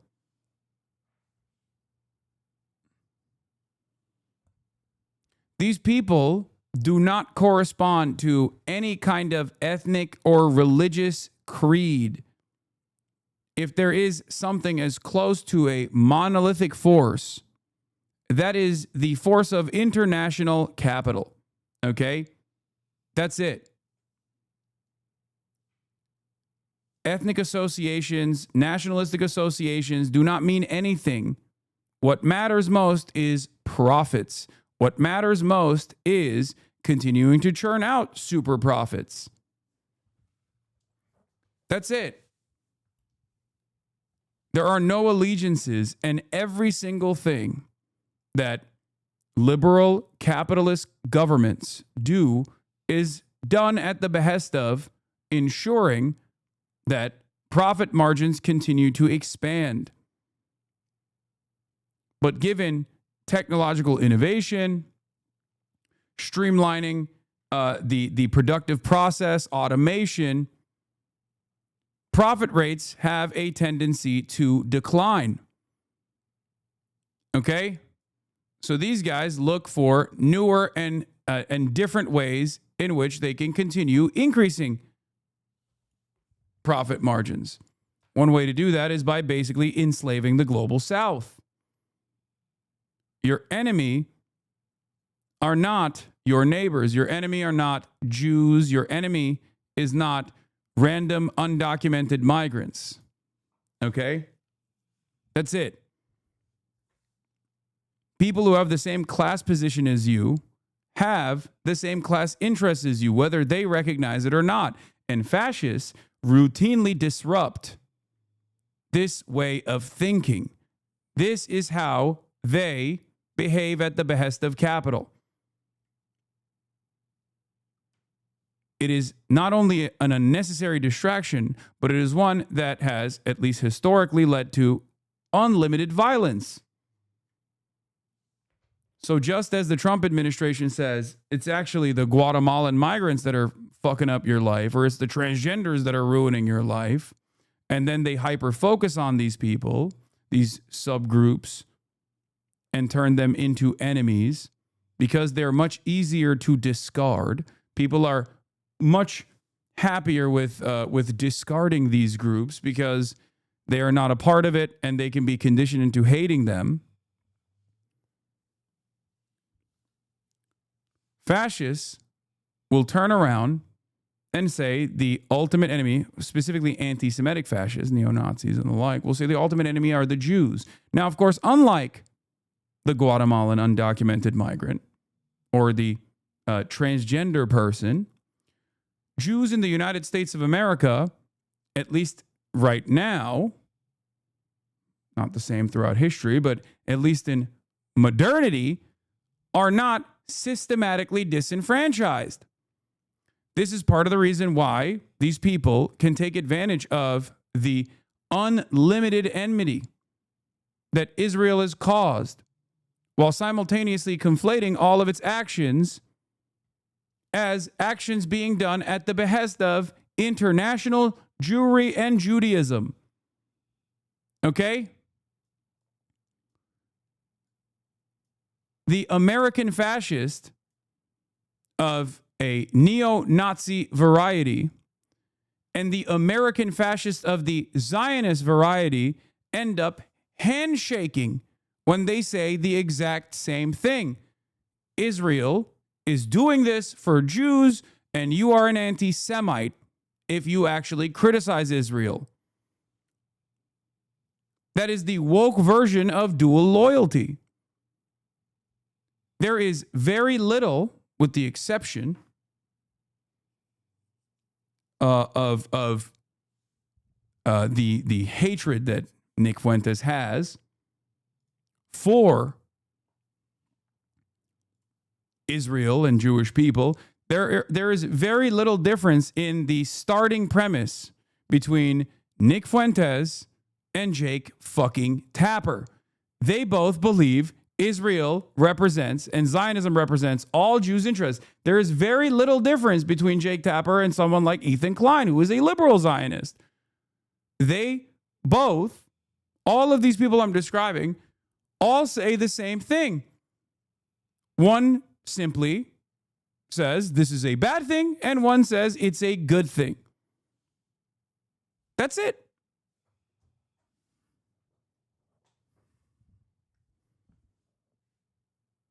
It's wrong.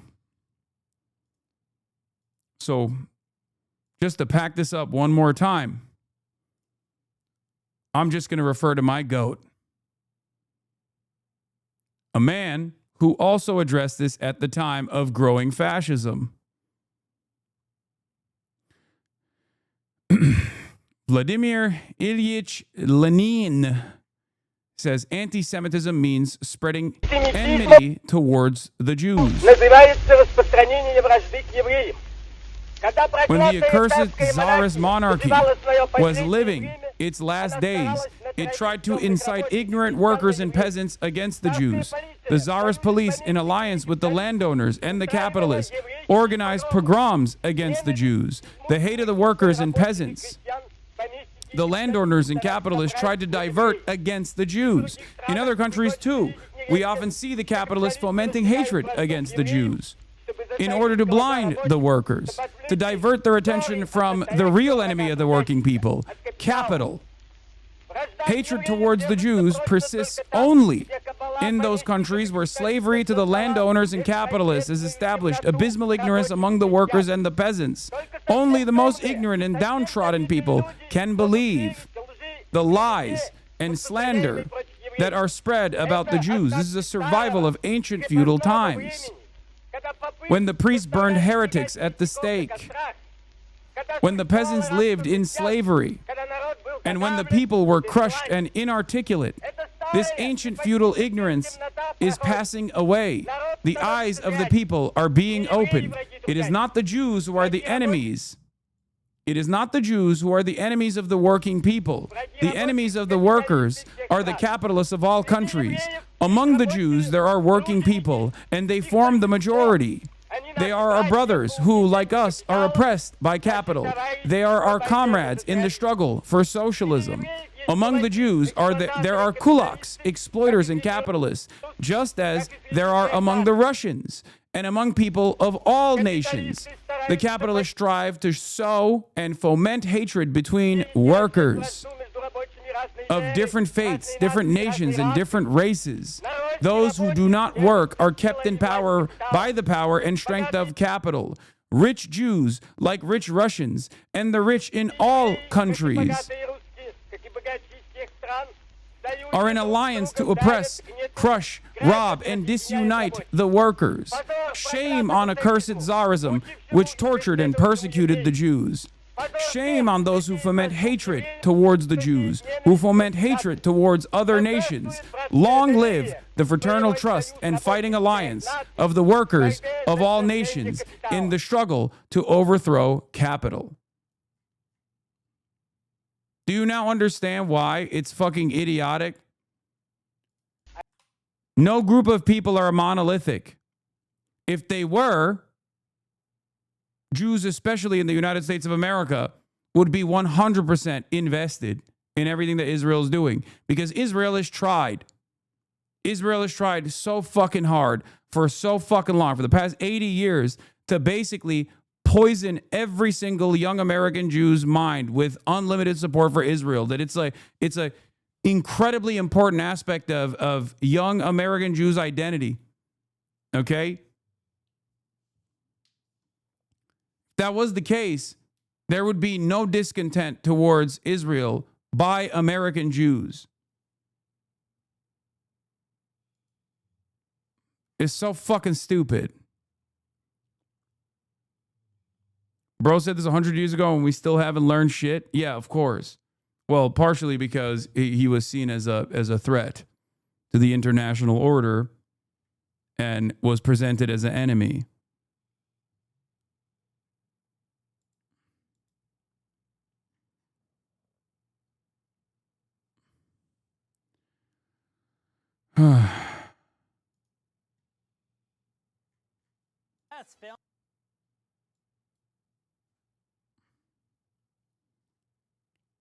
This is why I consistently repeat that you have to understand exactly what the reason is. Like, if your hatred for Israel stems from enmity developed for Jews, if you consider Jews to be a monolithic force, if you do not believe in people's class positions, if you do not believe that people are subject to change their perspectives, if you feel like there is this intractable association that all Jews have towards the state of Israel, then you are going to be wrong.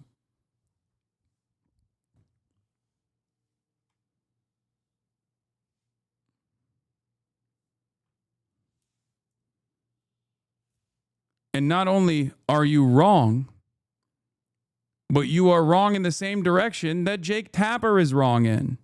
Okay? You are wrong in the same exact ways that Jake Tapper is wrong. Because he also believes that Israel is profoundly important for all Jews and must be protected. In the same exact way that Candace Owens believes Israel is profoundly important for Jews who are a monolithic force, and therefore it must be destroyed. Okay? Zionism is a fascist ideology. And just like people of all different backgrounds can find themselves in the throes of fascist ideology through dedicated social conditioning, people can find themselves in the throes of Zionism. Those people can be convinced. Those people can change their minds. Okay?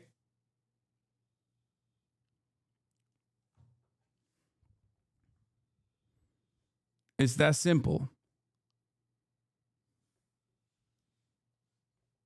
What makes Lenin and Hitler philosophically different from each other? Please let us know. I mean, this argument, this question, I don't know if you're asking in some sincere, cynical way, is one that I describe my personal worldview as one that is different from all of these motherfuckers that are on the right. I believe that people are a byproduct of nurture more than nature in its simplest terms. Okay? People believe the things that they do and operate in the ways that they do, okay? Because they're conditioned to believe certain things. People are, first and foremost, slotted out through their class position. The overwhelming majority, if not damn near 99.9% of the population of the planet,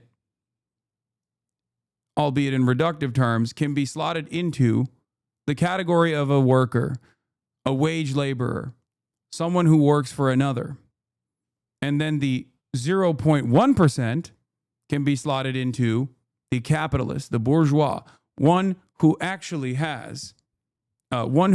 does not need to work a wage labor job and can simply accumulate capital by virtue of having it prior. Okay?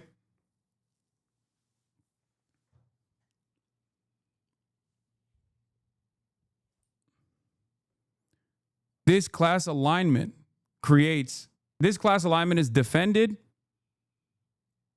and capital owners are defended under a capitalist system so that exploitation can continue.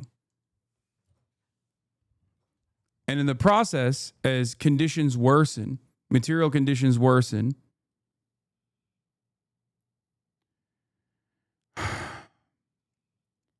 when there is volatility and anger and resentment in the air, capital owners will devise new ways of dividing the population to make sure that they do not recognize their class position, but instead recognize other qualities that create points of division, create anger and animosity. Someone's national background, someone's ethnicity, someone's religion, someone's documentation or immigrant status, and even someone's gender identity, someone's sexual orientation. These things do not matter. They don't. They're what make us human beings. We're different from one another. But ultimately, we're all human. We're all the same. But the capital owner focuses on that to foment dissent, to foment division amongst the working class.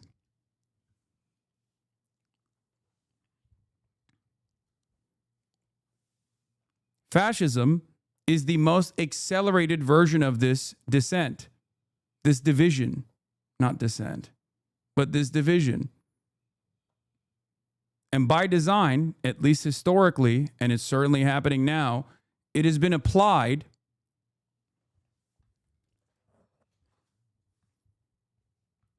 in times of dire need for the capital owner to restore some semblance of control and to ensure that the hierarchies that exist under capitalism do not change.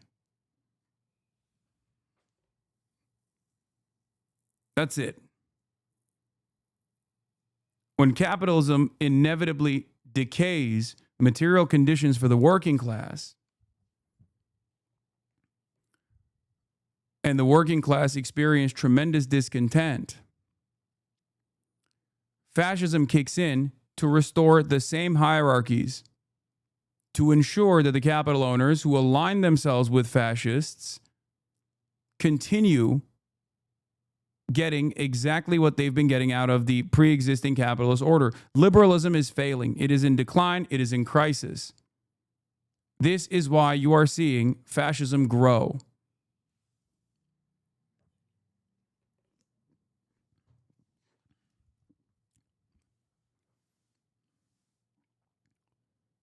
That's it.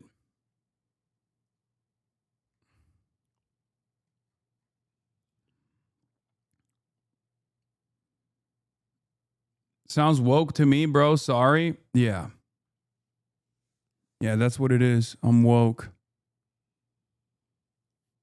The problem is the overwhelming majority of the working class living in liberal capitalist countries like the United States of America or any number of different countries see themselves as capitalists as well. And they are fearful of this alternative. They're fearful of what they do not know. They think, they've been taught to think that any other system, any other organization of the economy would present a real danger,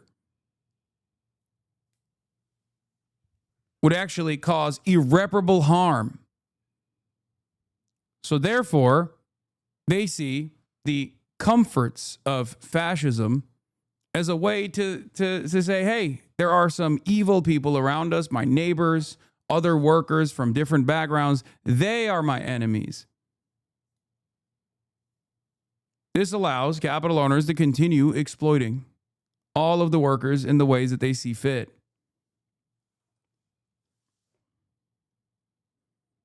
Why is liberalism in crisis? What led to its failure? I mean, it was always slated to fail because it does not address the major contradiction, the struggle between these two classes.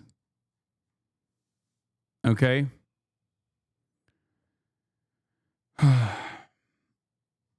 Anyway, speaking of liberalism in crisis, here's one last note on the... I'm still blocked by Nick Fuentes for saying he sounds like this. What is this? Jones was the captain that hated the sea. Don't come over here, Mo, and stay away from me, Curly. I don't want you guys hitting me. A lot of times, people are wondering, Larry, whatever happened to you? Well, I died in 1975 of a stroke. And before that, we had a resurgence of our films. I don't understand this. But yeah. Speaking of the crisis in liberalism, let's get back to one of the interesting conflicts that has arisen. As I was saying, one of the major defenders of liberalism, as you know, is sex pestiny, molestiny, child molestiny, also known as the streamer destiny. Now, for many, many years, through unlimited envy and anger and resentment, this person has decided that that I was the number one villain, that that was creating a real threat that might tackle American democracy. Okay? What's interesting about that, of course, is that in the process of designing me for his own cult-like community as the number one enemy, he basically took on positions that were diametrically opposite to mine, including but not limited to being a supporter of Israel and its genocide, right? But also aligning with a lot of people that wanted to kill me, including pedophile neo-Nazis such as Sam Hyde, and also pedophile neo-Nazis such as Nick Fuentes. He quite literally turned around and hung out with Nick Fuentes and propped him up when he was an irrelevant character, an irrelevant side character. He gave his phone number to all these other podcasts and whatnot. He didn't care because he is a debate mercenary, if you will. He didn't have any sort of real ideology. And while he was doing so, for years and years, he used this community to find whatever they could to negatively frame me, to present me in a false light through a somewhat sophisticated smear operation. This operation also obviously took new light and a renewed strength when he associated himself with Zionist groups in this country that are also just as fucking insane, but this time with a level of institutional, with a level of institutional control and influence. A big part of the clips that are flying all around the internet right now about how violent I have been came from his community, right? They've been at this game for quite a while to limited success. It hasn't really worked at all, right?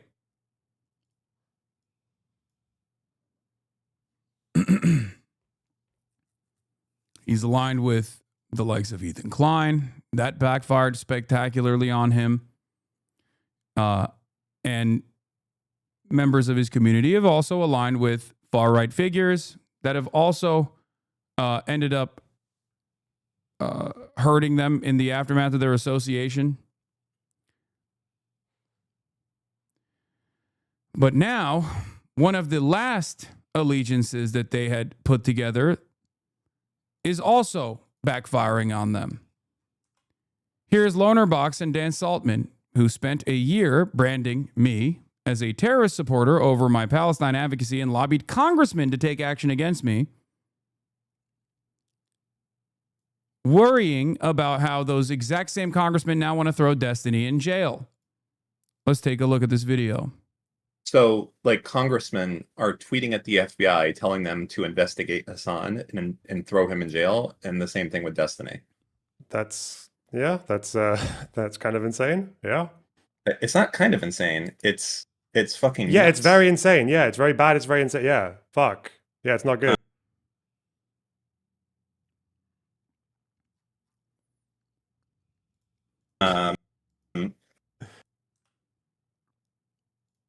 They literally engaged in fascist censorship attempts when they thought it would eradicate the left.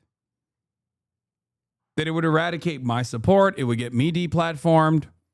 And now those exact same motherfuckers, including Elon Musk, who was recently retweeted, who recently retweeted Dan Stalkman for a clip compilation that Destiny's community had created, that Tectone posted.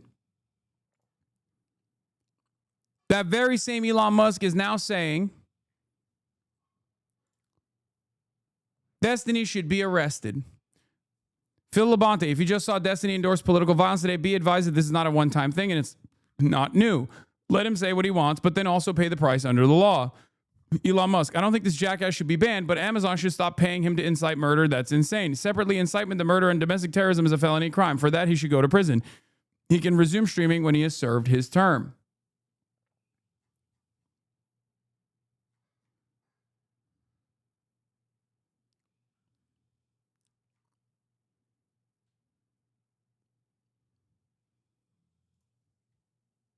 The chickens are coming home to fucking roost.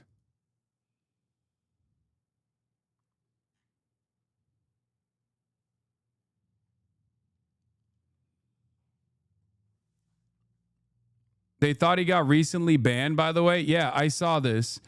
He said, unreal. Elon Musk and other conservatives just got me banned from Twitch. My entire income is gone now. So much for the party of free speech, which, of course, happened a long time ago.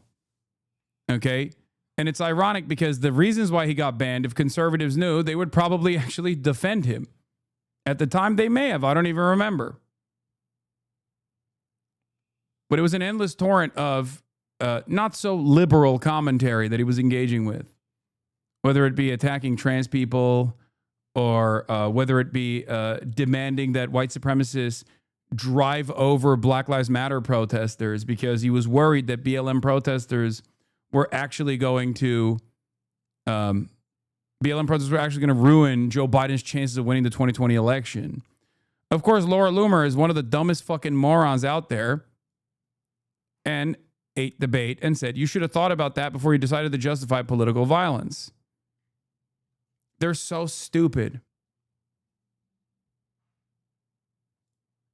And Representative Anna Paulina Luna said, I have forwarded this to the FBI for investigation. Inciting violence and murder. This guy's disturbed and unhinged, needs to be investigated. Hash out the crime statistics? Not exactly like. You need conservatives to be afraid of getting killed when they go to events so that they look to their leadership to turn down the temperature. The issue is right now, they don't feel like there's any fear. Like, I don't know. It's like memes. It's just memes to everybody, I guess. I don't know, bro. I don't know. I don't care. I'm playing video games. Okay, I'm done today. I don't give a fuck. God, it's gonna be so fucking gay if I get killed in the next fucking 2 months of shit I'm doing. Well, the cucked shit out here. Please don't anybody make any actual fucking, the most cucked, weak ass, fucking bullshit ass speeches on my side. God, if it happens, holy shit, I'm gonna make a death note before I go out to go live and not. God, it's so cucked. It's so optics cucked.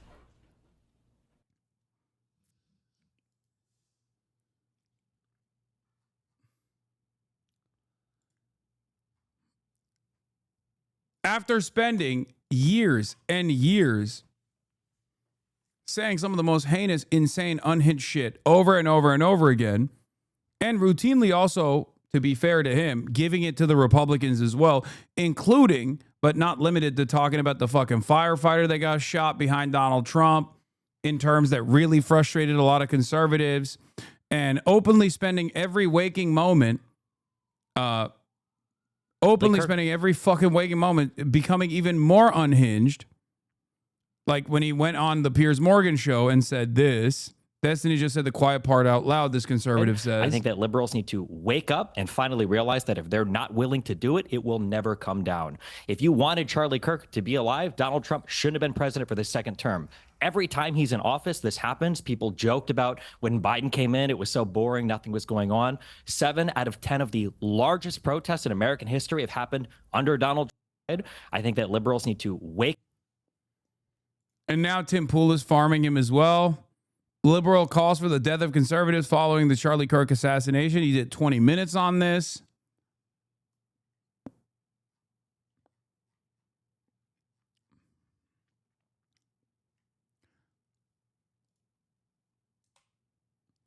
And Donald Trump Jr. is posting about it, saying this is the mainstream of the Democrat Party.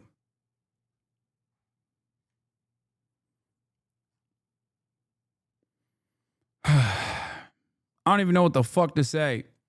These motherfuckers are literally using Destiny's Community's clips because they couldn't find anything. They couldn't find anything recent of me saying anything that's even remotely advocating for violence or anything like that specifically. And I know they're looking. I know that right-wing groups are currently desperately looking for anything that they can tie me back to Charlie Kirk in a violent manner, right? And DGG basically gave him all of the shit that, you know, is readily available out there. All this like false framing, all this out of context shit.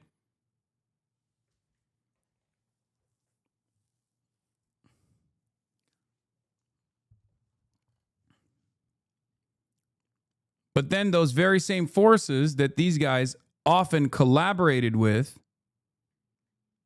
are now coming after Destiny as well, because he can't fucking be normal ever. He always gets in his own goddamn way. At least the energy is spent not trying to kill you. Oh, there's plenty of energy against me too. Let's be real.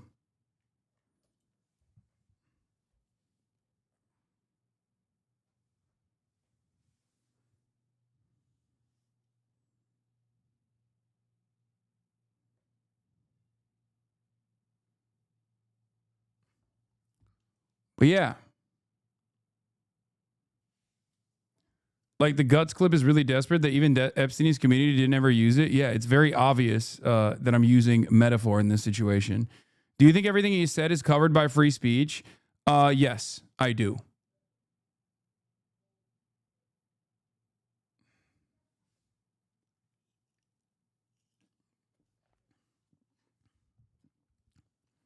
I do.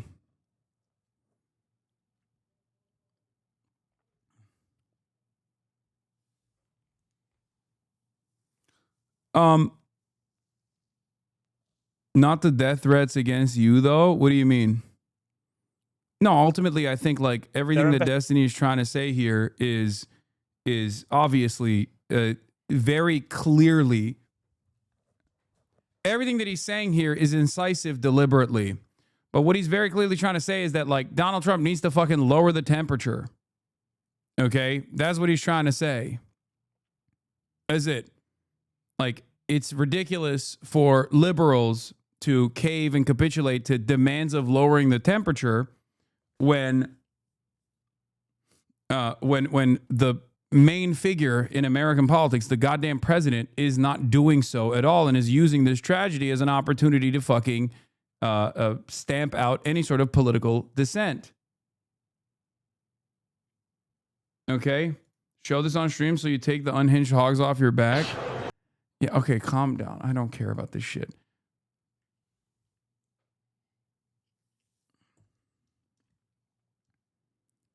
Like, that's what he's implying. Investigation has now established that he had been radicalized by a leftist ideology, which drove him to do this. Popular streamer Destiny refused to condemn the assassination of Charlie Kirk, says you need conservatives to be afraid of getting killed. On Piers Morgan, I won't condemn anything until Trump can go on air and say all of us need to calm down. On stream, you need conservatives to be afraid of getting killed when they go to events so they look at their leadership to turn down the temperature. Yeah, I mean, we watched both of these clips. That's basically what he said, yes. And he said this recently, for the record. He said this recently.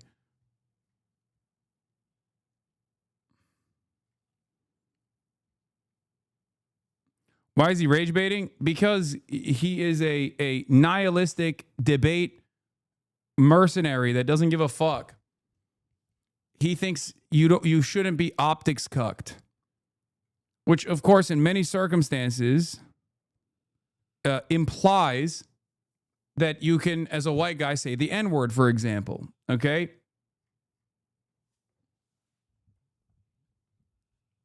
Like it's totally irrelevant and unproductive ways in which he advocates for certain things. Like, it's just stupid.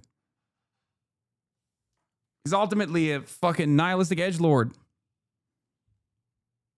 And as someone who is nearing 40 years old, he just runs around and is like, ooh, I'm saying bad words that you're not supposed to say. I'm saying bad things that you're not supposed to say.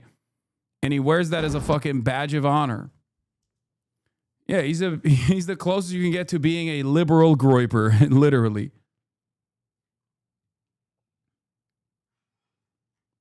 It's just very fucking stupid.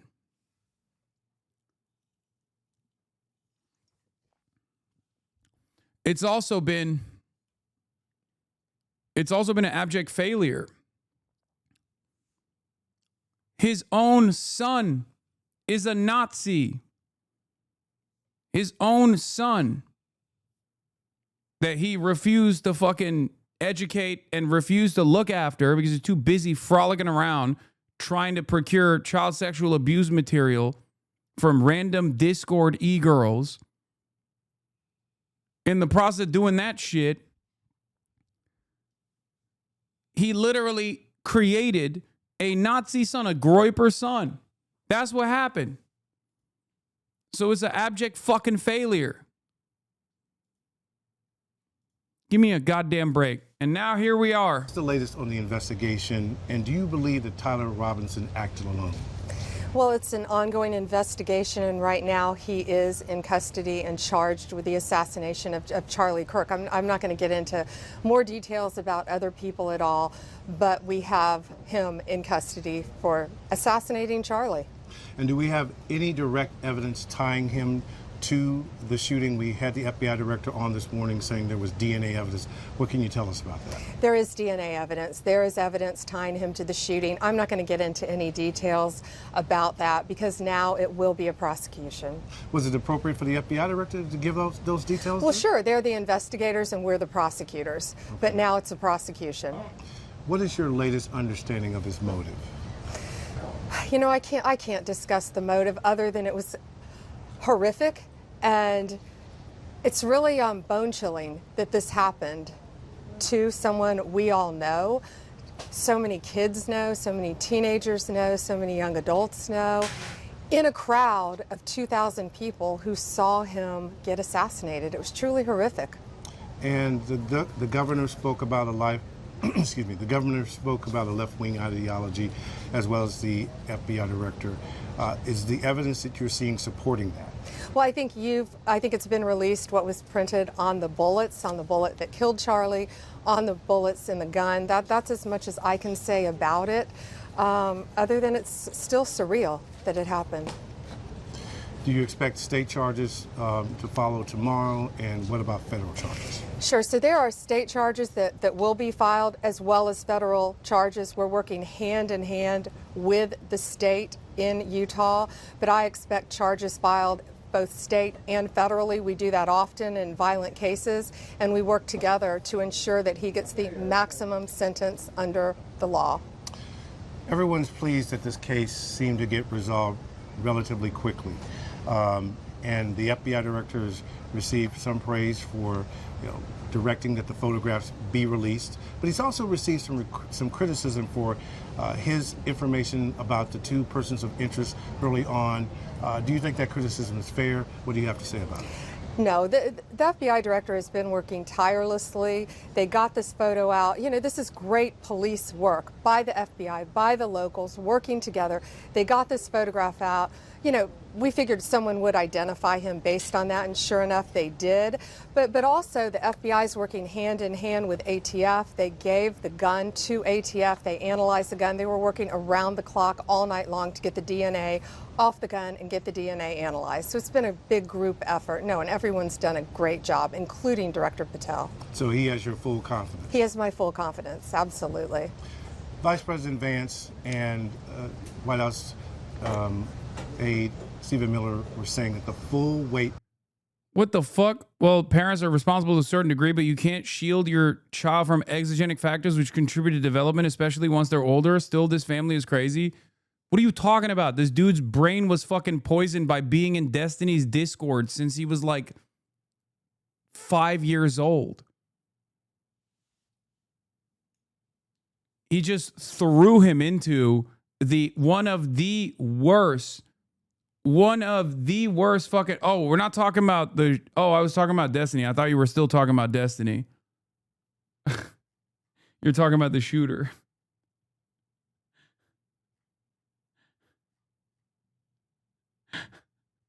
I'm referring to Destiny's kid. I thought you were making an argument about me saying the Destiny's Child being a Nazi. As far as like exogenic factors works in this circumstance, the person is 22 years old. It's a little bit different than 14. Remember, I walked away after making that argument.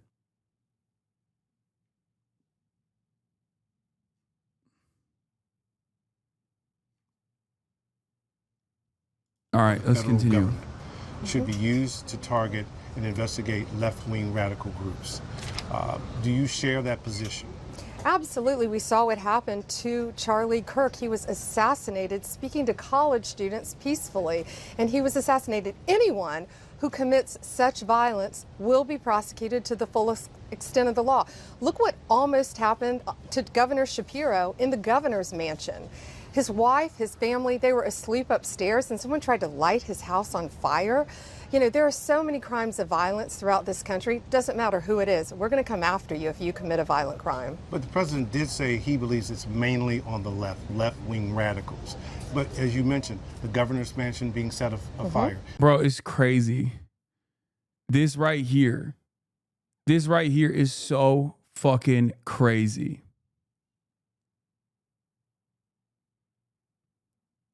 Like every prominent media outlet should be attacking this statement.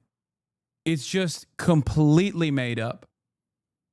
And as is the case with many things that the Republicans falsely claim, the exact opposite is the truth. You could say, listen, left, right doesn't matter. America's a very violent country, and I do agree with that. Okay? I agree with that. But if you're going to look at this on pure partisan lines, it's not even a question that right-wing political violence is the most common type of political violence. Mass shooters that fucking come out and openly say like, oh, I'm terrified of the Great Replacement. This is not my assessment. This is the assessment of the Department of fucking Justice, by the way. What are we talking about? Including gang violence. See, that's not, I know what you're trying to do here. Okay, I'm not going to eat the bait. It's just a factual inaccuracy. And it's such a basic thing that you can address. And yes, of course, the Department of Justice, under her fucking, under her watchful gaze, has deleted that study last week. Now 404 Media is actually covering it as well, so I'm glad that like more people are aware of it. This just came out today from 404 Media. We covered it before. I think it was a Jason Palladino scoop, if I'm not mistaken. DOJ deletes studies showing domestic terrorists are most often right-wing.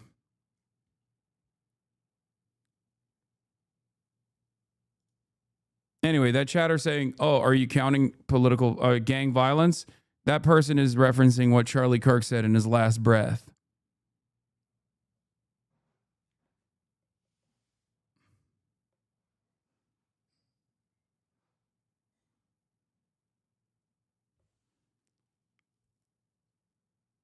We had the former Speaker of the House for the state of Minnesota killed along with her spouse. We had the state senator, wounded along with his wife. So it's clearly not just one side, is it?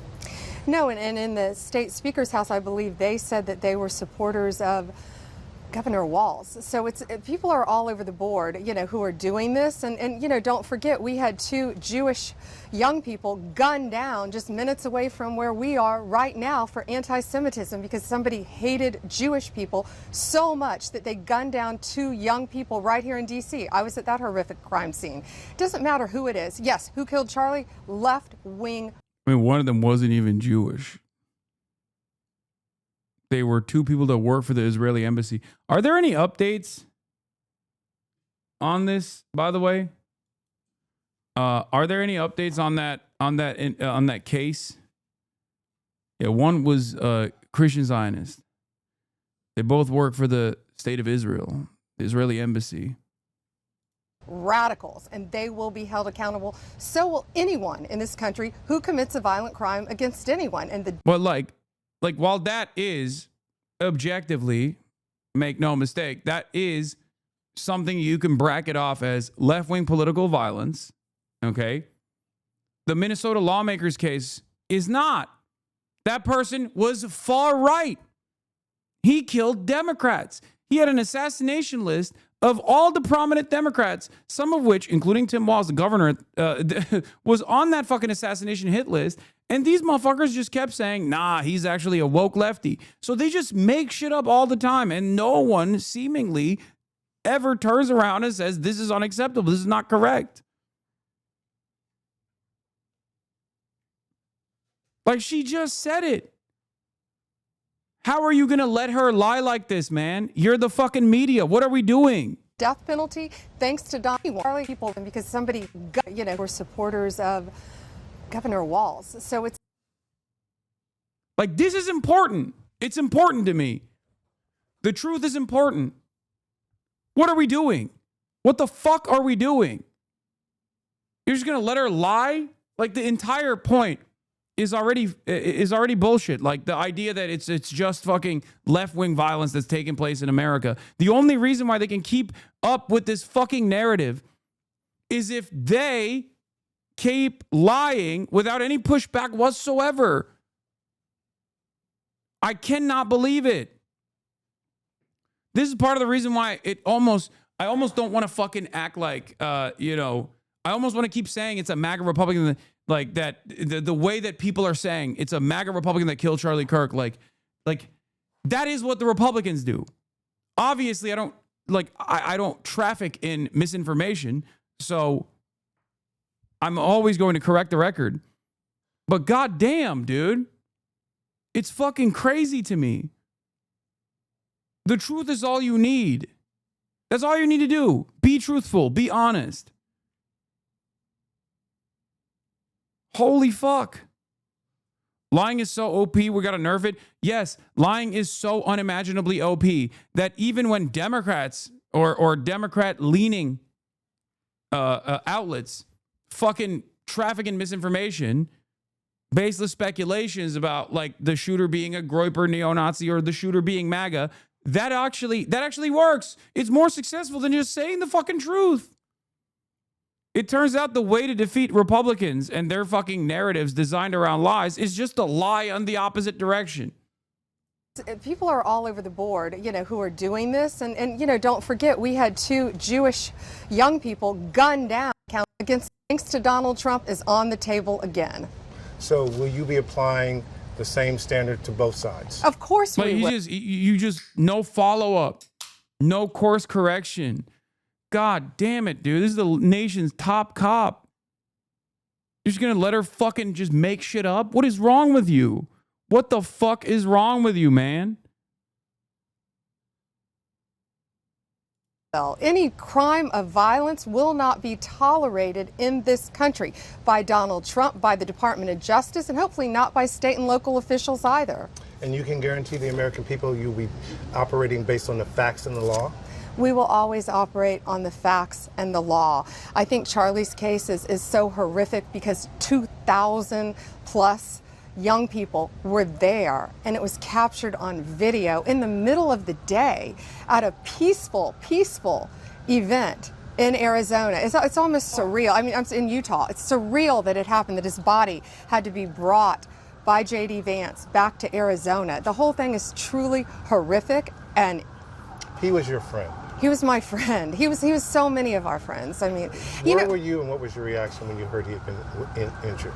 It's interesting. I was on a plane coming home from an event I was doing with Bobby Kennedy, and Gates, who works with me, was shaking, and he showed me his phone, and I was looking at Bobby Kennedy, whose father was assassinated.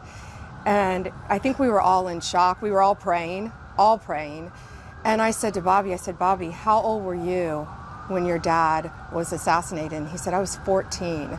And Bobby was with him when he died, I think the next day in the hospital.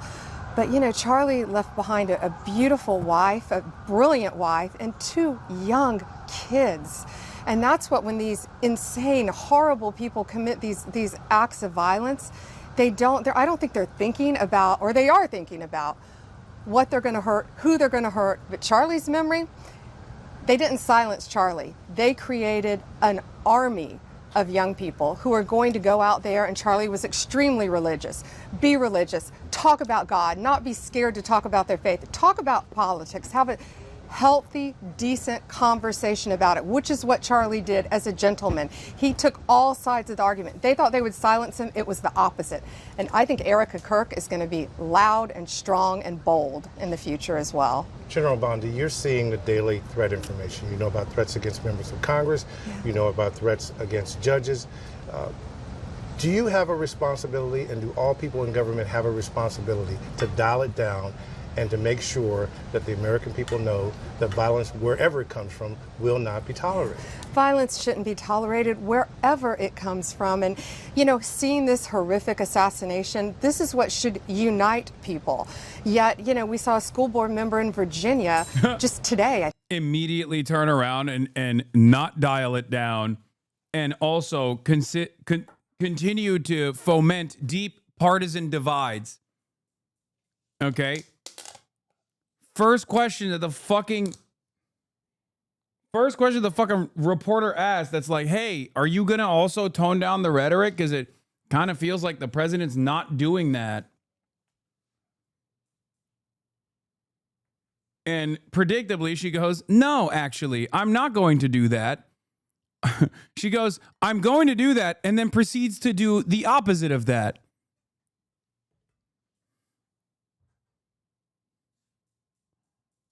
Online talking about how Charlie deserved this. I mean, horrific things. This is where our country should unite and come together. You know who was murdered? A Christian, a father, and a husband. That's who was assassinated this week, and we've got to band together now. We've got to come together as a country, or we're lost.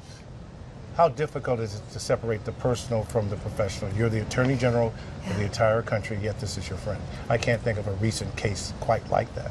I think for so many of us, for so many of us, and I think for everyone who didn't even know Charlie personally, because they saw it and they felt like they knew him because he was so personal.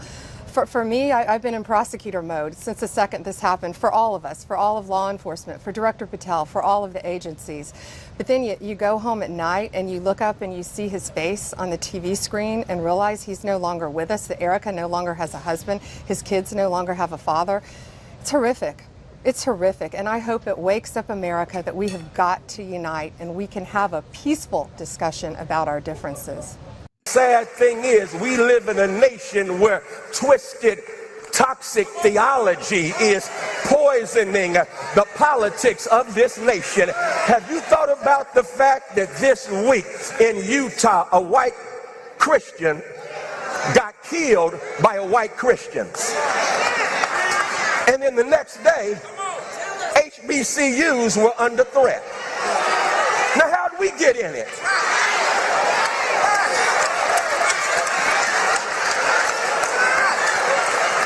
I mean, that's called white on white crime.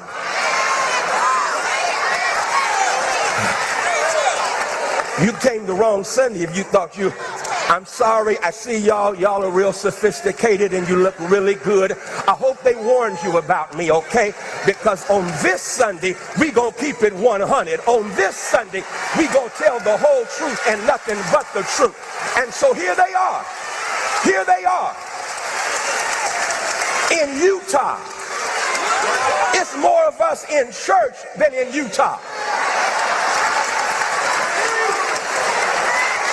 We ain't got nothing to do with what they just did.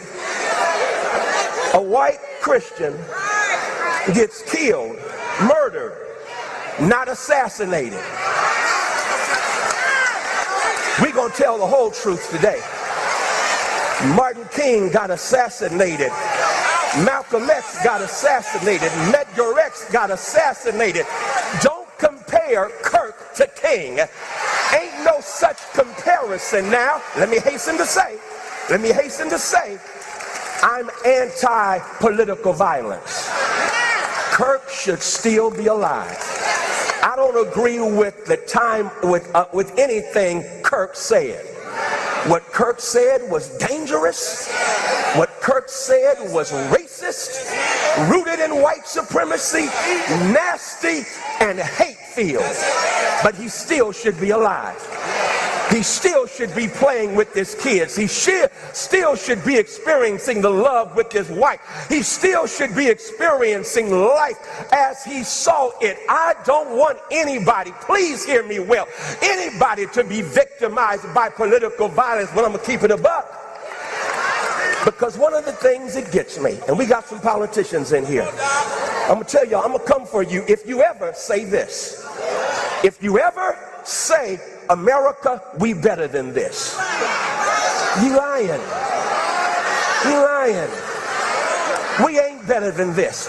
America was born in political violence. America committed political violence during the slave trade. America committed political violence when black bodies hung as strange fruit on southern trees. America committed political violence against the Irish, against the Italians before they became white. America committed political violence when America passed Jim and Jane Crow laws. What do you think political violence was? Political violence when they bombed and massacred Black Wall Street, when they massacred Rosewood, when they massacred whites and blacks in Wilmington, North Carolina. Well, what do you think political violence is? Martin being killed, that's political violence. John Kennedy being killed, political violence. Robert Kennedy being killed, political violence. And you gonna say we better than this? No, you can't fix what you won't face until you look in the mirror and say this is a violent country that has done violence to too many people. We will never get our act together. It's time to repent, because if my people called by my name humble themselves and pray, turn from their wicked ways, then will I hear from heaven, forgive their sin, and heal the land. Come on, we better than this. No, we ain't. I mean, yeah.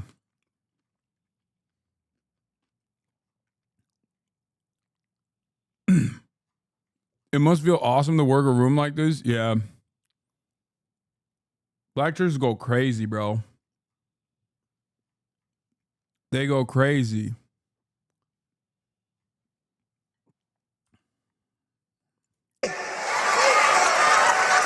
Chris, I'm glad you asked me that question. It's a perfect timing, because with respect to Ken made a very good point about rejecting violence. I agree with Ken. The problem, of course, is that Ken's former boss, Donald Trump, pardoned a bunch of politically violent people earlier this year. He's even dangled pardons in front of the kidnappers. So did Joe Biden. The attempted, I'm not here to defend Joe Biden, but Donald Trump pardoned a bunch of political extremists who attacked the Capitol. And he's also, Chris, dangled pardons in front of the people who wanted to kidnap and maybe kill Gretchen Whitmer, like horrible political extremists. He's talked about pardoning them as well. So that's a real problem. And we need the president, as you said in your introduction, to really lead on this and use this killing of his friend to say, you know what, all of us tone it down. This is a president who's called his enemies scum, vermin, animals. You know, Chris, better than me what he's called his political enemies, including you. So that's what we need from the president. We're not getting it from the president. We're getting more kind of talk of pardons. The other issue which you asked about Charlie Kirk, look, I differ from you on this, Chris, and this is what we argued on Twitter. I think public figures are not private figures. I think public figures, when they die, of course we should be respectful to their families. I've said time and again that it breaks my heart to think about what his children are going through, what his widow is going through. It's horrific what happened to him. I can't even watch that video. I refuse to watch that video of what happened to him. But he's a public figure. I'm a public figure. Chris, you're a public figure. When we die, people are going to look at what we said and say, well, I agree with him on this, I agree with him on that. And the problem is Ken and the right are trying to almost deify him. What Ken just said is not true, that Charlie never called for violence, that Charlie was level. Charlie called for me to be deported from America because he didn't like a monologue I did on COVID. He called for Joe Biden to be executed by death penalty. We can go down the list. I know you don't want to hear. Let's not make this a Charlie Kirk rhetoric thing. But I don't know what else to say. When I hear Ken saying things that I think are untrue, then I have to respond. You know me, Chris, it's in my nature. I have to respond and say, well, that's not true. Here are the facts. Just last week, the day before he died, the day before he was brutally murdered, he said that Islam is the sword the left is using to slit the throat of America. I don't think that's rhetoric that people should be emulating. I find. Can you imagine any other fucking statement like this? Like, Jews are the sword that the left is using to slit the throat of America? Like, just think if Charlie had said that. Just think. It's just such a fucking insane statement. Such an insanely bigoted statement. But of course, because it's the targets in this, the group that you're shitting on is Muslim, so nobody ever fucking turns around and goes, oh, that's a little fucked up, don't you think?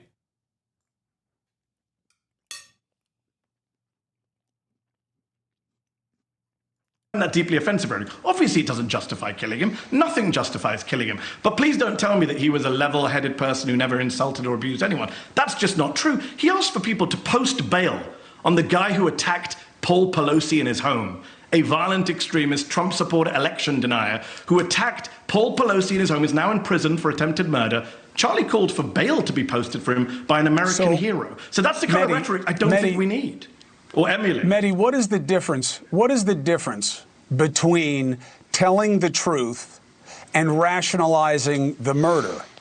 That's why I talk about time, place, and manner. That when you say, look, this is unacceptable, but he said a lot of terrible things, it sounds like you're not as upset that he was murdered because he said those things.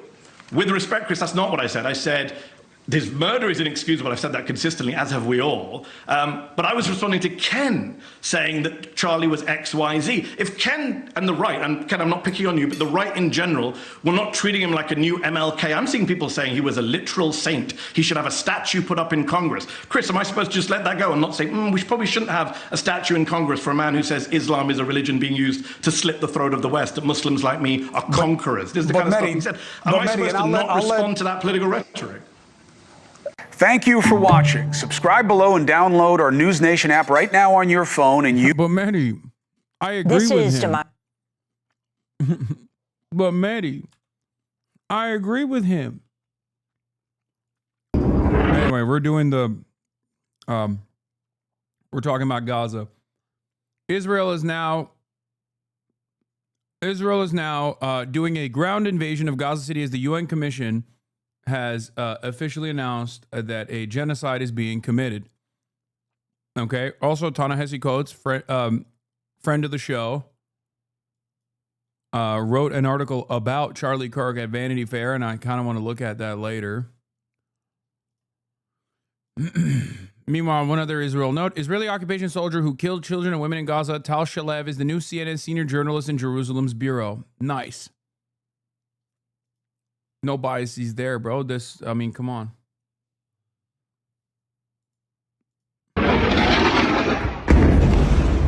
Through the night, Israel's air assault on Gaza City intensified still further as its ground forces readied to move in.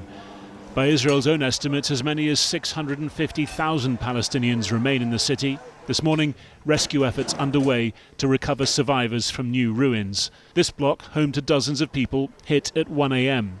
Rescue workers find Marah al-Haddad trapped. Over 10 long hours, they work to free her leg. And at last, take her to hospital. She says she knows of 2 other girls who didn't get out. Other witnesses say more than 20 remained trapped. Israel says thousands of Hamas fighters remain in Gaza City. The Defense Minister Israel Katz today calling it Hamas's governing symbol, that its fall would prompt the fall of Hamas, and that if Hamas fought on, Gaza would be destroyed. As the biggest Israeli ground operation since the start of the war unfolds, a determination today from the UN Commission of Inquiry on the occupied Palestinian territory that Israel is committing genocide.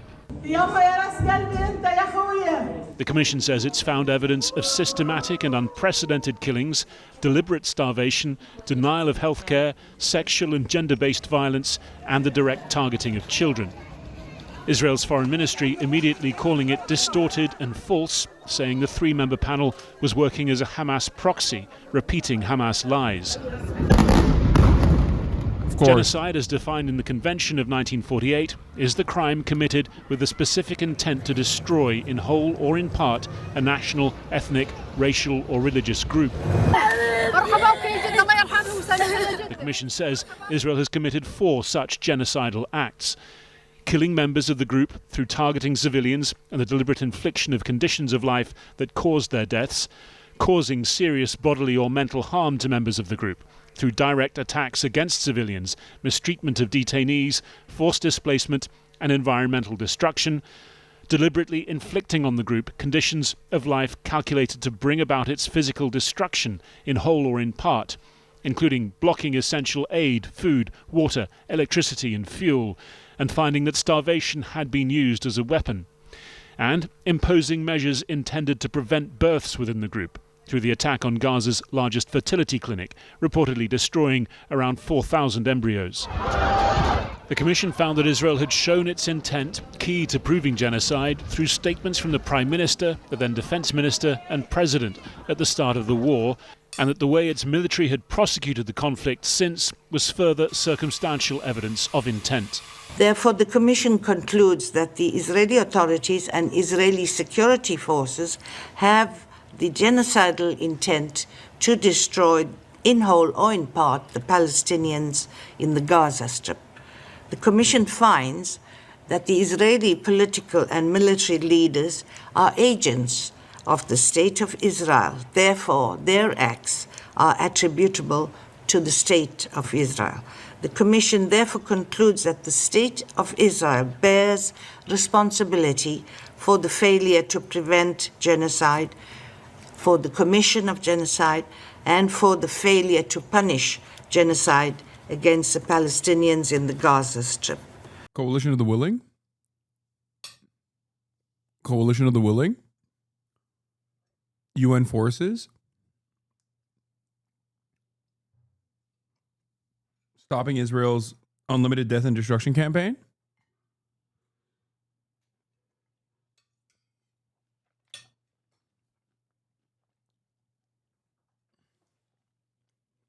I hate when you eat into your mic when you stream about shit I care about because my misophonic ass can't bear to hear it.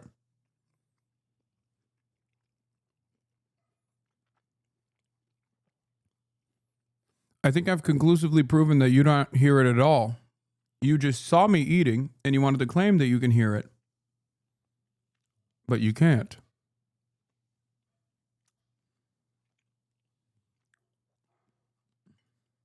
Israel's representative in Geneva called it a fake report driven in part by anti-Semitic bias. Israel categorically rejects the libelous rant published today by this Commission of Inquiry. It spreads the malicious genocide narrative. I pose to you to read carefully this 72-page report and try and find the word Hamas. Hamas does not exist.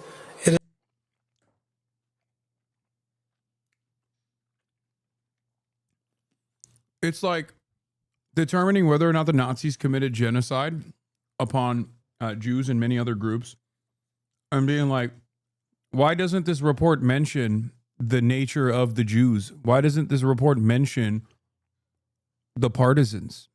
It doesn't mention the partisan violence. It's really fucked up. Get new material, man. It's all Hamas.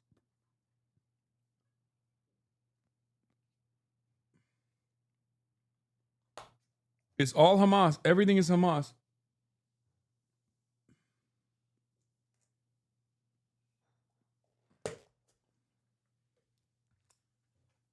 It's also crazy because I don't know if you guys know this, but the genocide is the crime of all crimes. So once it's determined that a country is actually doing genocide, it doesn't matter. Like even another genocide of the genocidaires is unwarranted. That's how significant of a crime it is. Right? So there is no counter narrative once it is determined on its own grounds that Israel is committing a genocide, as the UN report has concluded, understandably, maybe a little late, but not even maybe a little late. It's definitely late, but it's the most comprehensive investigation thus far from an official international organization. This is very, very important. But once that declaration is made, it's over. At that point, you're simply defending genocide by going, what about this? What about that?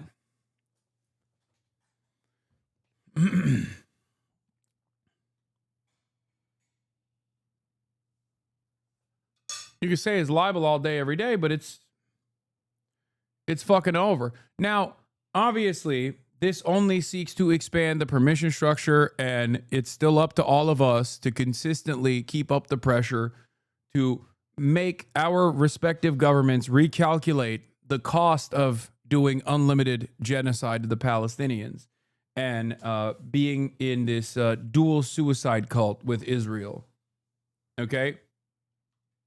It literally means nothing. If your expectation is, oh, finally the UN recognized it, and you just stop the awareness initiatives, you stop the direct action, you stop protesting, you stop frustrating your politicians at their town halls and whatnot, demanding sanctions, demanding boycotts, academic boycotts, cultural boycotts, sport boycotts, demanding every type of boycott that you can against the apartheid state that is currently doing a genocide. Both of these things have been reality. Genocide has been a reality since October 8, 2023, and the apartheid state has been a reality since 1948. And now there's official confirmation from international organs of justice, NGOs, and even the United Nations for both the genocide and the apartheid.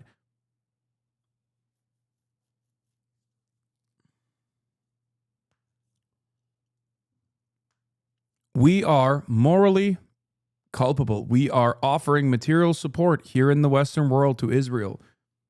Our administrations recognize what's going on. They recognize the discontent that is only blowing up amongst the population, human beings with a conscience. They cannot stand idly by and watch billions of tax dollars going to this state to continue killing people in broad daylight. The American government turning around and offering political cover to Israel as a belligerent. And yet, this recognition by the United Nations is nothing if the people don't act.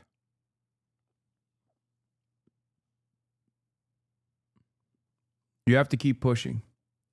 You have to keep the pressure. You have to demand very specific types of severance of ties from Israel. That's why I gave a lot of credit to, Javier Bardem and many others that have demanded cultural boycotts, for example, film boycotts. That's very important. You too can play a part in whatever part of the economy you exist in. Okay?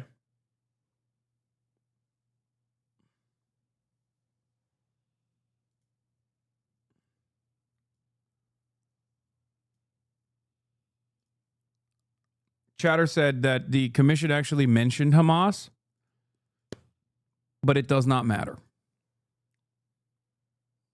Genocide is a genocide. No ands, ifs, or buts. Is some alien that attacked Israel on the 7th of October.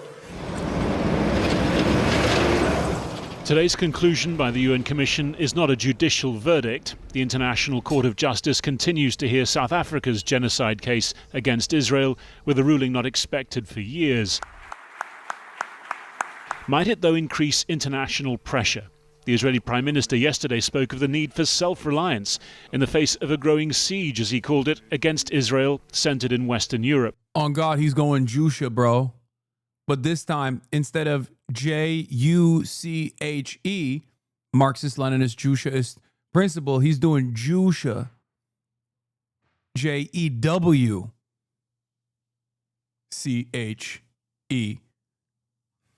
Jucha. That's right. It's North Korean style, dude. That's what he's doing. That's whack joke, bro. I know. I'm sorry for comparing the beautiful state of the Democratic People's Republic of Korea to the criminal Zionist entity that is Israel. That was really fucked up. That was fucked up of me. A nation that was born out of being genocided by the allied forces of the world with unlimited firepower, the Democratic People's Republic of Korea, can never be compared to a nation that is a crime from its inception. I apologize. Last month, Germany announced restrictions on arms shipments to Israel. Today, its foreign minister reacting to the report. Die im Bericht beschriebenen. What about the complications already pointed out? How was it against military orders that attacked the consulate, for example? How about it being far-right extremists taking advantage of the oppression dynamic, almost like you shouldn't have it? What? I'm confused by what you're saying. I'm a groiper and you went too far there. Sarcasm.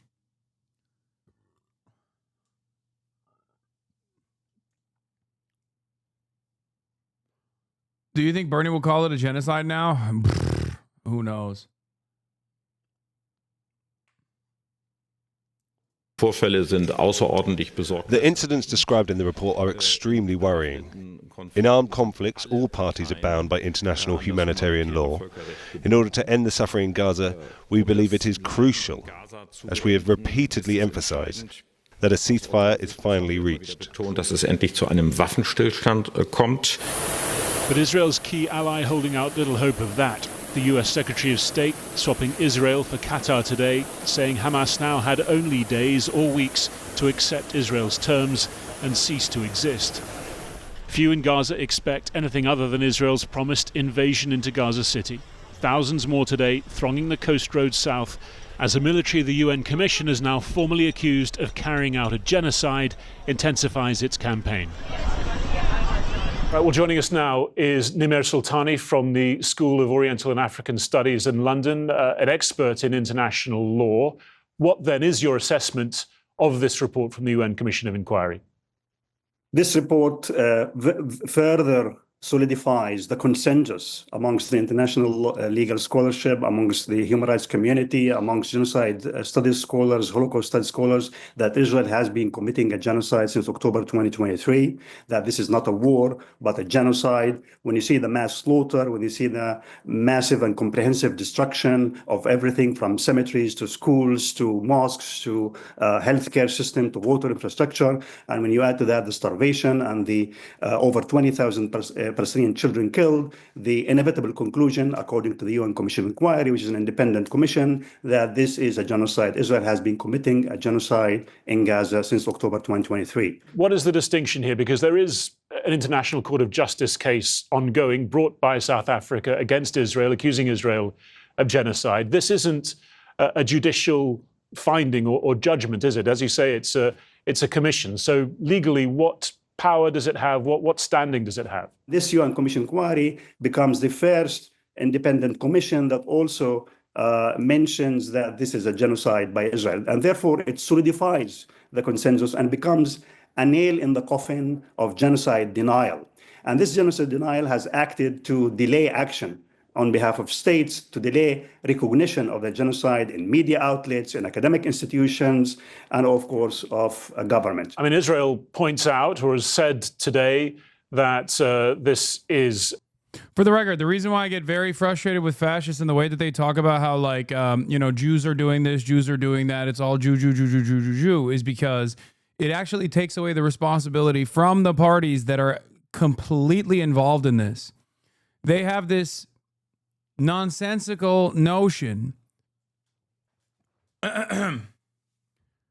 They have this nonsensical notion that the United States of America, as a matter of fact, is not doing this voluntarily, but simply doing it because they have been mind controlled by the Jews to do so. This is not true. Okay? Even the American Jewish opinion on Israel is actually not that significant in this process. Sure, it doesn't hurt, especially when you want to use Jews as a marginalized population, as a way to say, oh, how dare you actually criticize Israel? You're being anti-Semitic. But the reality of the matter is, it is the American state that wants this to happen and absolutely keeps pushing for it to happen and does nothing to stop it and has all the power to stop it if it wanted to. Okay? Fascists, on the other hand, who have this false notion of Christian nationalism, in many instances where they believe that like Christian nationalism is going to take root in America, who are anti-Semitic in their conspiracies, do so in a way that abdicates responsibility away from the American government, Christian Zionism, and the like.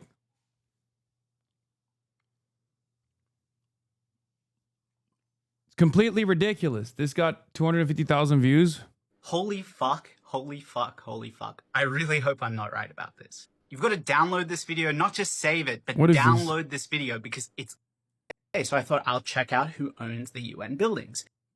What? Are you doing a fucking, oh God, 9/11? Israel did 9/11 conspiracy video from Australian Felix? Really? Ay, ay, ay. Okay, brother.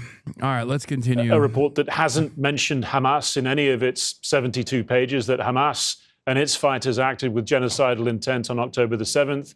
And it says that this is a report based on falsehoods by Hamas and is acting as a proxy for them. What's your response to that? Obviously, this is false because in June 2024, the UN Commission of Inquiry produced 2 reports.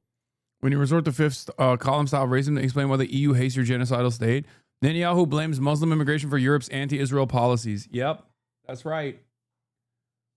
I mean, low key, there's an argument you could make, just not in the direction that Benjamin Netanyahu thinks, which is that like there is a correct way to interpret this argument. Okay?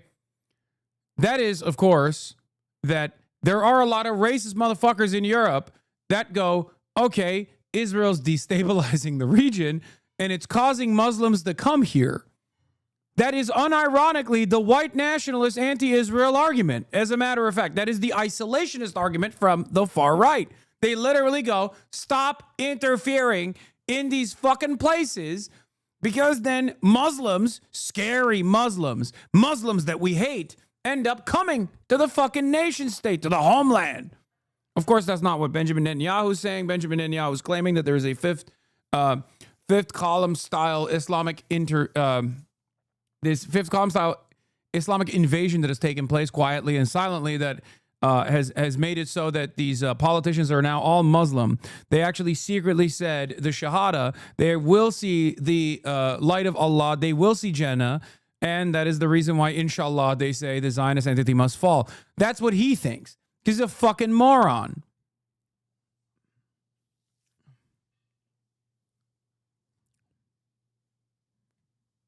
Yeah, they're all doing secret Islam. They're all doing taqiyya. They're not even Sunni, as a matter of fact. All of these countries are now Shia. They're all Shia. The imamate is going to rise up. It's not the caliphate, but the imamate. Okay? Clearly.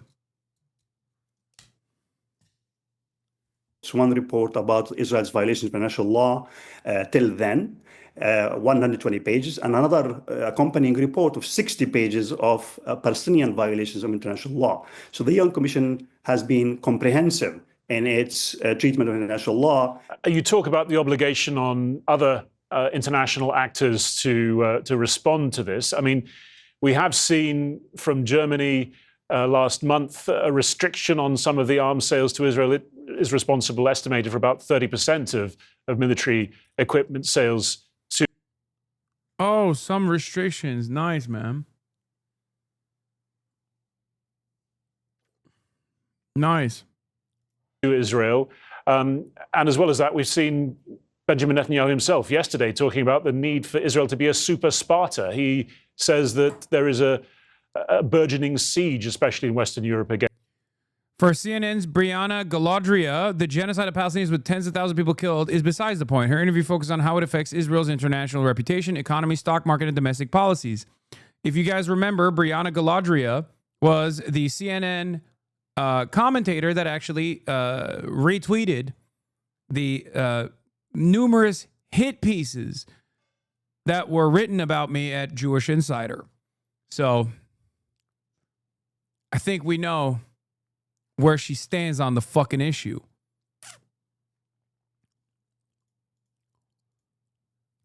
Not the only one, as CNN, who is very obviously pro-Israel unconditionally and will routinely omit key details in an effort to make Israel's reputation look better by the American population. Against Israel. I mean, do you see a shift in the international response, and do you see it potentially going forward from here? The UN Commission is asking all states to stop all arms embargo, all arms sales to Israel, all arms trades with Israel, not only 30% or part of it. And what we have seen so far, timid actions by European states. So many European governments like the UK sanctioned what they call extreme ministers in the government. But if you look at the UN Commission report, it focuses on Netanyahu, it focuses on Gallant, it focuses on Herzog, which Starmer. But in all honesty, immigrants don't assimilate well with the natives. Dog, your name is Microsoft Pizza. Do you know how many fucking assimilated immigrants have worked in that company? Do you know how many? You are in the United States of America, I assume. Okay?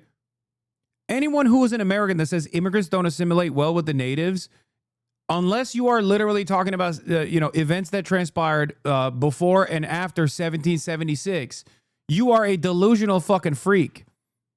Okay, what the fuck do you mean immigrants don't assimilate to natives? If you're an American, you have to understand, like, this is how this country was built and designed. And if you especially work at Microsoft, your CEO, I believe, is Indian. Is he not? I'm not racist. Okay, you're not racist. Then I guess you're just stupid and fearful and worried about a reality that does not exist.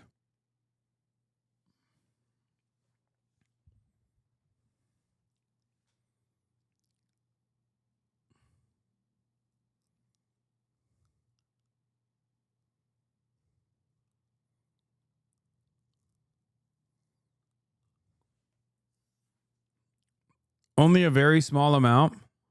Like only a very small amount of racism? Is that what it is? Or only a very small amount of stupidity? Technically not wrong. The first immigrants did genocide the natives. I know. That's why I said the only time what he is saying is true is when this nation state was incepted, was created on the backs of unlimited genocide to the indigenous population, the actual natives. Everything past that point, and especially contemporary American history, is literally everyone's an immigrant, dude. The fuck?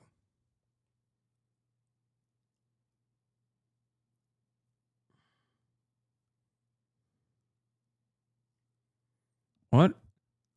What is this guy saying? Even jokes that are meant to delegitimize ethno-nationalism should be careful and vigilant about using the word Jew as a punchline, especially since you aren't Jewish. It seems like you're doing a righteous thing, attacking Israeli politicians through an illegitimate mean, using the word Jew as a pejorative. When the fuck did I do that? Do you mean when I said instead of Jusha, it's now Jew-sha?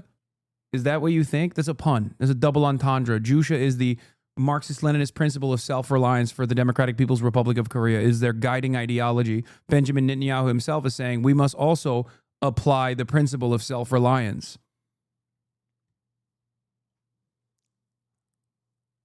That's not using the word Jew as a pejorative. Here, I'll give you another joke, for example. Okay? This also pertains to how people clip others out of context and also make it seem as though no one is capable of making jokes. When one says, for example,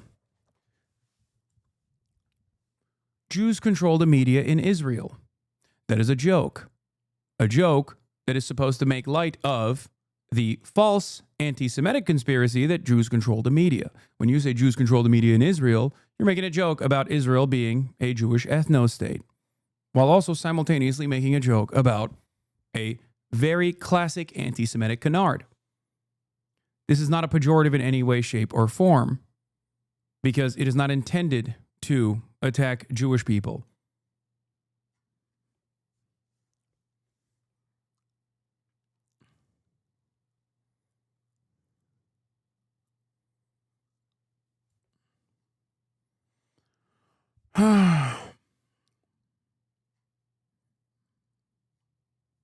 have received only recent. Are you teaching what a joke is? You might be new here, Damien Das, but I do this quite frequently, as a matter of fact. There are a lot of... This is a very anti-ableist broadcast, okay?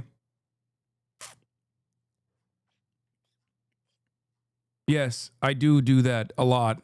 I do it all the time, actually. Far more than I should, but I do it regardless. But the UN Commission inquiry says he incited to genocide. And this UN Commission of Inquiry report is a damn... No, it is anti-ableist. We don't do ableism.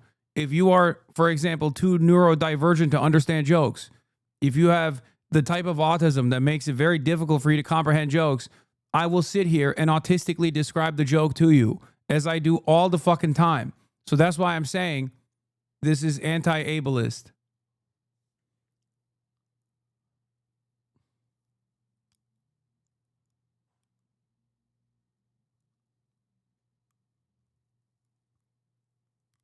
This is also my third day of describing what a metaphor is and how it's utilized, considering that a lot of people who are political enemies of mine turn around and make it seem as though I am incapable of telling a joke or being hyperbolic or engaging in a metaphor. All right, let's keep going. Indictment of the policy of the UK government, of the European Commission, of European states that have failed to act, that have continued to shield Israel from accountability, to granted impunity, and in fact have been complicit in Israel's crimes in Gaza.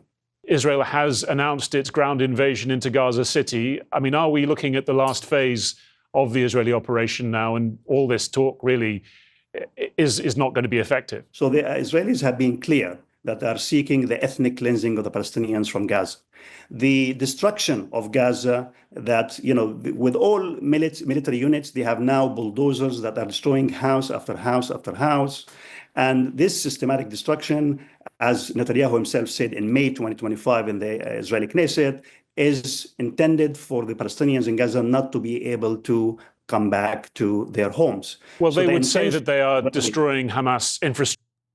It's not too little too late. Also, this fucking guy, man. Can someone in like Western media not always posture as a fucking mouthpiece for Zionism and Israel's genocide? Can we just not have that for one fucking day? Jesus Christ. Even today, when the UN is like, no, it's pretty clear, it's a genocide. Structure ahead of their ground invasion to root out the last remaining thousands of Hamas fighters, and they have said that in the future Palestinians will be allowed to return. Well, if you are going to destroy the Palestinians entirely in the Gaza Strip in order to defeat Hamas, that's also genocide. There is no security rationale for the total destruction of the education system. There is no security rationale that can justify the total destruction of the healthcare system. There's no security rationale to justify genocide. President Higgins suggests Israel should be excluded from the UN. My goat, my king. What an amazing person. Oh, also, there's some new Hosborough shit too, but before we get to that, Israeli responses are becoming so boring. Here's Chris Sidati, UN commissioner, on Israel's response to the commission's report concluding Israel's committing a genocide in Gaza. The Israeli Foreign Ministry today decried a distorted and false report and said that 3 individuals, so referring to the Commission of Inquiry, 3 individuals serving as Hamas proxies notorious for their openly anti-Semitic positions. Could you please comment on that? These reports should be taken seriously, but honestly, the Israeli responses are becoming so boring. You know, they say the same thing every time. They're producing the responses by ChatGPT these days, and they spend so much money in the Foreign Ministry on propaganda. You'd think that they would actually come up with something original. I would want them to engage with the evidence. Oh my God. Oh my God. That's unexpected. That is like, that's some shit I say. What the fuck? Not the commissioner of the Commission of Inquiry on the occupied Palestinian territory, including East Jerusalem and in Israel. Chris Sidoti. Fucking hell. These responses are getting quite boring.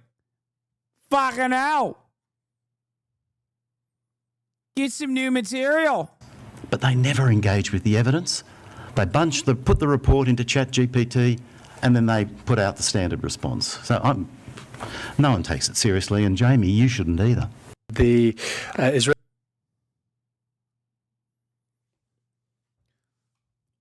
Joking about Israel's response is a hallmark of Hamas.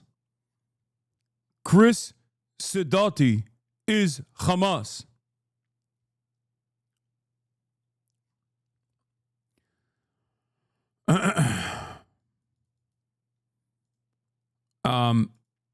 Anyway, where was I? There was a more that I wanted to cover here on the Israel shit. There's this poll that I obviously want to look at as well. Washington Free Beacon came out with this like insane poll.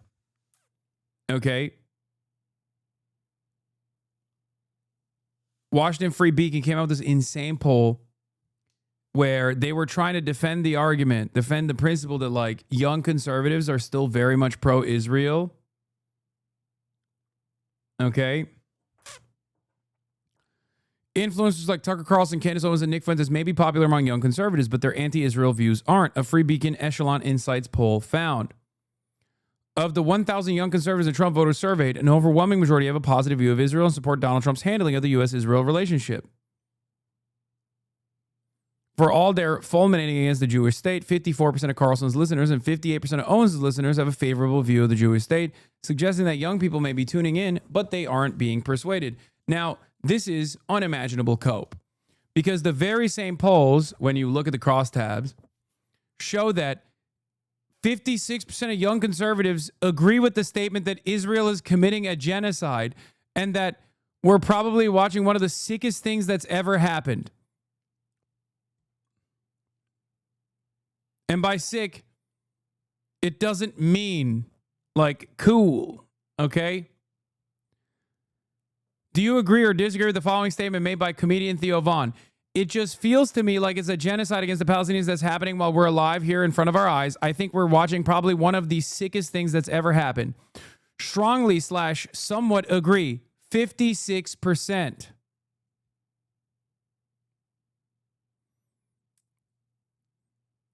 Strongly / somewhat disagree, 27%.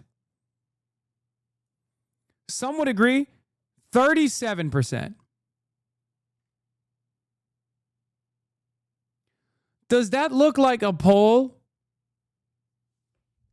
Does that look like a poll that favors Israel for young conservatives? Israel support. How strongly, if at all, should the U.S. support Israel as an ally? Completely and mostly is at 53%.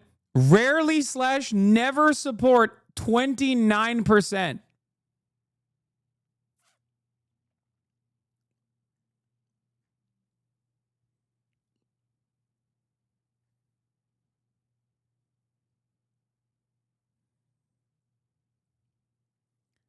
Come on, man.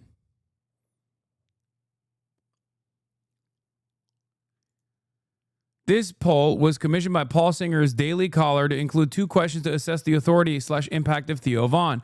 So you may see pro-Israel groups attempt to target his credibility. Note that Singer, a billionaire hedge funder, is not Christian, but funds pro-Israel Christian groups. What stands out to me from the results is a high percentage of unsure responses. Note the survey also tested messaging for Israel to use to target American conservatives, young American conservatives.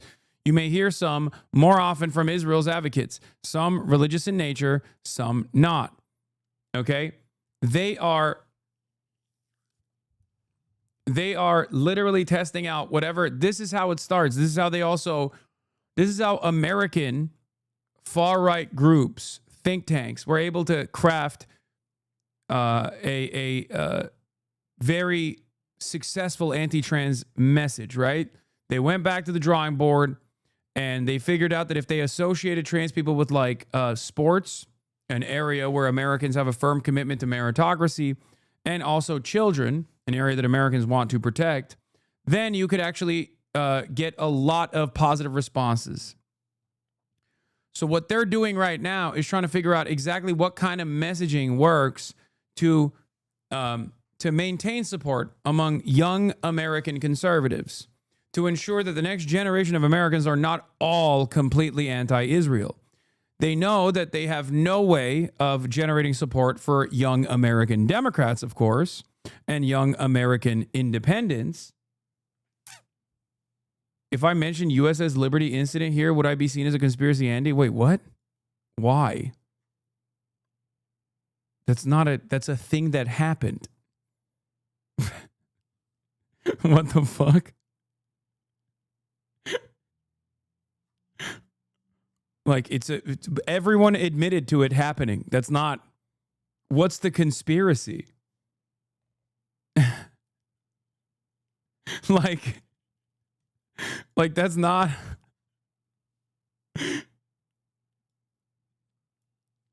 Wait, what? Because I did it in Asmin's chat and they flamed me into the underworld? Here, let me explain why. Because they're fucking pro-Israel. They're anti-Semitic and they love Nick Fuentes, but also they're pro-Israel for the most part because they're pro-Donald Trump and Donald Trump is pro-Israel. That's the reason why.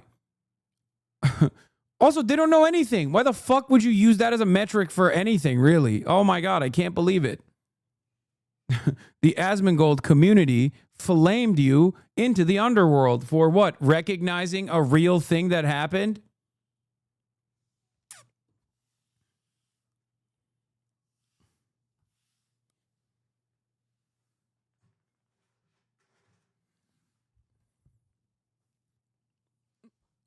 Yeah, they're not only fascist, but they're not particularly smart either. Nick Fuentes used USS Liberty as a common talking point during his Groyper War. I know. USS Liberty is a real incident that took place where Israel just blew up an American naval vessel. We don't know the exact details as to why they did so, but to call into question whether or not the incident took place that killed, I think, 37 American Navy members is ridiculous. It did happen. Now, as far as why, the suspicion is that the naval carrier was spying on Israel, our allies, and Israel was attempting to initiate some military action that they did not want the Americans spying on them. And it was a clear day.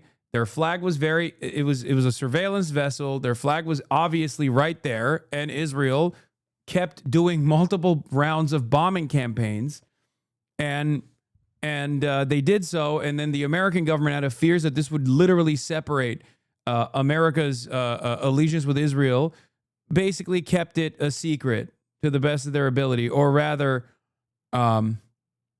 they just defended Israel pretty much.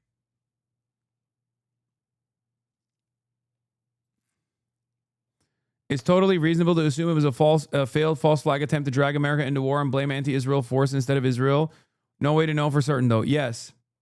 So, oh yeah, their excuse was they thought it was an Egyptian ship. It was not. It very clearly was not.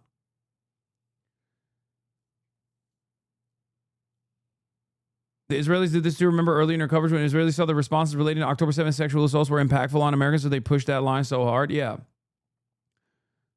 Do not let Tim Pool know you are talking about this. Yeah, well, Tim Pool's too busy talking about how Ukraine is the greatest enemy of America.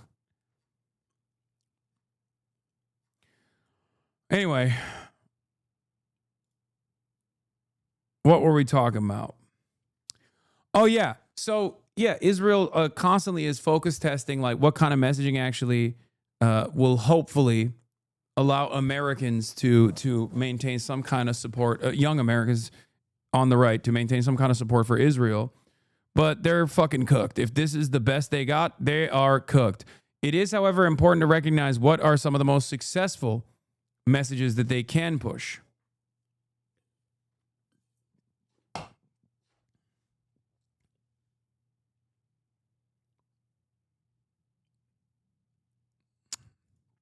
So yeah. But ultimately, this is making it seem as though people, young conservatives, still love Israel, and then their own poll shows they do not. Zoran Mamdani is +1 among self-described conservatives aged 18 to 34 in the new Free Beacon-sponsored poll. Mamdani, do you have a favorable or unfavorable view of the following groups or individuals who have been in the news lately? Extremely / somewhat very favorable, 19%. Very somewhat unfavorable, 18%.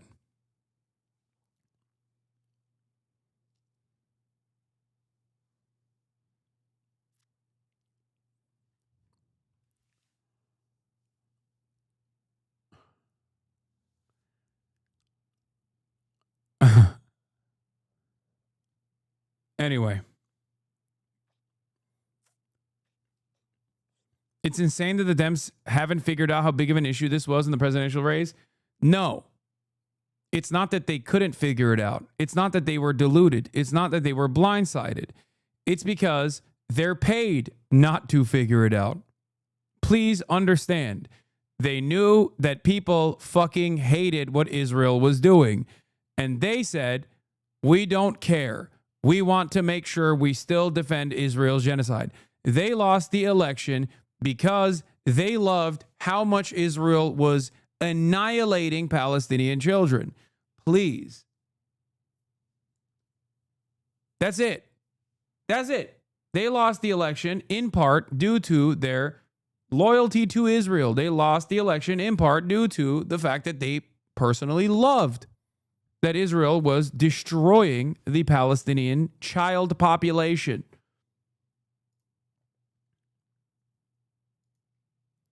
Only Israel's allowed to spy on America, not the other way around. Oh, yeah, of course. Remember when Israel was caught placing Stingray devices around the White House during Trump's first term? Did you read the passage in Boris Johnson's memoir where he said his security team found a surveillance device in his personal toilet after Netanyahu used it? Crazy. Yeah, this is also true. And this is the other thing that I was mentioning. Like, this kind of stuff happens all the time. Okay? And people look to it and go, oh my God, they just literally control the American government, because why the fuck is the American government letting this happen? Part of the reason why the American government lets this shit happen is because, one, sophisticated influence peddling operation, unlimited amounts of fucking money that they pump into all of the politicians, and also Zionist social conditioning from virtually every fucking influenced, every important institution out there. And lo and behold, if you partner that up with Christian Zionism, evangelical Christian Zionism, you arrive at Israel tackling the issue from every fucking angle they possibly can. And the only reason why they're allowed to do that, for as long as they've been able to do that, is because they are an incredibly important ally to American interests in the region. Okay? How should I continue watching your content now that YouTube is funding Israel? What do you mean, dude? What the fuck? There is nothing. It's like saying, look, Israel's material support for every fucking outlet and every company that exists in the Western world is so pervasive that it quite literally is impossible to avoid. It's like saying, how can I avoid capitalism? Okay? How can I avoid exploitation? Okay? How can I engage in ethical consumption under capitalism? You can't.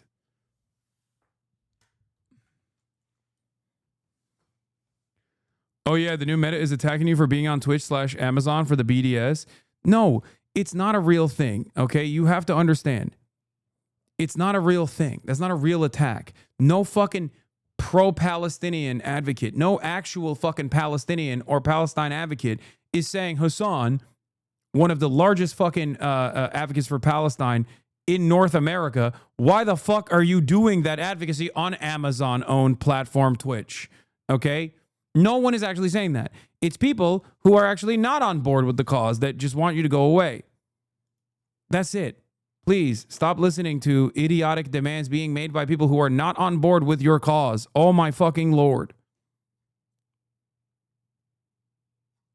Yes, the goal here is not to find an ethical means of distributing information. The goal here is simply to stop someone like myself from streaming. And it's a very stupid way to try and attempt to do so, but there are still people who I guess eat that bait.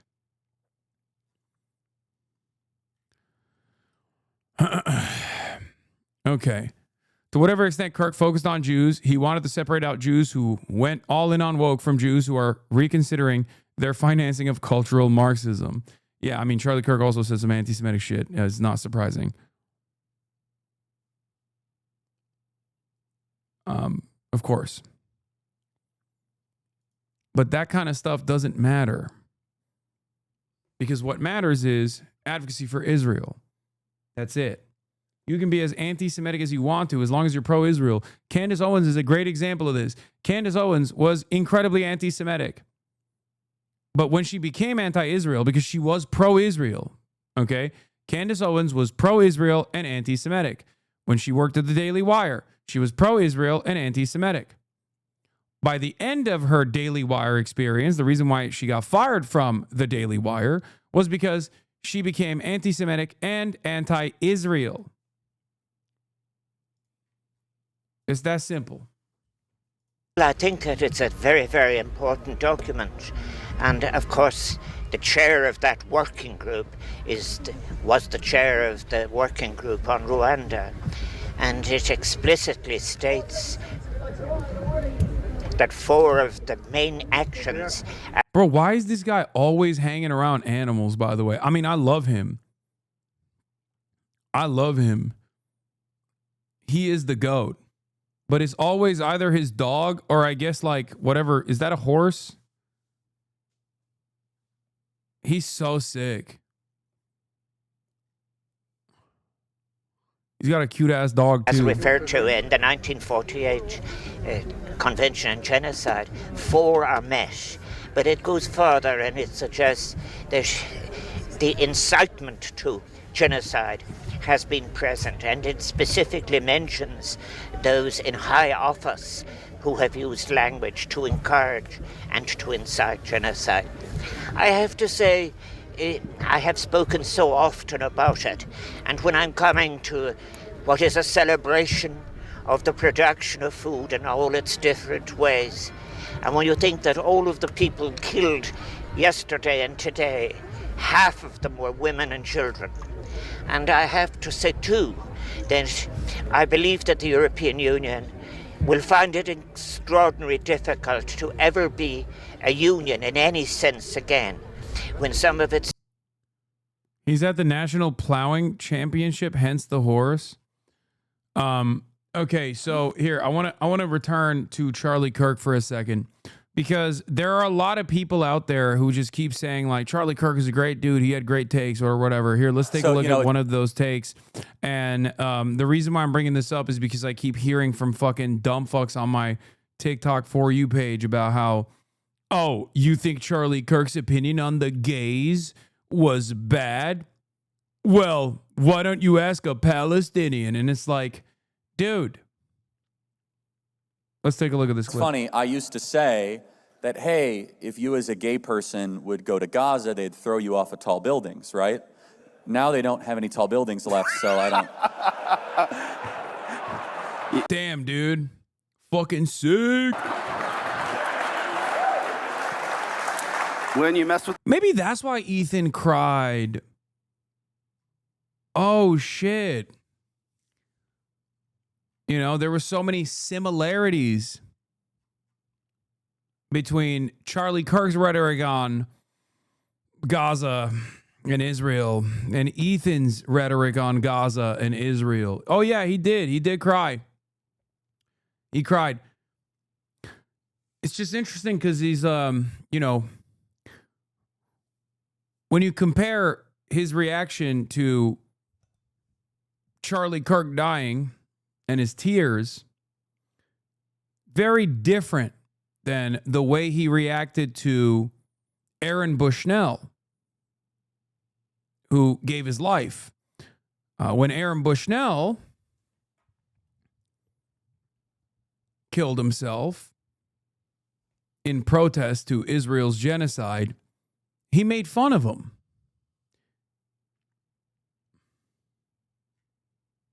Just odd. The bull, you get the horns. Is that too soon? I'm sorry. Maybe you shouldn't kill Jews, stupid Muslims.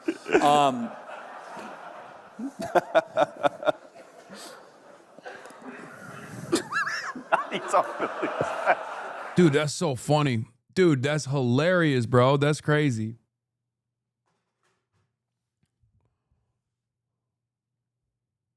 Here's that comparison between his Bushnell and Kirk reactions. What happened to Charlie Kirk this morning was horrific.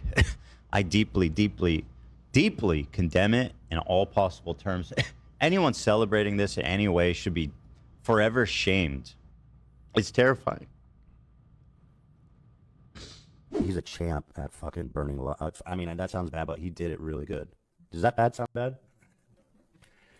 Why are people mad at me? I want someone please to explain it. Explain why you're mad at me.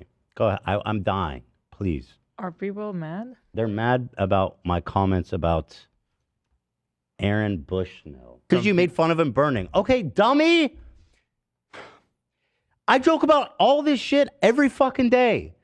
And now all of a sudden you gotta get all bitched out. And what I said was he's really good at burning alive. You're a fucking hypocrite because I make these jokes about all different topics, about all different sensitive things, about all different groups of people, every fucking show.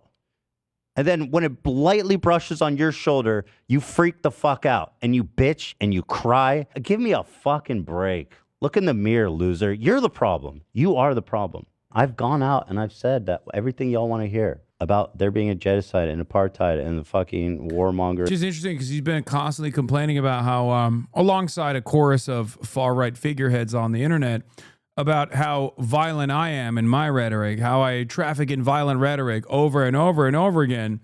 And between me and him, there's only one person that has actually advocated to shoot Charlie Kirk, and it's not me.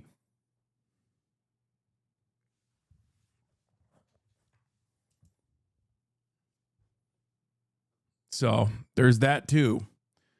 I don't even remember him saying that shit.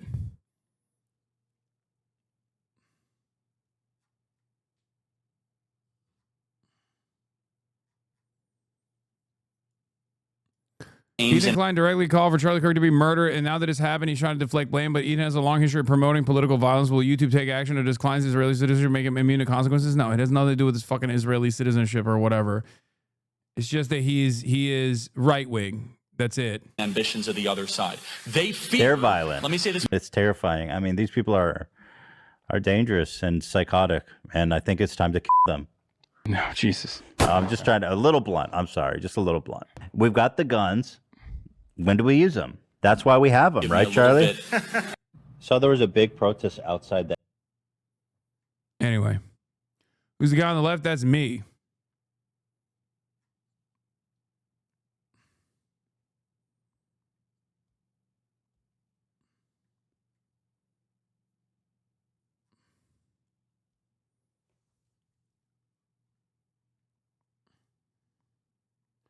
You ever feel embarrassed for being a co-host to this dude? Yes, absolutely. What kind of question is that?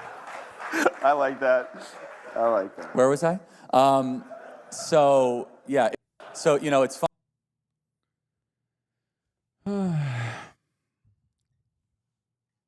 No, I don't care about the fucking bomb the NRA clip that he did. Okay, I don't care. It's just...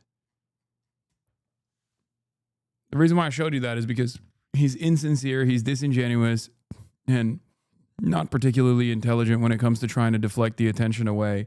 But it doesn't really require much for people to... It doesn't require much for people to instantly forget about whatever the fuck he's doing or any number of different people are doing, as long as you can just say, well, Hasan. You know? Remember, chatters, people still associate with him after being revealed as pedo troll? Yeah, it doesn't matter.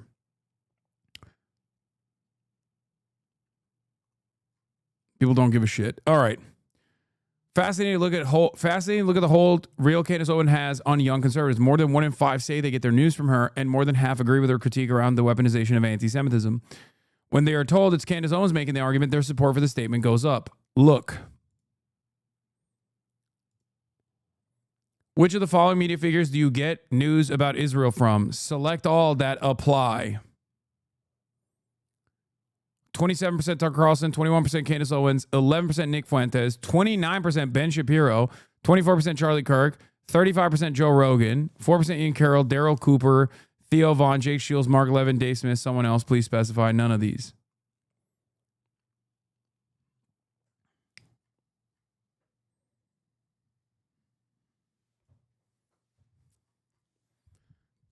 This is the poll that that they released, the Washington Free Beacon revealed.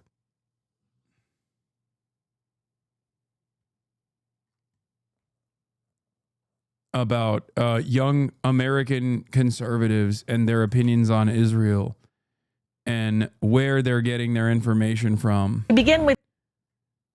Yeah, it's just the conservative youth. It's not, guys. Conservative youth. That's a conservative youth poll. Okay, calm down. It's not anything else. Okay, so this actually works against the conspiracy that Israel killed Kirk. If they were going to take out a right-wing content creator because they were too influential in moving conservatives off of support for Israel, they'd have others to go after like Owens. Yeah, I don't fucking agree with any of that shit. I don't. Like, do I think it's ridiculous, the claim that Israel would... Do I think it's ridiculous to assume that Israel could potentially kill even a high-profile figure on U.S. soil? I don't think it's ridiculous at all. Okay? I don't think that that's even remotely ridiculous. Do I think that Charlie Kirk was going to turn on Israel any moment now? Yes, I think that's fucking ridiculous. I just showed you another clip of Charlie Kirk. That's not the role that Charlie Kirk plays. It's just like something that people are fantasizing about. And it's so funny because like sometimes I see that from people who will fucking yell at me for even having a conversation with the likes of Matt Duss. Okay?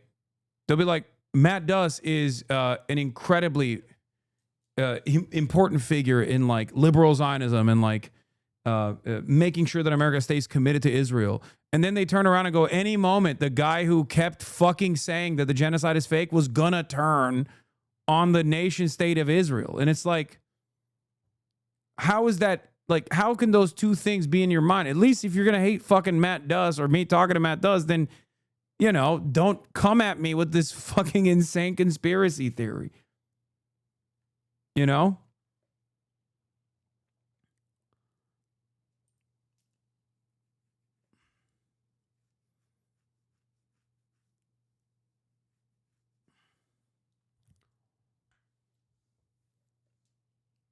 Anyway, Charlie Kirk redeemed. A political class finds his lost cause by Ta-Nehisi Coates. There was someone in the chat that asked, have you ever talked to Ta-Nehisi Coates? The answer is yes. I did on this broadcast, as a matter of fact. Planty Andy, thank you for the 50 big ones. Okay.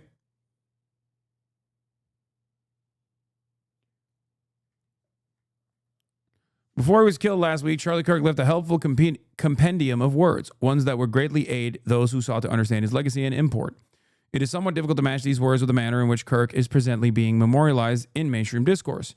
New York Times columnist Ezra Klein dubbed Kirk one of the era's most effective practitioners of persuasion and a man who was practicing politics in exactly the right way. California Governor Gavin Newsom hailed Kirk's passion and commitment to debate, advising us to continue Kirk's work by engaging with each other across ideology through spirited discourse. Atlantic writer Sally Jenkins saluted Kirk, claiming he argued with civility and asserting his death was a significant loss for those who believed engagement can help bridge disagreements. Why the fuck do these people think SJW-owned compilations are actually a medium to legitimately arrive at the truth through spirited discourse among interlocutors? That is not the case. Fuck! How are you so easily fucking duped? Do you have worms for brains? What the fuck?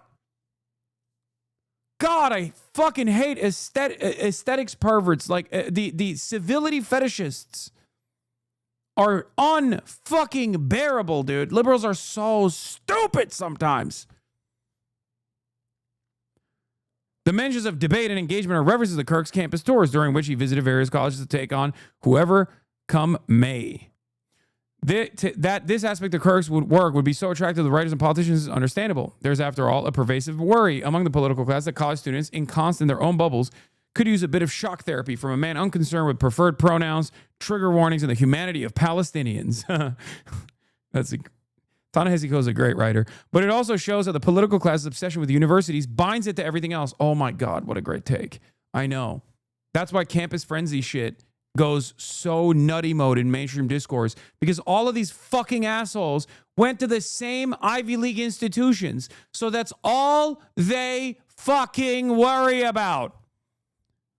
Unbearable. How much of the first 6 to like 10 months of Israel's genocide was spent on talking about college campus activism? Oh my fucking Lord. I almost said 6, 7, and I know you guys were going to be fucking annoying, so I didn't say it.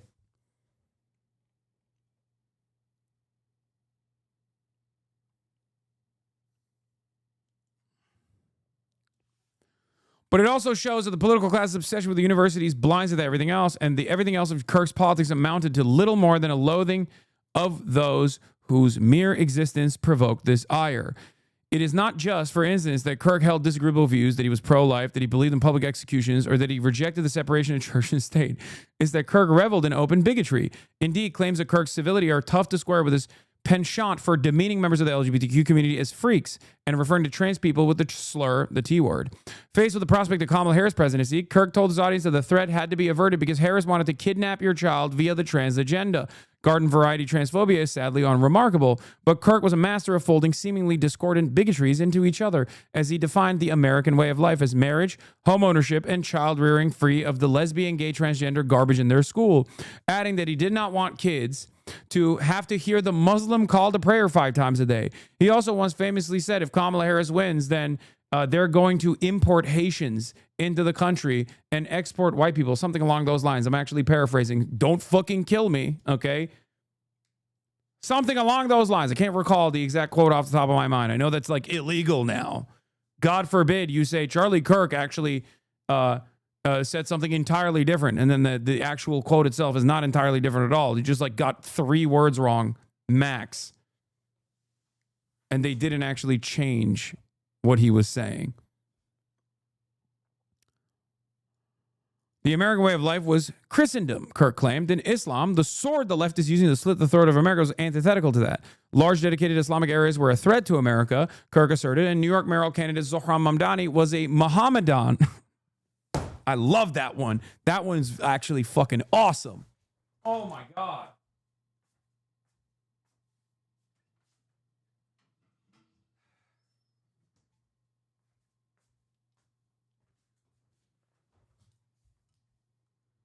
Just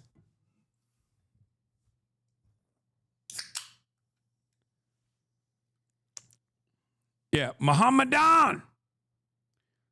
Dusting off the tomes of racism. All right. With Kirk supposing that anyone trying to see Mohammedism take over the West would love to have New York a prior Anglo center under Mohammedan rule. Kirk habitually railed against black crime, claiming that prowling blacks go around for fun to go target white people. He repeated the rape accusations against Yusef Salam, a member of the exonerated Central Park Five, who is now a New York City councilman, calling him a disgusting pig who had gotten away with gang rape. Whatever distaste Kirk held for blacks was multiplied when he turned to those from Haiti. Haiti was, by Kirk's lights, a country infested with demonic voodoo whose migrants were raping your women and hunting you down at night. These Haitians, as well as undocumented immigrants from other countries, were having a field day, per Kirk, and coming for your daughter next.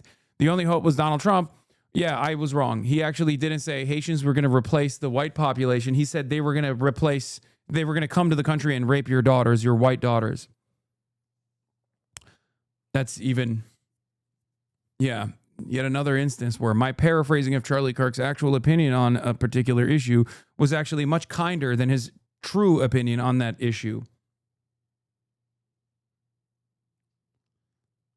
First time in chat, my roommate always talks shit about you, so I decided to look into you more since I saw you on Trash Taste. Turns out we have similar politics, and now I've been watching clips for a few weeks, and now I'm here live. Talking shit had the opposite effect. Hell yeah, chatter. I hope other people are also just as open-minded as you are, and as you were in that moment.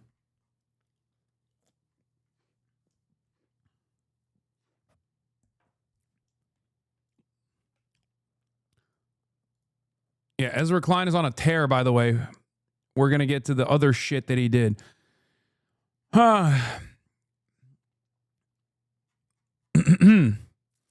These Haitians, as well as undocumented immigrants from other countries, were having a field day per Kirk, coming for your daughter next. The only hope was Donald Trump, who had to prevail, lest Haitians become your masters.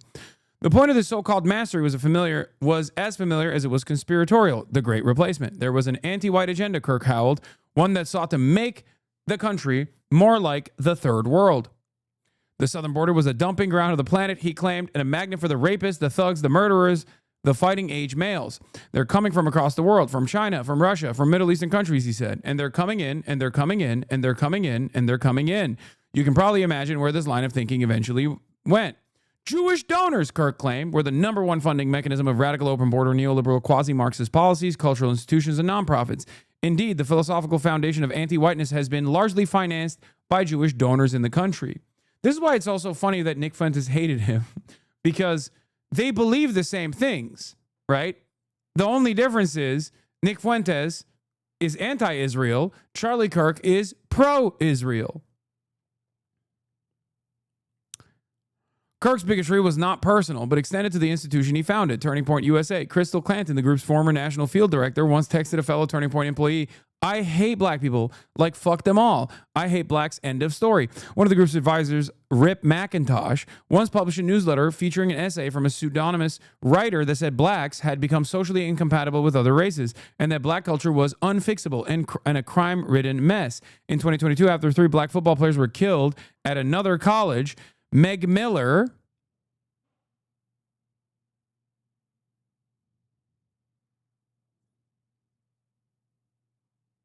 What is this? Hold on. Sorry, I'm getting a message from fucking Marchie Poo. What the hell? What the hell is this? Okay. Was unfixable and a crime and a mess. In 2022, after 3 black football players were killed at another college, Meg Miller, president of Turning Point chapter at the University of Missouri, joked, in air quotes, in a social media message, if they would have killed 4 more N-words with a hard R, for those of you who are listening at home and not reading along, we would have had the whole week off. Kirk subscribed to some of the most disreputable and harmful beliefs that this country has ever known, but it is still chilling to think that those beliefs would be silenced by a gunshot. The tragedy is personal. Kirk was robbed of his life, and his children and family will forever live with the knowledge that a visual record of that robbery is just an internet search away. And the tragedy is national. Political violence ends conversation and invites war. Its rejection is paramount to a functioning democracy and a free society. Amazing words. I fully agree with everything he's saying. Political violence is a virus, Klein noted. This assertion is true. It is also at odds with Kirk's own words. It's not that Kirk merely, as Klein put it, defended the Second Amendment. It's that Kirk endorsed hurting people to advance his preferred policy outcomes. God damn, Ta-Nehisi Coates does not even let up for a brief moment in this entire fucking article. Holy shit. Jesus Christ. In 2022, when Kirk was frustrated, for instance, by the presence of Leah Thomas on the University of Pennsylvania's women's swim team, Kirk did not call for spirited discourse. Instead, while discussing a recent championship tournament, he said he would have liked to have seen a group of fathers descend from the stands, forming a line in front of Leah Thomas and saying, "Hey, tough guy, you want to get in the pool? Because you're going to have to come through us." Mere weeks before his death, Kirk reveled in Trump's deployment of federal troops to D.C. Shock and awe. Force, he wrote. We're taking our country back from these cockroaches.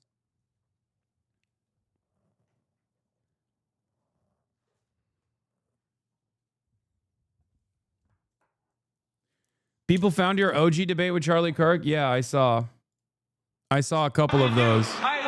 Do you not want them to protest? Like, why are you trying to always take away their right to protest? It's so hypocritical. Do you not them to protest? Like, why are you trying to always take away their right to protest? It's so hypocritical.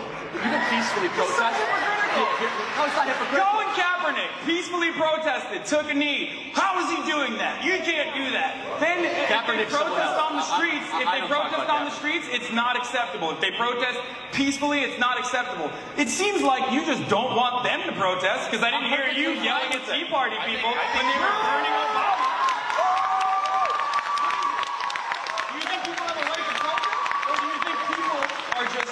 Do you think people have a right to protest? 100%. Or do you think people should only protest when it's things that you're in favor of? No, I'm okay with this protesting. Here's the difference. It doesn't seem like it. So when you start interrupting a speaker and pulling the fire alarm and throwing objects, isn't that something wrong with that? That's entirely... It's funny, but yeah, there is something wrong with that. Okay, that's what I'm talking about. You're making a straw man argument about something. I believe that everyone has a right to protest peacefully however they see fit. You're creating this... As long as they're not Colin Kaepernick. No, you could say whatever. As long as they're not the 30 students at Notre Dame who protested Michael. That's why it kind of pisses me off when people are like, oh, Charlie Kirk would cook you. Bitch, I've already debated his ass twice. Why did your voice sound so high-pitched before? I don't know. I was a certified Hasanabi head by then. I remember this. They played this on C-SPAN the other day, and my family was locked in and impressed with your response. It was cool to see on TV. Were you an Obama head? No. I was wearing the Obama shirt there. Ironically, of course, but I mean, that's not going to stop me from using the classic, like, burning the Obama effigy at a Tea Party protest.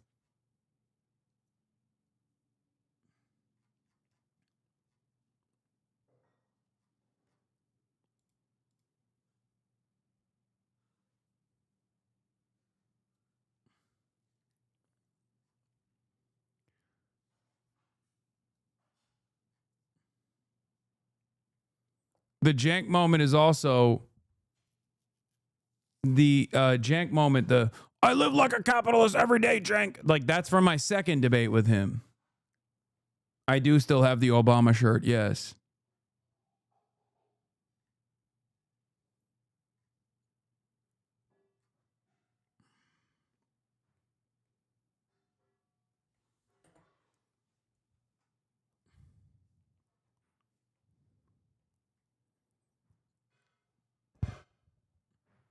Obviously, you cooked them, but even in that clip, debates just seem cringe. I agree.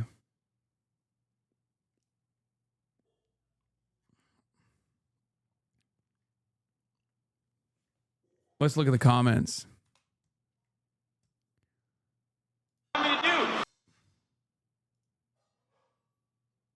3 days ago. Repost. This is why he never debated at all. He was tired of losing every damn debate. The reason why he only liked to debate college students. Kirk lost all his debates. Charlie is literally saying he's good with protesting the whole video. Dude wasn't even letting Kirk talk, fill in the space with words because he only knew how to say two things. He never answers the questions. He just changed the subject, make conversation. Was really curious to see how the rest of the clip went. This really showed nothing, honestly. Kirk wiped the floor with Hasan in this debate. When the crowd isn't biased towards Kirk, it doesn't sound like he's winning. By the way, back then, he was infinitely more moderate, just so you understand. He was still incredibly right-wing, but in comparison to who he became, in comparison to what his advocacy looked like by the end of his career, I promise you, he straight up, he was the type of guy who would be like, I don't like Black Lives Matter. He told me in private correspondence, one of the last conversations that we had in private, because I look back at it, was when he told me that while he was not pro-BLM, the comparison between Black Lives Matter and KKK was completely inappropriate. Okay?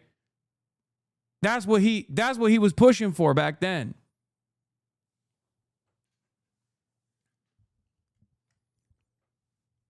He literally was saying, he straight up was saying, like, people that actually compare the KKK to Black Lives Matter are fucked up because the KKK is an evil institution.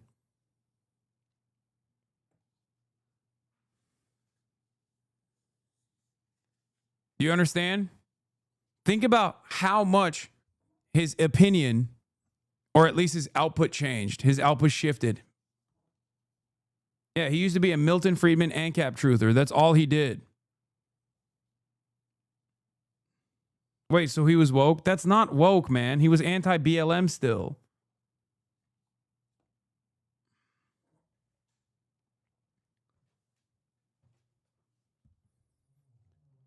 Point is, it doesn't matter. He just... James is 0 for 4. Okay, stop. I know. I've seen those clips.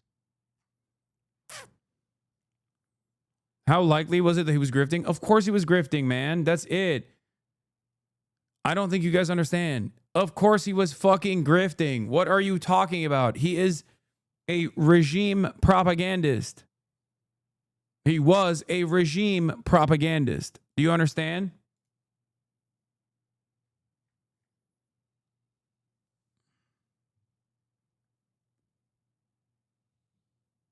This is the new meta on TikTok on Kirk. Yeah, this is what I've been seeing a lot. Y'all hated Charlie Kirk so much. Congrats. Now look at who you've awakened. I think these people are such fucking hot dog fingered losers, bro. Oh my God. These people are basically potato. Like, oh no, what will we do? We have awakened the pedophile Nazi Milo Yiannopoulos. Oh no. Like, they're just so stupid. Like, what do you mean? Oh God, I can't believe it. Another pedophile neo-Nazi? What are we gonna do?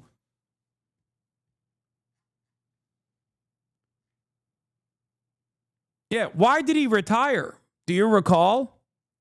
He didn't. He was forced to retire.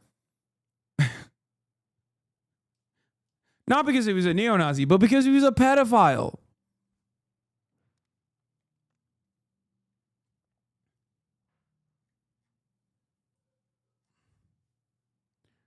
It's so dumb. It's okay, he's Christian now. No, I know.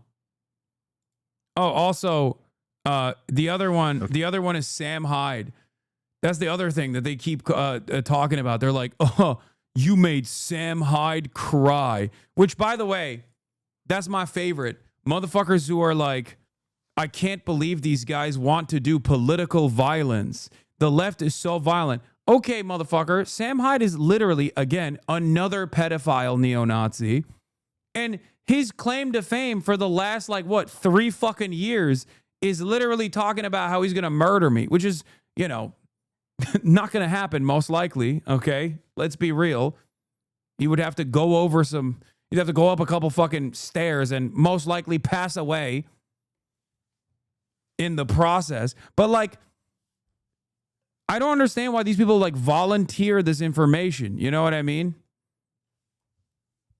Why the fuck do they volunteer this information where they're just like, this is the guy. This is our champion. This is our fucking champion. Another pedophile neo-Nazi. What? She works at Cracker Barrel? I don't care if you think the rebrand is stupid. This is how I make money. Please don't boycott Cracker Barrel. I promise that wasn't my choice. But yeah, I have seen so many dumb fucks on my For You page as of late. Hey, liberals. So many incredibly stupid fucking people. I told you guys about the one black lady, Gen Z, who was a massive Nick Fuentes fan. I just don't understand it, but have fun, I guess. I mean, he thinks you are genetically inferior, but if you want to get your commentary from that guy, have fun. How the fuck does that happen? I don't know. I mean, but I guess he is a white supremacist neo-Nazi, but he's Hispanic. So stranger things have happened.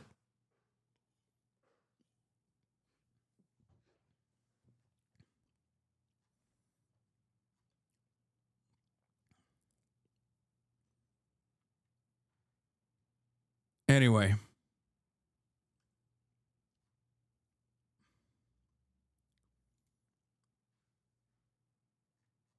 What is this? Can you match this drip? Cash money, baby. I saw her clips about you yesterday. The comments hurt my brain.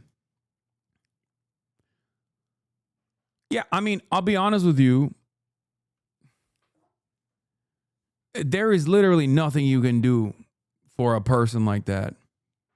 Okay? If there is a person out there, my homie's a Fuentes fanboy and I'm sick of it, Lamau. No, I'm just saying, like, if there's a person out there who is literally subscribing to a dude who thinks they are genetically inferior, who has likened a white person and a black person having sex to bestiality, and you're like, that's my guy as a black person, there's no saving you. You're gone. You're a fucking idiot.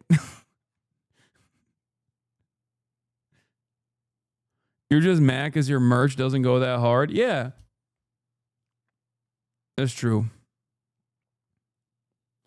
You seem totally unbothered that Elon has been trying to come for you. It feels so disturbing to me given his influence regarding his calls to the platform. What am I supposed to do, man? What am I supposed to do? I can't do anything. Whatever. He's the fucking wealthiest dude on the planet. Hey, Hasan, how is it exactly the great replacement theory gained popularity compared to 10 years ago? Do you see that in the future of our administration could actually enact on it in Europe? How did this become allowed in discourse? Why does Charlie Kirk think Jews are doing great replacement? It's not just Charlie Kirk. Tucker Carlson also says that. And they don't always say Jews. They say the liberal elite.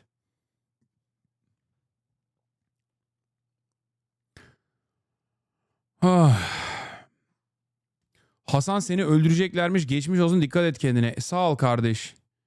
Turkish guy goes, Hasan, they're going to kill you. Good luck. Be careful.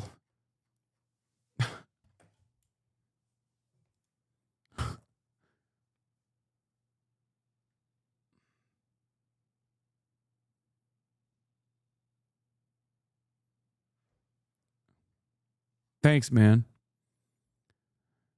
Bannon, Sam High was profound. He cut right to the chase. Unvarnished is hard for some people, but we are in an empathy crisis because we lack adult supervision. To set things right, it starts with massive investigation by the authorities. Sam Hyde, it was very profound what he had to say. He cut right to the chase.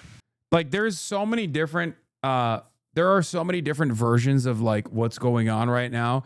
One of my favorites is like, you know, Groyper's Titty 1488, an account named Groyper's Titty 1488 being like, this was my moment of radicalization. It's like, bitch, you've been a neo-Nazi for like a decade.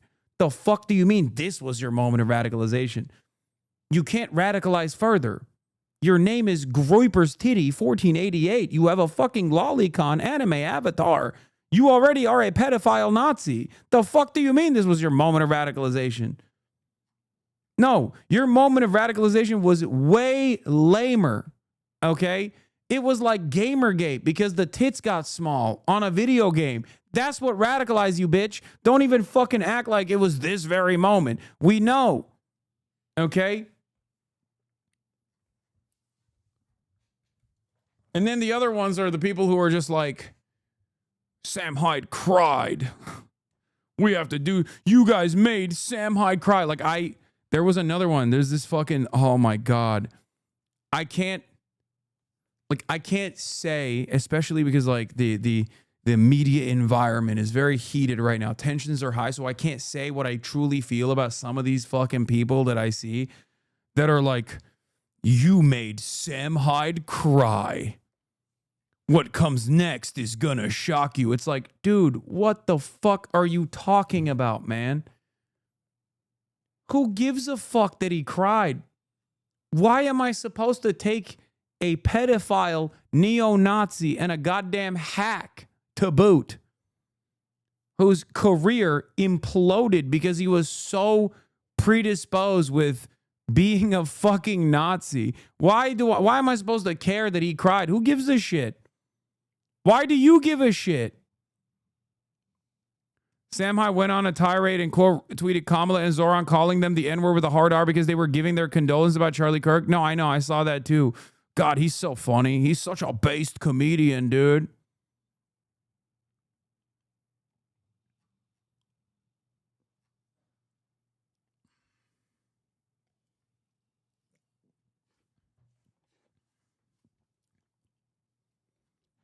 It's just... It was unvarnished. And I know it's a little hard for people, but right now we don't, the empathy crisis. Yes, he does. He just looks like Trotsky. I can't unsee it. I don't know. I guess it's deliberate, but yes, he looks like fat Trotsky. Going to continue because we need to have an adult supervision. We've got a crisis of that, and we need to set things right. And we're going to set things right. And the way to start that is a massive investigation by the authorities on something that's real. And remember, not to treat this is not just a single murder case. It's far deeper than that. And you can already see what's coming up. And that's what I'm so glad that they got the guy asked the question. Maybe he had nothing to do with it. I'm just saying, if you took all the Charlie questions and everything that have been asked all the times about this and add them all up, it's got to be 1,000,000,000 to 1 that would be the exact questions being asked when he shot allegedly by the lover of, the quote-unquote roommate and romantic interest of a dude who's transitioning to a girl, quote-unquote transitioning. Those who say, describe the Republican Party, 47% describe it as corrupt, 40% describe it as extreme, 38% out of touch, 37% intolerant, 32% evil, 27% principled, 25% optimistic, 22% weak, 19% trustworthy, 19% compassionate, 15% pragmatic, 4% woke. Who the fuck thinks the Republican Party is woke?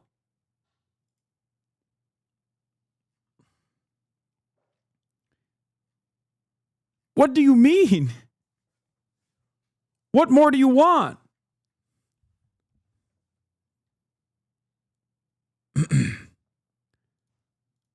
As if to mock the Holy Spirit any more that you possibly could. So to turn this into a broader investigation, a deeper investigation, and all we need is to get, designate Antifa. This is what This is what fucking Sam Hyde looks like, bro. Just like, I mean, much fatter, much uglier version of Leon Trotsky.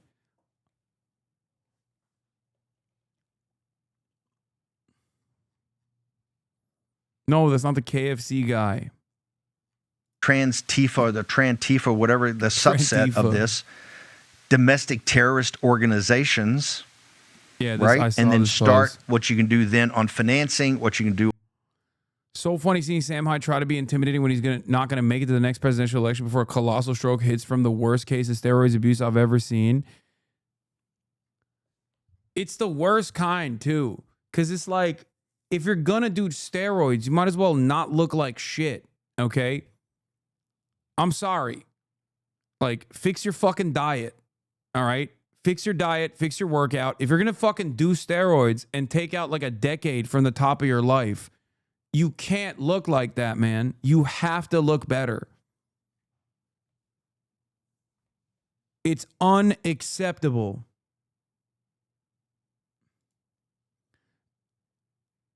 Exactly. Look at this. They're going to do an autopsy on Sam Hyde's deformed elephant heart when he dies in 12 months and put it in a museum of medical science as a case study of what happens when you dump vibes-based mega dosages of Tren and HGH into the body of a fat, ugly podcaster without exercise. They're going to make Pillsbury croissant dough out of him when the skin slows off his putrid ogre body in heaping sheets. Yeah, Leon Trensky. It just, like, I don't understand it. I don't understand how you do so many fucking steroids and that's how you look. He talks like Sam Sulek, which, by the way, Sam Sulek is the GOAT. But he doesn't look like Sam Sulek. How the fuck did this happen? He's taken as many heroic doses as Sam Sulek has taken, but he looks like this. So you did it for no fucking reason.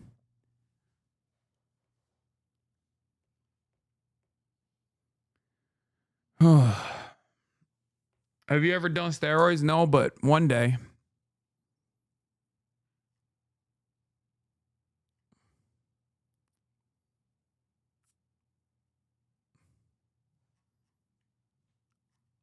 Yeah, maybe he was doing them ironically. Yeah, dude. Just, edgy humor. Edgy humor, motherfuckers, dude. Edgy humor, motherfuckers, when the president's favorite podcaster gets killed. Oh, my God. Oh, you done did it. No more edgy humor. No more Mr. Nice Guy.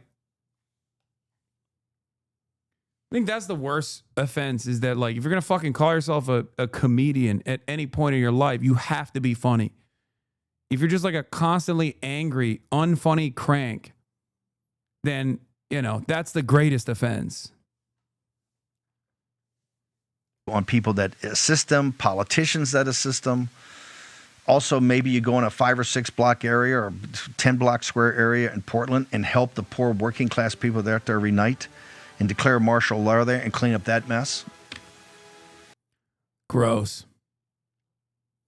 The day you do Trent, I'm gifting 3,000 subs. I probably will never do Trent. At most, if I get blood work done. If I actually started noticing my testosterone levels decreasing, I would most likely do like TRT. Like a good amount, Just one cycle, bro? Nah. I'm too worried. Great. Ezra has followed up his column on how Kirk's bigotry and McCarthyism were doing politics the right way by podcasting with Ben Shapiro, where he fails to challenge Shapiro's genocide support and gives an empathetic hearing of Shapiro's fascistic Lions and Scavengers book. I'm not saying don't fucking platform Ben Shapiro, okay? It's just, these things are going to happen. But if you're going to do it, make it an honest conversation.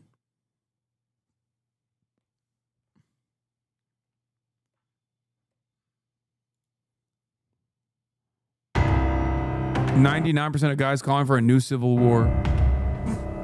The political divide is too big. We must split the country in half. Civil war is on the horizon. Sadly, this is in our near future, and we must stand and fight. Hashtag not a bot. Hey man, are you? Who are you? I'm the DoorDash guy. Oh, awesome. I want to make sure I got your order right. Panda Express, rice and double orange chicken, crumble cookie, Starbucks. The Panda, it's half rice, half chow mein. Was that specified in the order? Yeah, I specified pretty clearly. Okay, yeah, no, it's half chow mein. Wait, the whole thing, or just? No, it's like 50% orange chicken, 25% rice, 25% chow mein. Good. And then the grocery order, blueberry Pop-Tarts. They didn't have any strawberry. Did you check? Yeah. Because they always have strawberry. That's like their most popular flavor. Yeah, they were out today. Did you ask the people who work there? And then the Fruit Loops, 2% milk, frozen hash browns, Tylenol, and baby wipes. Okay, you can just leave it on on the floor or something. Hey man, so you didn't put a tip in the app? What? You gotta tip people. No, I did. I will double check after you leave. That's crazy. Okay. In the words of General George S. Patton.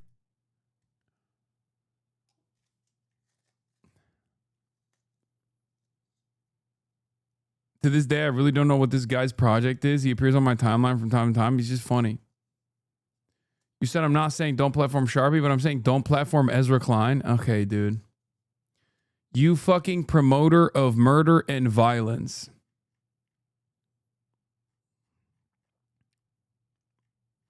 I'm going to get back to Ta-Nehisi Coates in a second. But it is pretty funny, like I said, that Sam Hyde guys are like, you're a fucking promoter of murder and violence. Sam Hyde's fans. Because, like, once again, he tried to fucking maintain some shred of relevance by doing a fake bit where he would go, I'm going to kill you, Hasan Piker. That was it, in your home in Los Angeles. Like, that was it. That was the bit, which was very funny. It was a very funny bit. I really liked it.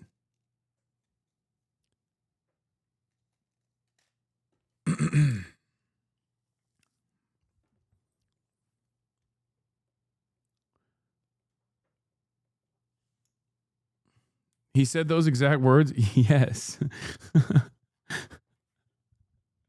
I know. It sounds stupid, but not only, Israel-style humor. The most Israeli comic out there, Sam Hyde, deeply unfunny, and can only be just racist.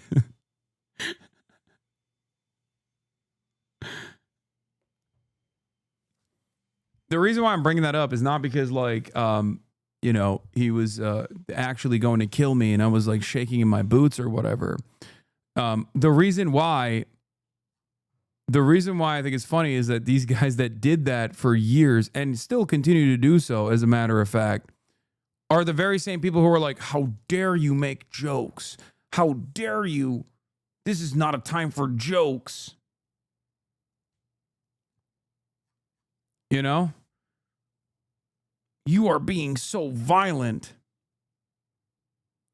I guess that chatter was referring to one of the last Elon retweets. Oh, he's still retweeting me? I thought he was going after Destiny now. What happened? He's back to crying about me again? Nice, dude.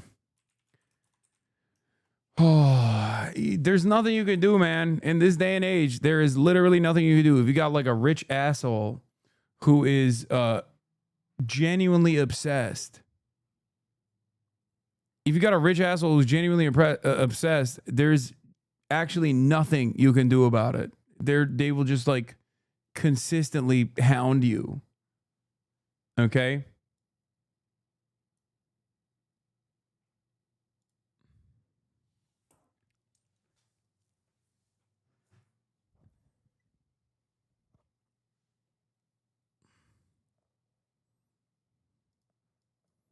I own an LCO. We in the community want peace. It's just crazy. You have a dude's baby mama on the stream one time and she fucking says, why are you so buff? Is it necessary? And then he just makes it his fucking life's mission. It's one time, bro. Let it go. Let it fucking go. Jesus Christ, dude.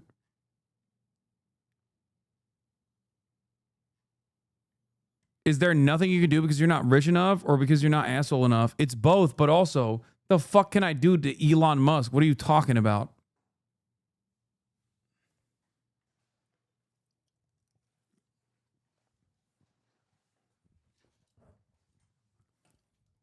Puerto Rican vegan socialist says you weren't even in your best shape.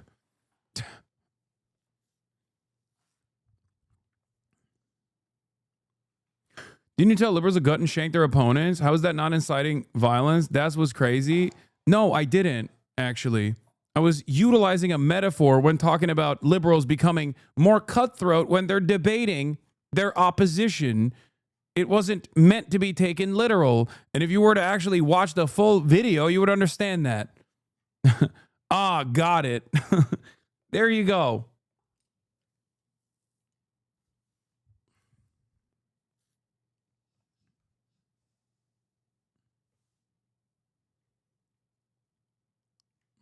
You hurt him in a way that money can never fix. I know.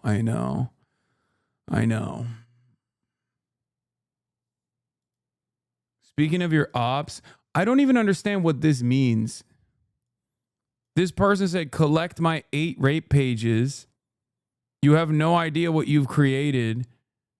And I don't know what that means, but it went viral.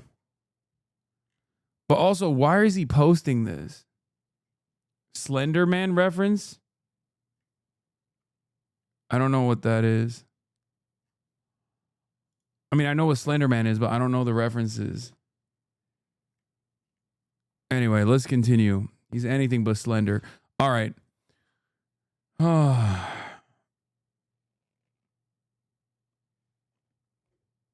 It's a game where you collect 8 pages. Oh. Okay. That's good to know. All right. Charlie Kirk. Ta-Nehisi Coates. Still talking about Charlie Kirk. We're back to it. We're taking our country back from these cockroaches. That's what Charlie Kirk said about deploying the military on U.S. soil. And in 2023, Kirk told his audience that the then President Joe Biden was a corrupt tyrant who should be put in prison and or given the death penalty for his crimes against America.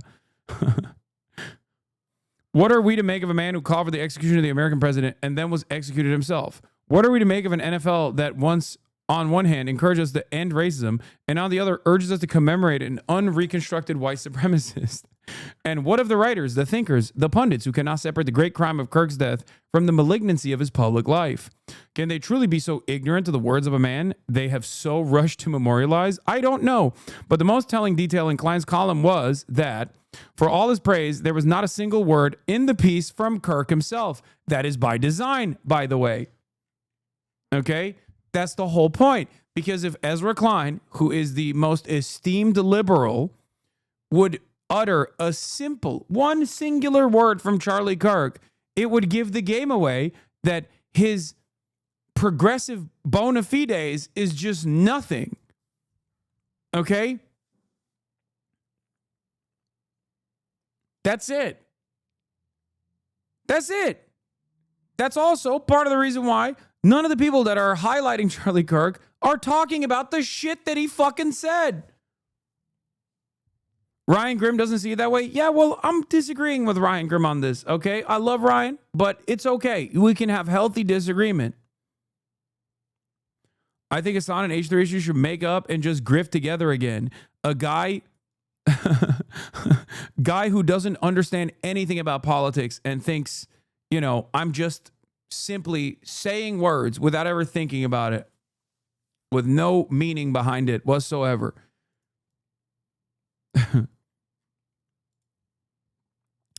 More than a century and a half ago, this country ignored the explicit words of men who sought to raise an empire of slavery. It subsequently transformed those men into gallant knights who sought only to preserve their beloved Camelot. There was a fatigue in certain quarters with Reconstruction, which is to say multiracial democracy, and a desire for a reunion to make America great again. Thus, in the late 19th century and much of the 20th, this country's most storied intellectuals transfigured hate mongers into heroes and ignored their words, just as, right now, some are ignoring Kirk's. Words are not violence, nor are they powerless. Burying the truth of the Confederacy, rewriting its aims and ideas, and ignoring its animating words allowed for the terrorization of the black population, the imposition of apartheid, and the destruction of democracy. The rewriting and ignoring were done not just by Confederates, but also by putative allies for whom the reduction of black people to serfdom was the unfortunate price of white unity. Oof. On fire. The paper is on fire. The import of this history has never been clearer than in this moment, when the hard question must be asked: if you would look away from the words of Charlie Kirk, from what else would you look away? God damn, dude. God fucking damn it.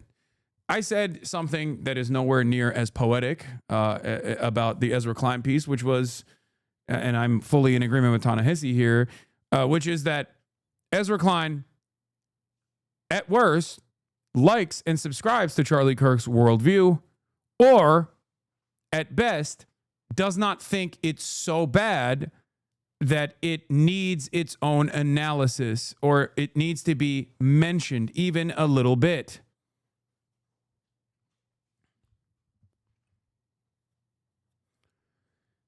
And not to get like the friend who's too woke here, but I do think that there is a tinge of, if not white supremacy, a tinge of, I guess,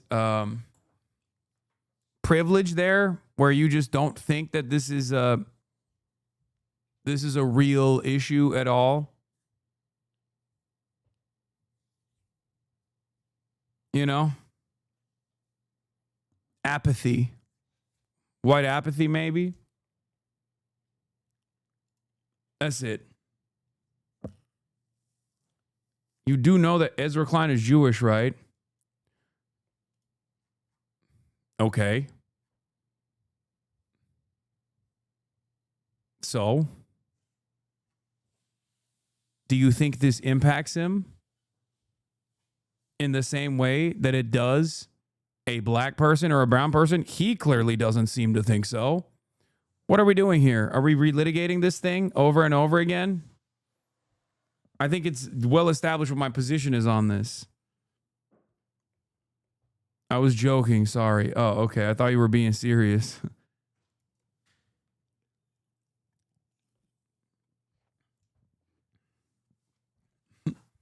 even if others might not think he's white because of his Jewish background, there's definitely some who don't. He seems to think that that doesn't matter.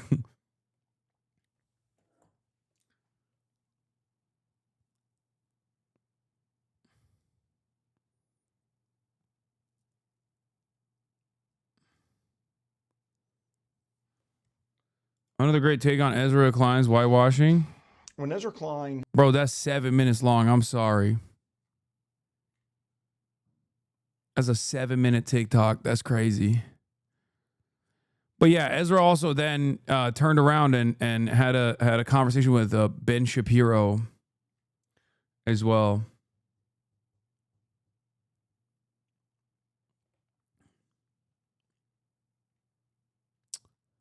Let's get to Luigi Mangione, alleged shooter of Brian Thompson, UAC Healthcare CEO.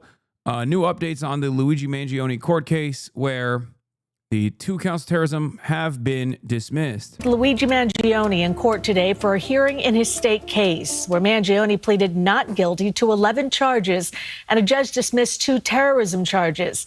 Alice Gaynor was in the courtroom and joins us with more. Alice. Yeah, the defense filed a motion to dismiss those 2 terrorism-related charges, and they got it. But they also filed a motion to dismiss the other charges, and that was denied.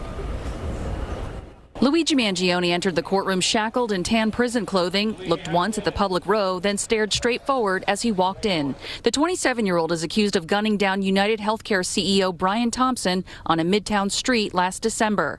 On Tuesday, the judge dismissed counts 1 and 2, charging him with murder in the first degree in furtherance of an act of terrorism and murder in the second degree as a crime of terrorism, because the judge said they were legally insufficient. But the judge said prosecutors presented legally sufficient evidence of all other counts, including murder in the second degree, so the motion to dismiss entirely was denied. The Manhattan DA's office released a statement that reads, quote, "We respect the court's decision and will proceed on the remaining 9 counts, including murder in the second degree." The defense had also argued concurrent state and federal prosecutions violate the double jeopardy clause, that testifying in the state case may prejudice Mangione during his federal death penalty trial. The judge denied the defense's motion to stay the proceedings pending the resolution of the federal case. Hearings have also been ordered to determine whether statements Mangione made to police and physical evidence obtained are allowed and whether a non-witness can testify. Outside the courthouse, supporters gathered carrying signs and chanting. They also followed his attorneys down the street when they left court. If convicted on the top count and carries a penalty of 25 years to life in prison, those hearings will begin December 1st. Outside the courthouse in Lower Manhattan, Alice Gaynor, CBS News, New York. Luigi supporters react to dismissal of terrorism charges outside a New York City courthouse. United! We'll never be defeated! The people! United! We'll never be defeated! The people! United! We'll never be defeated! Judge Cairo! This is the terrorism charge! The terrorism charge! Oh, okay. Because it was... Say it louder! Say it louder! The terrorism charge is dropped! They dropped the terrorism charge! The Democratic governor of New York, Kathy Hochul, has endorsed the candidate for mayor here in New York who won the Democratic primary, Zohran Mamdani. Other Democratic officials have not. Mamdani calls himself a Democratic socialist, which, of course, is something that Bernie Sanders in Vermont is as well. Alexandria Ocasio-Cortez, the congresswoman here from New York. What about that word socialism? How does it play in the polls? One man knows the answer. CNN chief data analyst Harry Enton. Hello, sir. Hello. We're talking about socialism and we're talking about Democrats. Yeah, okay. You know, I'm not really surprised that Kathy Hochul decided to, in fact, endorse Zohran Mamdani because the fact is... Law tip just got here, so I don't know what's been covered, but it's wild that the argument worked. Indictment sufficiency arguments 99.9% of the time get shot down. Good work from the defense here.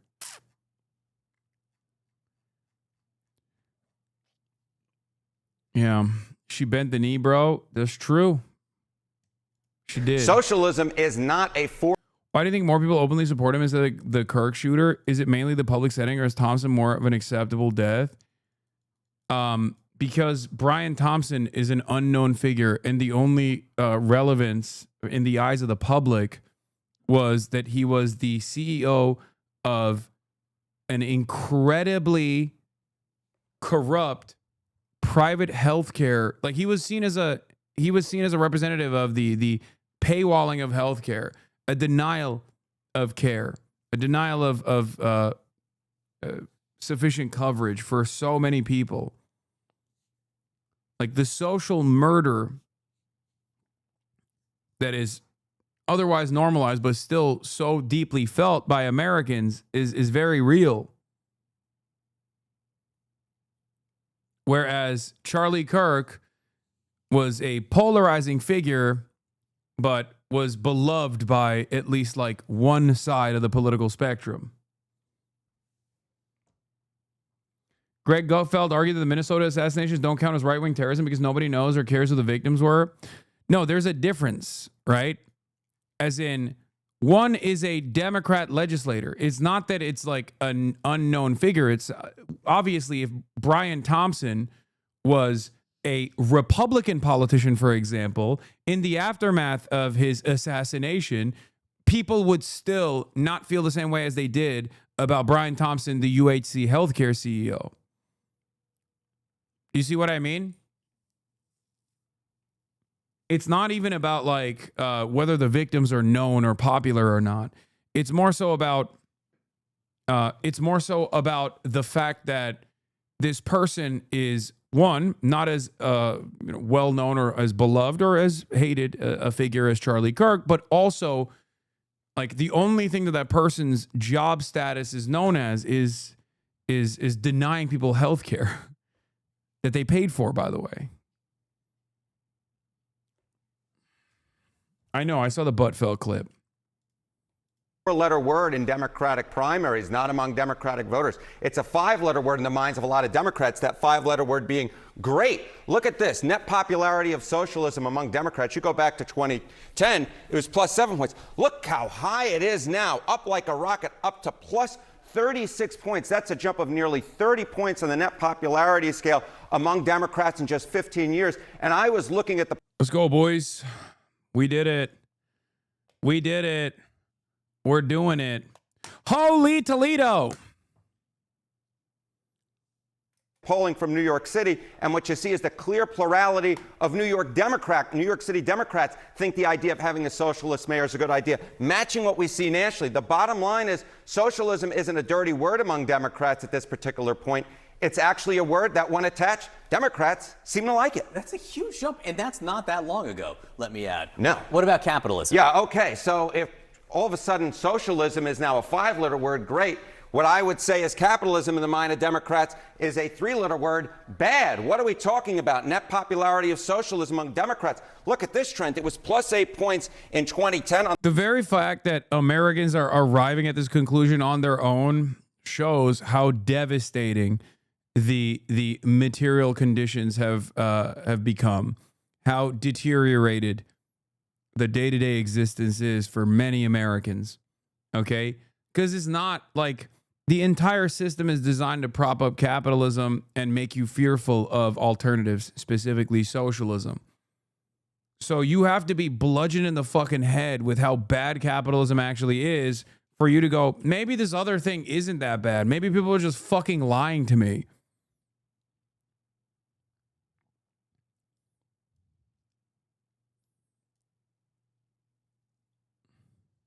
You understand?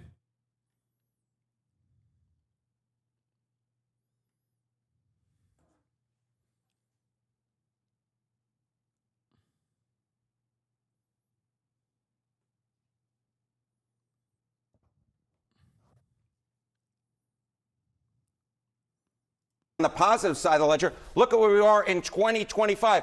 Down, falling through the floor at minus 13 points. That's a drop of over 20 points in just 15 years. So we see the exact opposite. You said this exact same thing to Ro Khanna. Cowardly government backs defund police and anti-Semitic socialist Mamdani for mayor, Comrade Kathy. This is why it's insane for Democrats to think that they have to overcorrect to be as moderate as possible to avoid Republicans labeling them as communist. Kathy Hochul is about as far away from being a communist as anyone could be. And here we are anyway. Yeah.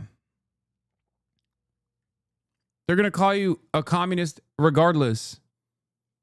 Just push for good policies that help the population, please. Oh, this is the judge's reasoning for dropping Luigi Mangioni's charge down to only second-degree murder. Absolute insanity. Our judicial system is completely cooked. Bragg's office argued that Mangione should be considered a terrorist because he meant to kill Thompson to intimidate or coerce the civilian population, a claim that the judge rejected Tuesday. The defendant's apparent objective, as stated in his writings, was not to threaten, intimidate, or coerce, but rather to draw attention to what he perceived as the greed of the insurance industry. That's crazy that the judge...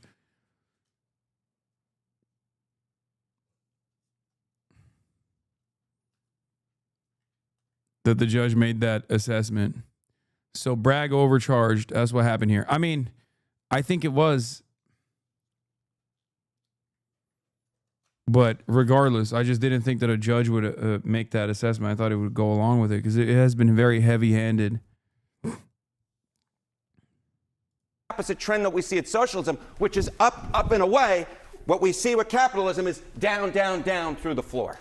Okay, we're talking about Democrats here. What about if you look at the larger population, Harry? Is it the same type of thing? This is where the danger is for Democrats, because if socialism plays in Democratic primaries, it does not play in the general electorate. What do we see going on here? Net popularity among all adults. Capitalism is on the positive side of the ledger at plus 12 points. Socialism way, way, way underwater at minus 18 points. So that's capitalism running away by 30 points over socialism. That is why Republicans are thanking their lucky stars if Mamdani, in fact, wins the general election, because they feel like they can play off of him, because socialism may play in New York City among Democrats, but among the general electorate... Bullshit. Bullshit. Soon, brothers. Inshallah, soon. Okay? Because if that was the case, Republicans be pumping Mamdani, be like, oh, he's the best. Okay? He's the fucking best, right?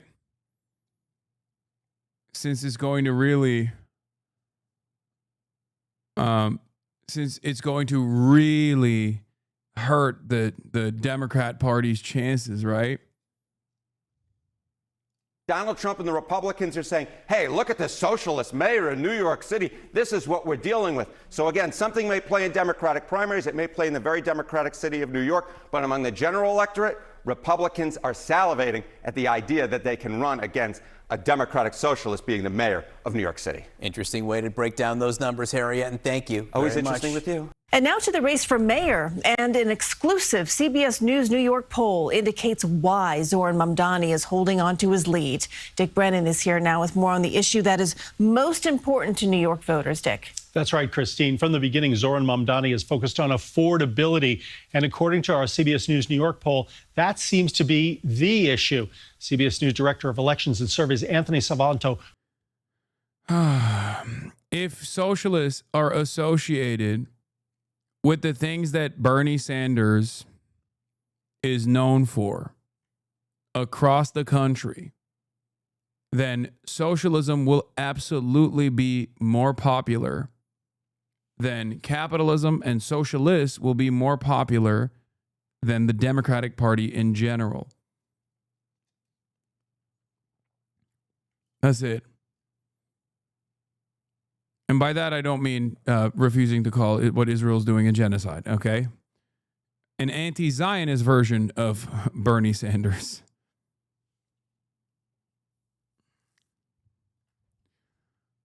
Motherfuckers that exist under capitalism not working and experiencing how bad it's not working still turn around and say socialism will not work.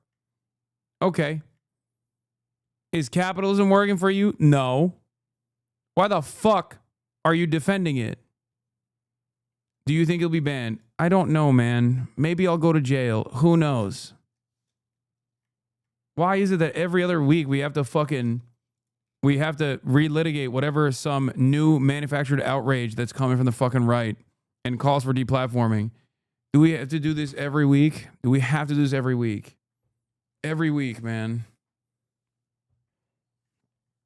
Some of the worst scumbags on the internet are mad at you and are demanding that you get deplatformed. Okay. Broke it all down for us. Huge number of voters say that they feel that the city is unaffordable. Wait, I'm sorry.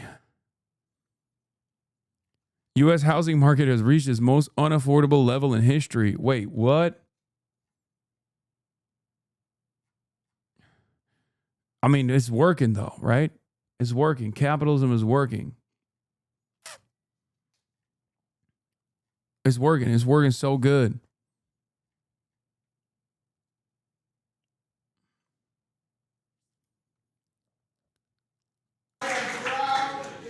On Monday, Cuomo said he had been interested in making an argument about ICC jurisdiction, not about the merits of claims that Netanyahu committed war crimes. He rejected the idea that he had allied himself with the Israeli leader. I never stood with Bibi, he said. Oh my God. Prime Minister against the arrest warrant at the ICC.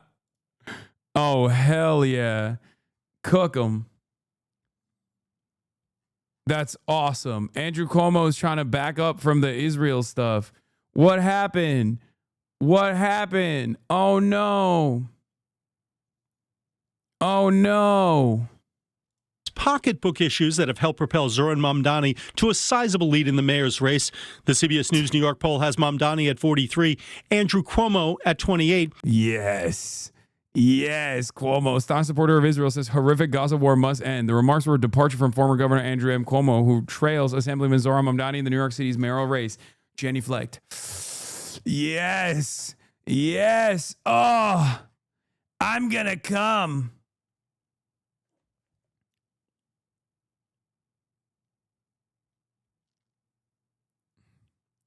I genuinely ask as a Cuban, how do I get over the feeling that I have no place to tell people who grew up in places like Cuba that communism isn't all bad? I've obviously learned the truth in school myself, but I've just always felt like a spoiled American kid telling people who have suffered enough through it that they're basically wrong. I just hate the blind loyalty and trust my people have in and his admin.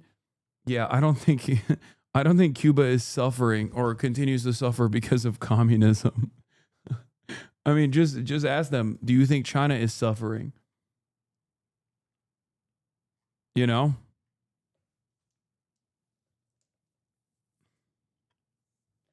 Cuba is suffering because of the American blockade.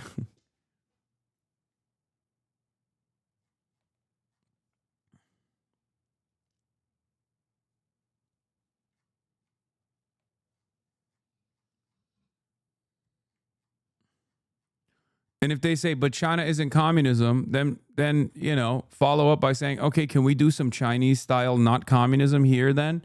That's what I want.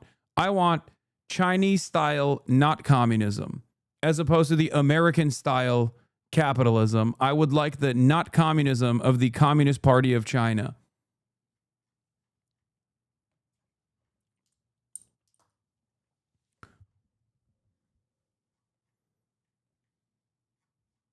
Sure. Hit him with that afterwards. Curtis Sliwa, 15, and Eric Adams at 6. They would say it's authoritarianism, and that's bad. Saying that in the United States of America right now is the funniest moment to say it. Yeah. Okay. I will repeat one more time.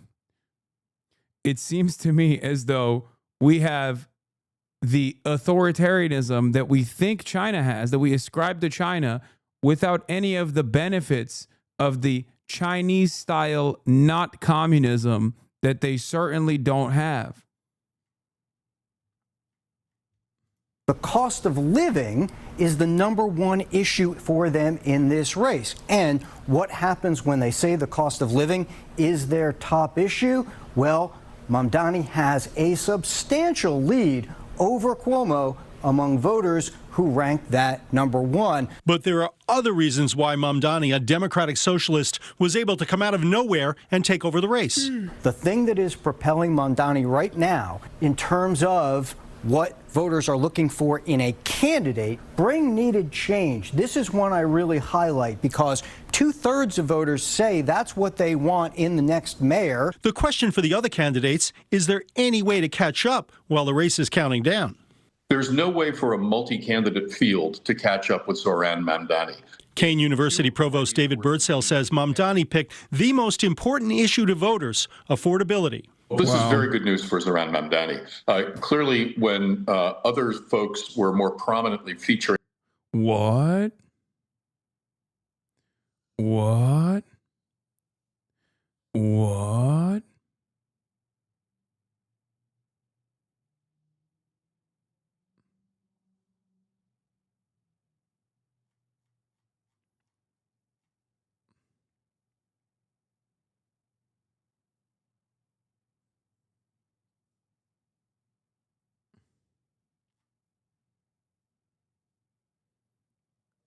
It turns out when you listen to voters, it fucking works. That's crazy. Issues in the race. Crime rose to the top. But plainly, the message of affordability is resonating. I'm excited to welcome Governor Hochul to our movement.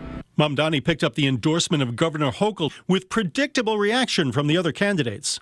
There are 8.5 million New Yorkers. The governor has one vote.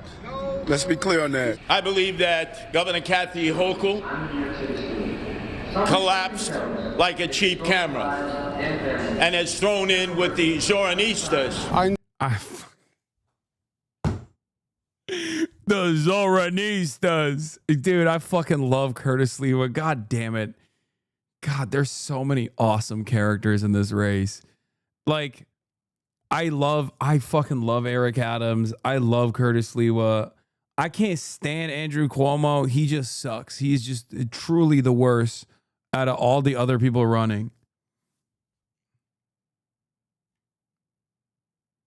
Why does Lewa wear a fucking beret? Because he's a guardian angel. A paramilitary group created to take matters into their own hands. What the fuck do you mean, huh? I understand everybody makes their own political decision, but I am surprised because he has really extreme positions. For his part, President Trump called Hochul's Mamdani endorsement a shocking development and then said he might withhold funds from New York. On social media, the president said no reason to be sending good money after bad. Christine. All right, Dick. Interesting findings there. Thank you. What would you say to progressive members who are... Dude, this kind of stuff makes me so hype. Like, never did I ever think in American politics where the media would be bullying one of the leaders of the Democratic Party for refusing to endorse an anti-Zionist Muslim socialist that is currently running away with the New York mayoral race. Oh my fucking Lord, dude. Like, I don't even think Hakeem Jeffries' endorsement is all that significant, right? But it's basically the drama at this point. Like, it's the statement that he's making by refusing to endorse. Bro, can you please stop? You've been trying to send me this clip from August 2020. Senpai Sauce. Stop. You keep spamming the clip since yesterday. Take a day off. That you haven't endorsed Zoran Mamdani and feel that it may be a reflection more broadly of how you treat the left wing of the party. I haven't had a conversation with any member of Congress who's Senpai Sauce is back, but he just ate a one-day ban. That's frustration to me as it relates to the New York City mayoral race.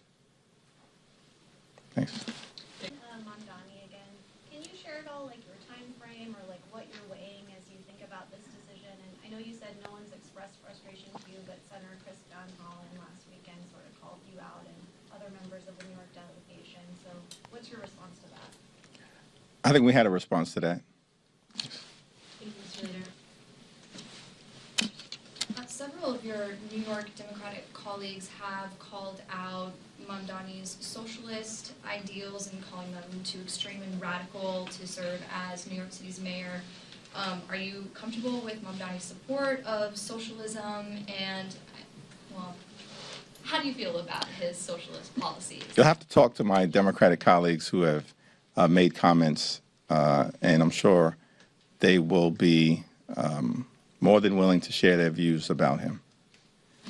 Right after she gives this testimony in front of an FBI agent, among others, she's transferred to a minimum security prison not suitable for a sex offender like herself.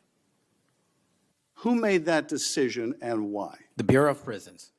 The Bureau of Decisions made it in prisons. The Bureau of Prisons decided on their own, without any consultation with Blanche or anyone else, that they were going to suddenly, after this interview, completely unrelated to this interview, completely unrelated to anything she said, move her to a prison not suitable for a sex offender. You want the American people to believe that? Do you think they're stupid? No. I think the American people believe the truth, that I'm not in the weeds on the everyday movements of you're inmates. not in the weeds. What I am doing is protecting this country, providing historic reform, and combating the weaponization of intelligence by the likes of you. And we have countlessly proven you to be a liar in Russiagate, in January 6th. You are the biggest fraud to ever sit in the United States Senate. You are a disgrace to this institution and an utter coward. I'm not surprised. I'm not surprised that you continue to lie from your perch and put on a show. That's Cash Money, baby. That's Cash Out Patel. That's Crash Out Patel. You know what I'm saying? That's my GOAT right there. The man who's doing the man who's doing an honest work, the honest job. That's Crash Patel, baby. That's my GOAT.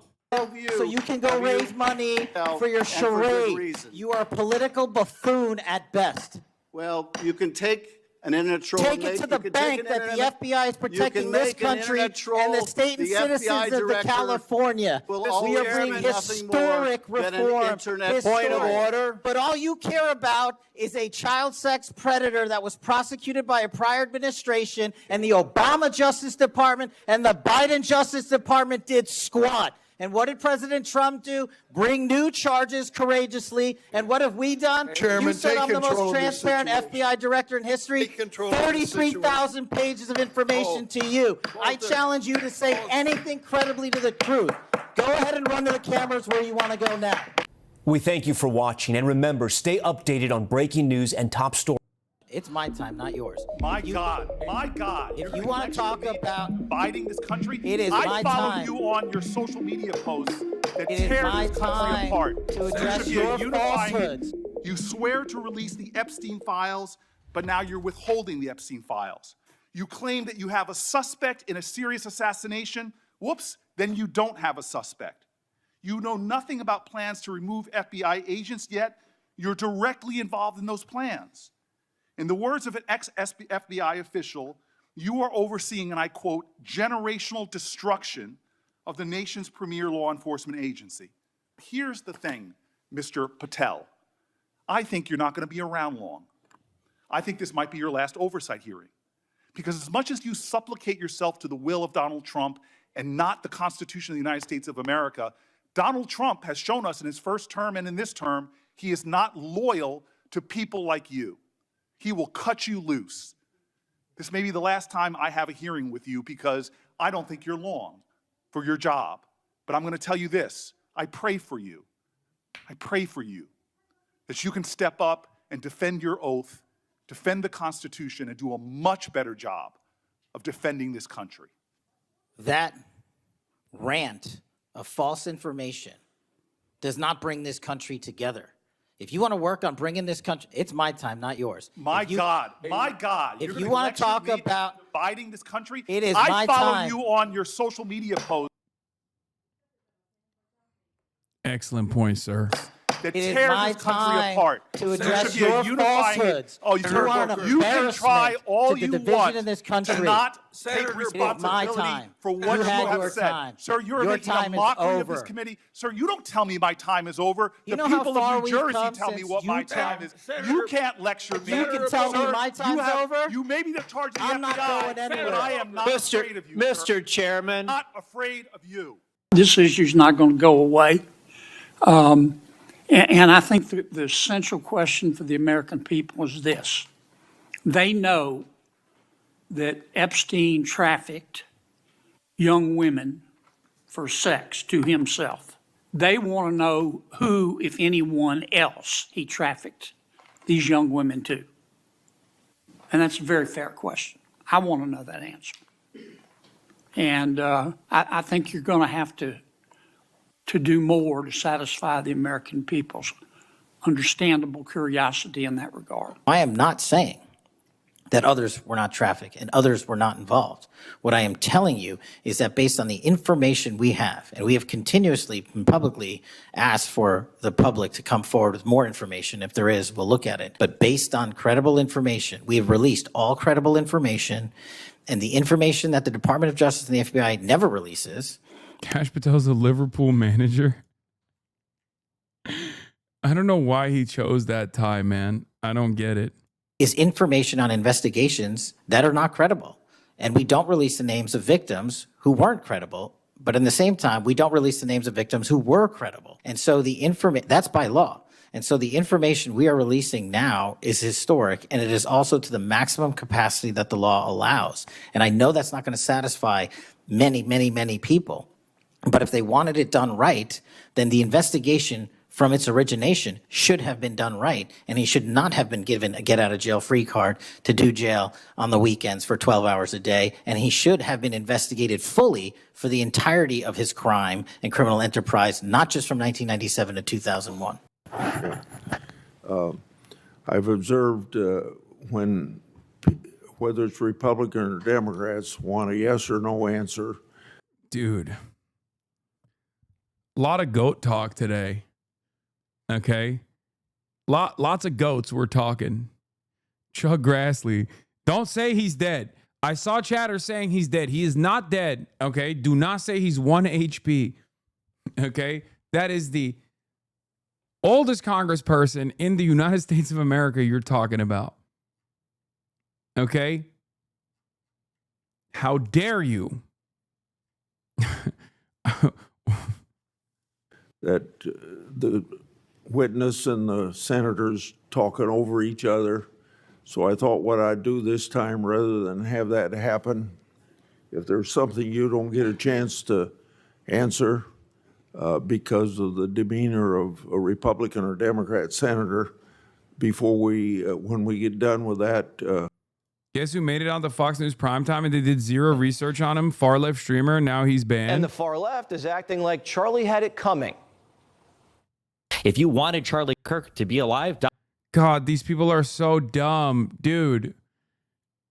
It's awesome though, because now they got like one scalp in their minds.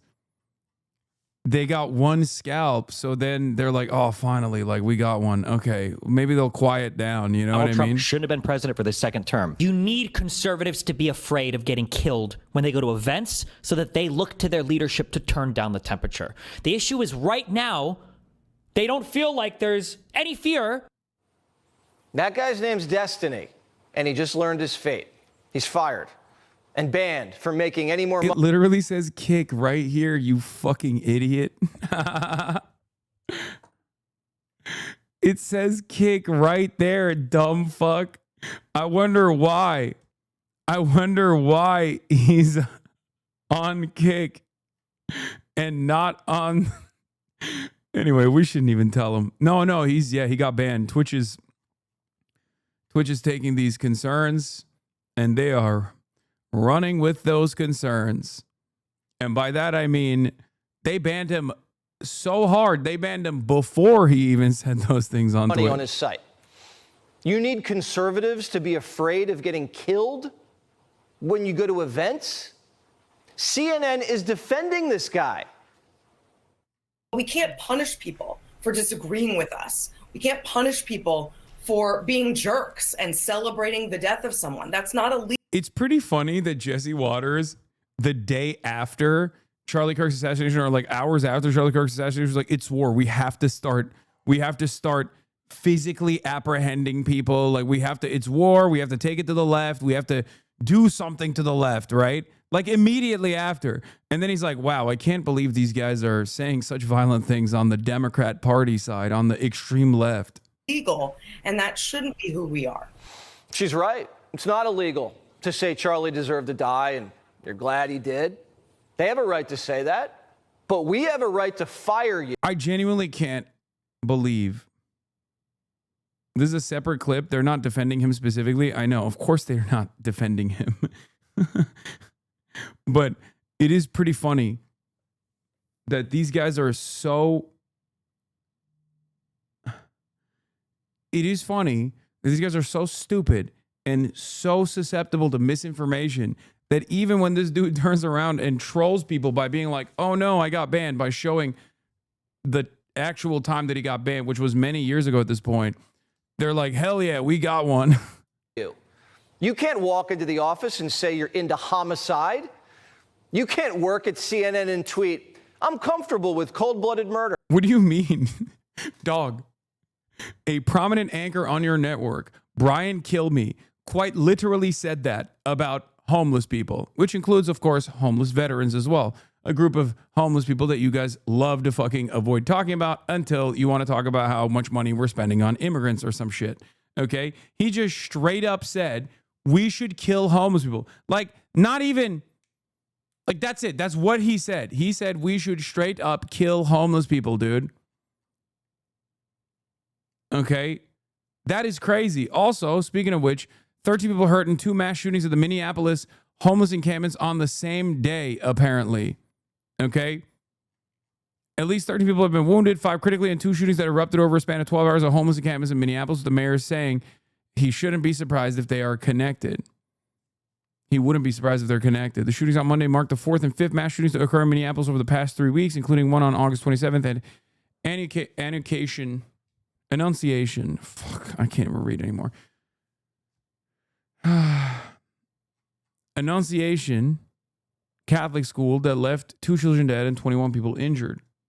Yeah, here's what Brian Kilme said. This guy. Billions of dollars to mental health and the homeless population. A lot of them don't want to take the programs. A lot of them don't want to get the help that is necessary. You can't give them a choice. Either you take the resources that we're going to give you, or you decide that you're going to be locked up in jail. That's the way it has to be now. Or involuntary lethal injection or something. Just kill them. Yeah, Brian, why did it have to get to the...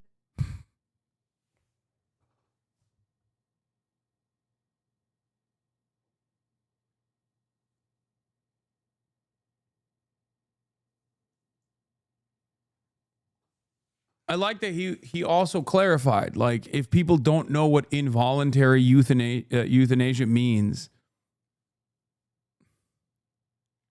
look at his face, bro. Wait. Has to be now. Or involuntary lethal injection or something. Yep. He went, yeah, and then stop. Look, please, look at his reaction.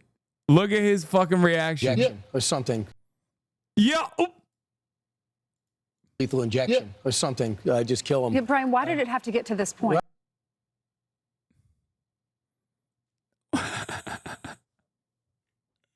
Yeah.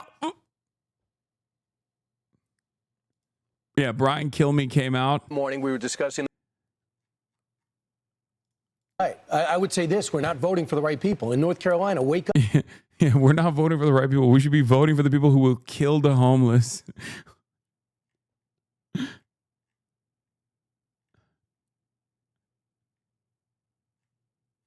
I can't. This is so funny. Yeah, no, he apologized. He did. He had to apologize. Of course he had to apologize. We are so far removed from like accountability or anything like that, especially on the conservative side. Like, it is unironically seen as like a major freedom that you have if you are right wing, you know? The murder of Irina Zaruska in Charlotte, North Carolina. And how to stop these kinds of attacks by homeless, mentally ill assailants, including institutionalizing or jailing such people so they cannot attack again. Now, during that discussion, I wrongly said they should get lethal injections. I apologize for that extremely callous remark. I'm obviously aware that not all mentally ill homeless people act as the perpetrator did in North Carolina, and that so many homeless people deserve our empathy and compassion.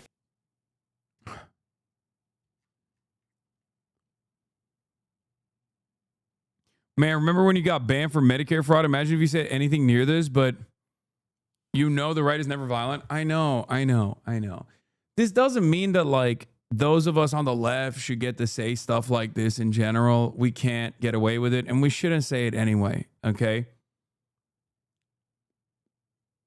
But, like, understand that this is how it works. Like, there is no... I know I farm the hypocrisy points all the fucking time because, unfortunately, dullard-ass normies actually respond to that, especially those in the fucking margins. And it's certainly a weapon that the Republicans have wielded for a very long time. But the reality of the matter is, these guys don't give a fuck. Yeah, they're hypocritical. Like, they don't care. They're just lying. They're stupid. They're lying. They're hateful. It is what it is, you know? It's just, I don't know. I genuinely don't know what to do. Like, what do you do when half of the two major parties in this country, like one half of the entire political system is just operating on lies and hysteria? You know, the never violent right. What is this? A number of people got shot at a homeless encampment just off of Lake Street earlier. Yeah, we just covered it. Yeah.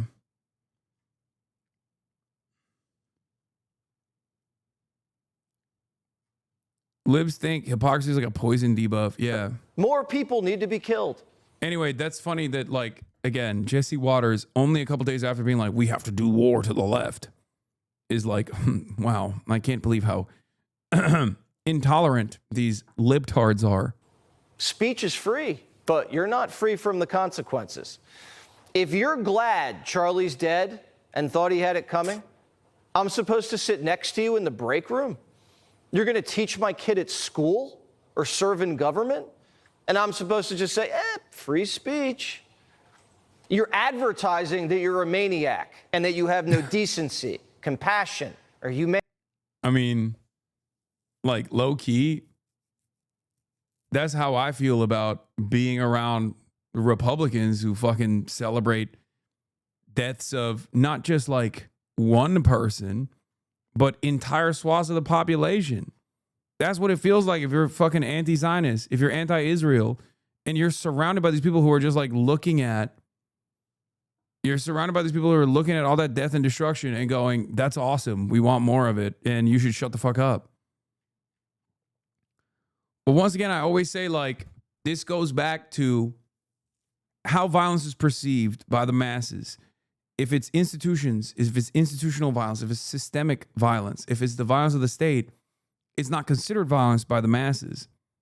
So as long as the government doing it, right, you can maybe get mad at the process, right? Oh, wow, like, we're bombing this country. Oh, you didn't get proper clearance or permission from Congress. You know, at most, that's the anger and resentment people have. I remember this when we were talking about bombing Yemen, which is a rite of passage for every fucking American president, okay?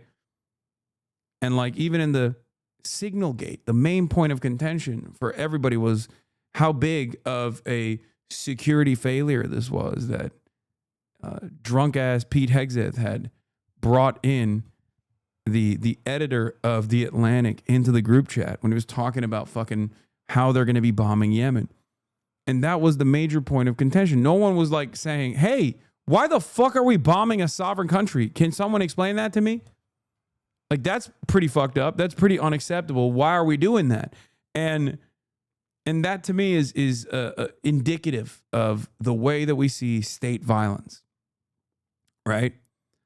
Another glaring example of that, like the societal reflection on violence, who gets to do it, who gets to be the recipient of it, and how non-state actors are those who are considered violent, was when Benjamin Netanyahu went on Fox News and just sat there and was like, the type of violence that seeks to silence dissent is one that I'm all too familiar with.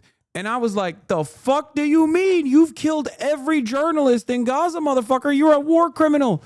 You're doing the Holocaust. And you just sit there and you go, oh, I can't believe like the the violence that took out Charlie Kirk, it's coming in my direction too. The very fact that people's immediate response to that isn't like, says you? Really? You're fucking modern day Adolf Hitler. What the fuck do you mean? Is that asymmetry, is the lack of reflection from the broader society, from the masses, on who gets to do violence. And this is precisely the reason why right-wingers can get away with coming across as not violent, because they simply want more of the things that are happening. If the systems themselves are inherently violent to those who are working poor, to homeless people, to black people, brown people, undocumented people, trans people, gay people, and you just keep demanding more of that, right? Then technically you're not making a major call to arms. You're just saying, I want more of the thing that already happens. And that's it. That's how these guys can get away. That's how these guys can get away with making these sorts of statements, while simultaneously broader society does not understand exactly how violent this shit is. Or at least those in the margins don't understand exactly how violent the things that Republicans are demanding truly are. Obviously, if you're black, and when you hear someone like Charlie Kirk be like, you know, police brutality is necessary because black people are violent and doing something, you know, something along those lines. When Charlie Kirk relitigates the same exact fucking racist tropes that have impacted black Americans, he can get away with saying that. Black people understand it's violent, but the broad majority does not. They just think, what do you mean? He's just saying it like it is. What, do you not want police? Do you want people to just like keep doing rapes and whatnot? And it becomes this like endeavor to have to explain to people, you know? And in the process of that explainer, they turn around and they say, oh God, you're the real divisive guy. You're being quite divisive, sir. Why are you calling out my racism? Why are you trying to describe my fucking racism? And I will say,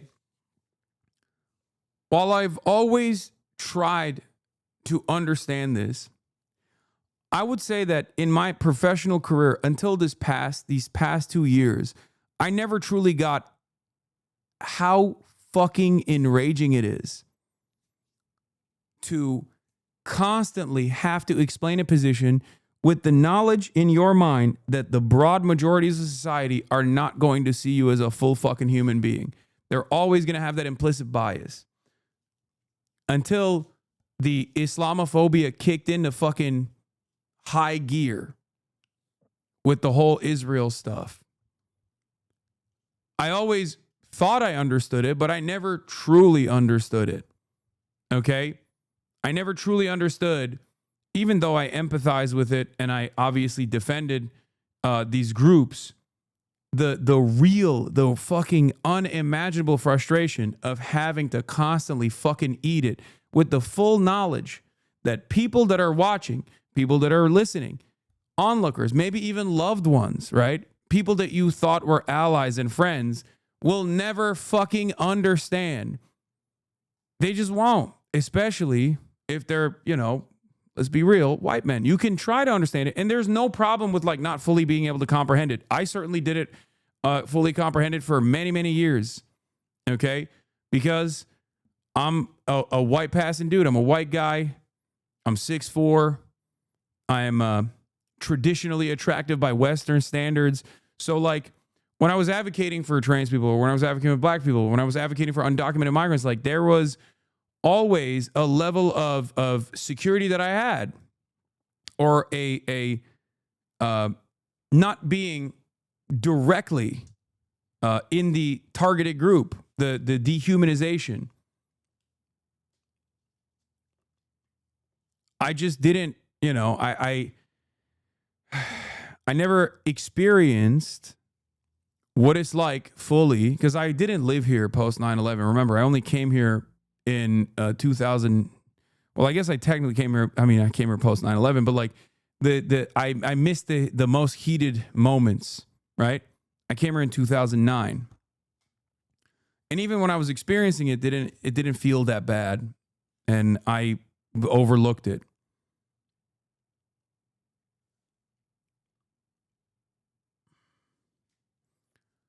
But it is so fucking frustrating that I know for a fact, for example, that there is a decent percentage of the population that will never, ever on this issue, on the issue of Israel, on the issue that they have bracketed off as like a Muslim issue, right? There are a fuck ton of people who will just never listen to what I have to say. It's also part of the reason why I value Jewish allies, white allies in this stuff. Because those people can make a larger impact. You know?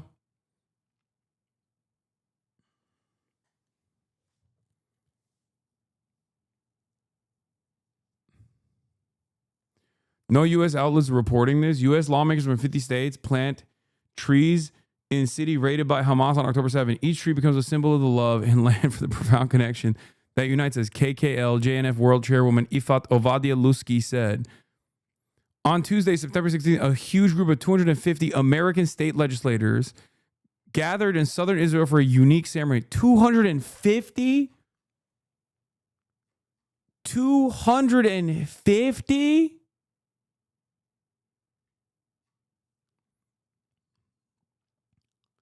Flags fluttered in the breeze from Hawaii to Arizona, Idaho to Montana, seeing elected officials from all 50 U.S. states planting trees together in our country. Each tree becomes a symbol of the love for the land and of the profound connection that unites us. Oh my God, they're dabbing on us, bro.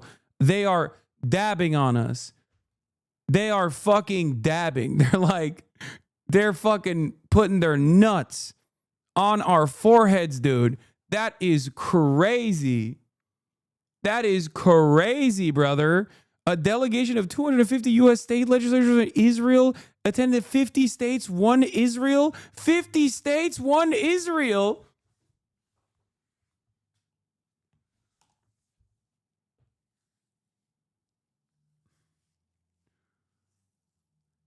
Yeah.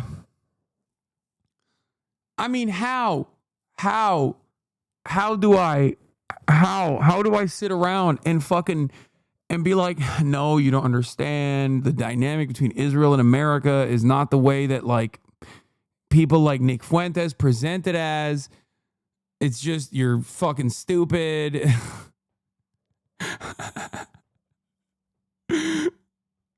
They're just doing.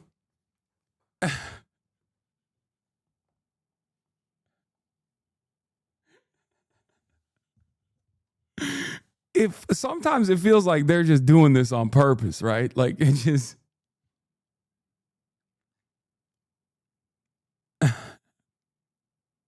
Israel's doing what the ROC never was able to accomplish. Okay? They got their maps over there. You know how like the Kuomintang had the maps of Greater China that expanded all the way to like Mongolia, and they were like, we're the real China, and one day we will return. Israel's doing that to America. Okay? Israel's like, we are the Taiwan, and we actually Greater Israel as a project that turns out wasn't just expanding to its immediate neighbors. Like,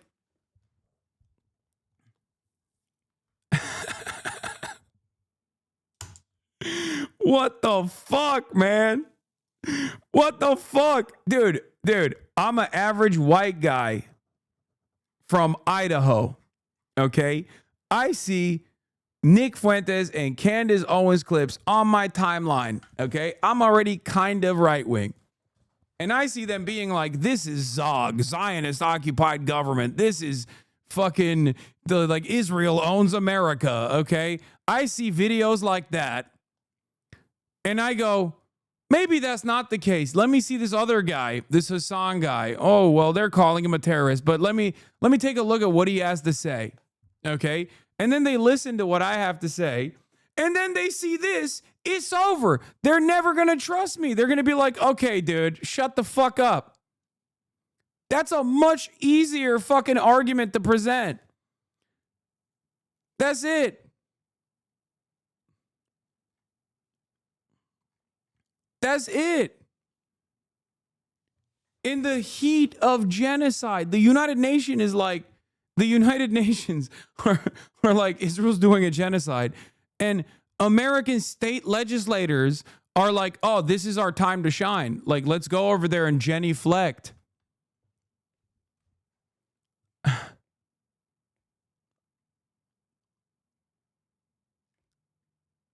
What the fuck do I say to this?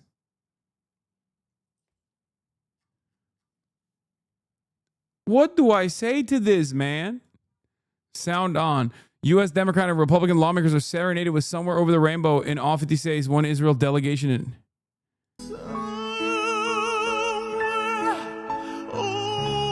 Over the rainbow, birds fly.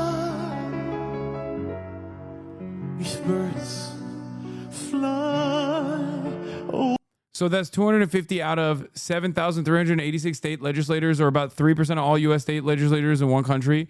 Dog. Don't do that. Don't do that. Come on, man.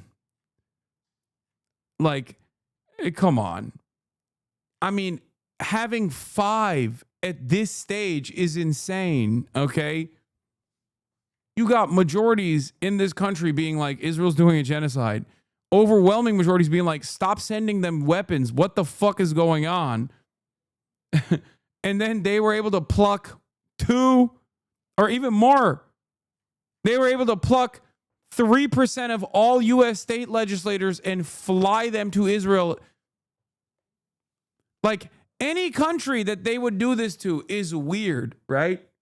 I'm saying it's a lot. It's a lot. That's what I'm saying. Like, imagine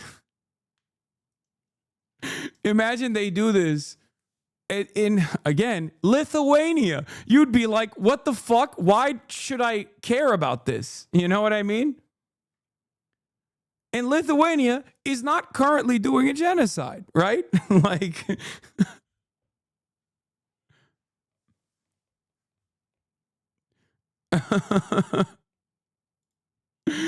This is a completely psychotic thing. Over the rainbow, why then? Yeah, there are also 50 states, one Israel. You know what I mean? This kind of shit is why Candace and Tucker types are so popular. The simple anti-Semitic narrative is much easier for uninformed people to understand versus your more nuanced perspective on American interests aligning with Israel's ambitions, but dumbasses try to pretend you are the problem.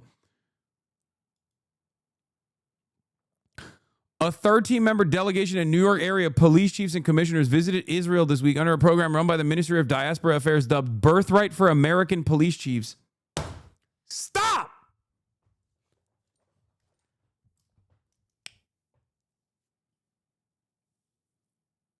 God, I hate Israel so much. It's fucking unbearable.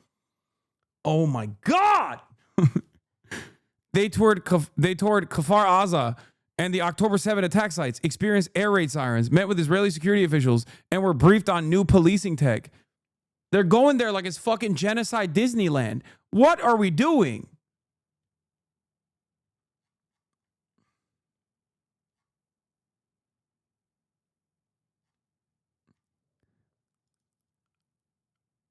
Officials said they'll bring lessons home to protect Jewish communities, raising concern that militarized tactics honed under occupation could be applied in New York.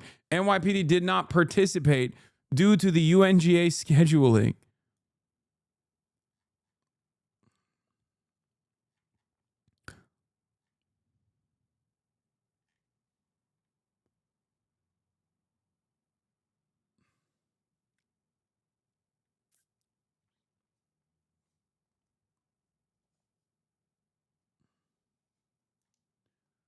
They're doing birthright for police, man. But it is funny. It is, to be fair, it is funny to see the fucking Nazi cope. Okay? It is funny to see the Nazi cope of people just being like, yeah, are these guys Jewish? Nazis? Are they? These are probably some of the most anti-Semitic motherfuckers out there. You know what I mean? They're probably Nick Fuentes fans. They just, when you connect all of the Zionism back to Jewish people, you arrive at this like idiotic conclusion. Oh man. Well, yeah, maybe not Nick Fuentes, but definitely Asmongold.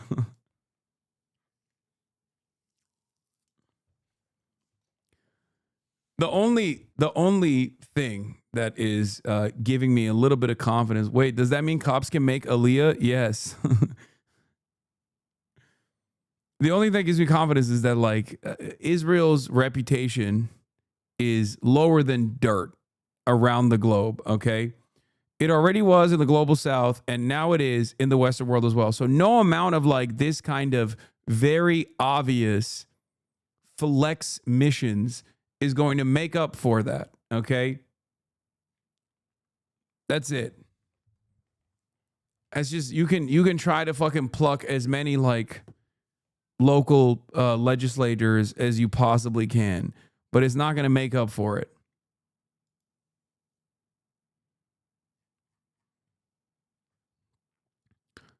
Yeah. Also, meanwhile, HBO Max will air the first scripted portrayal of the devastating October 7th attack on Israel. Oh my Lord. Time for your dumbest friends who consume everything through YouTube Shorts to have their consent manufactured to support the extermination of Gaza City.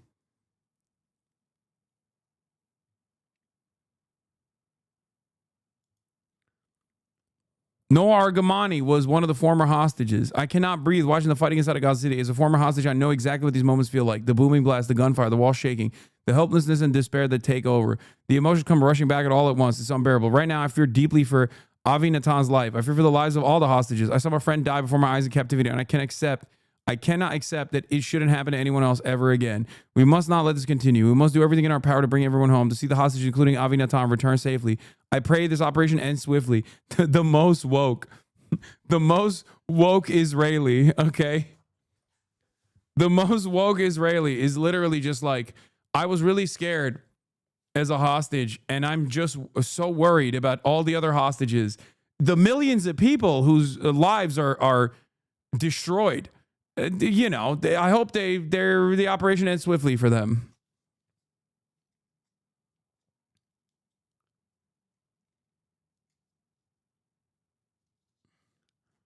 That's crazy, man. That's crazy. This is low-key why this is, oh my God, you sent me this link. That's crazy because my friend just sent it to me via text. And I was going to pull this up.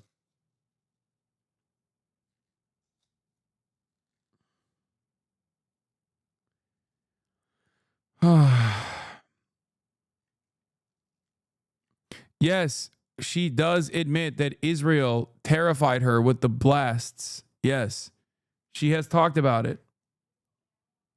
But ultimately, it doesn't matter. She very clearly only cares about the hostages.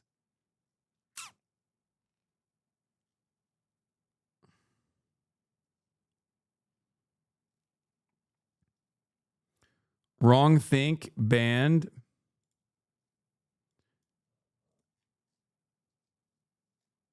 The political dichotomy of gamers is crazy.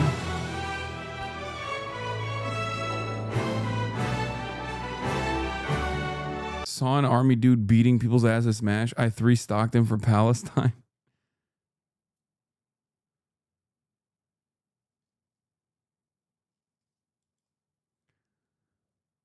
When Netanyahu says your phone is a piece of Israel, it's a threat. 1982 bomb phone and broadcast towers in Lebanon. Gaza repeatedly struck telecoms to impose blackouts. Exported Pegasus spyware to hack journals officials. 2024 remotely detonated pagers and radios in Lebanon. Reportedly assassinated Hania through his phone. and our weapon systems. We share with the United States. We're tremendously appreciative of the bipartisan support in military matters to Israel in previous years and today as well. But do you have cell phones? You have cell phones here? Yeah. You're holding a piece of Israel right there. You know that? I mean, a lot of the cell phones, the medicines, the foods, you eat cherry tomatoes? You know where that was made?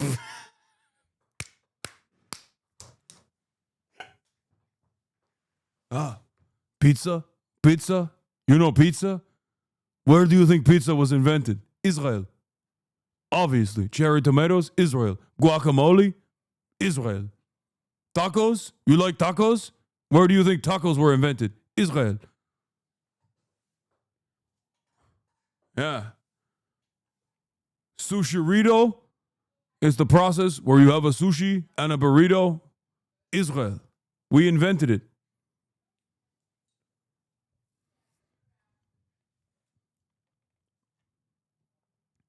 Hummus, Israel. Zatar, Israel. Jollof. Yeah.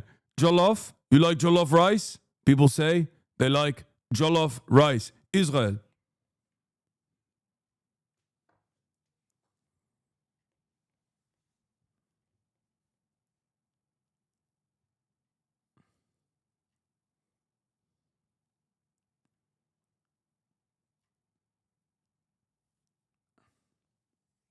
He's doing the Bad Hasbara song.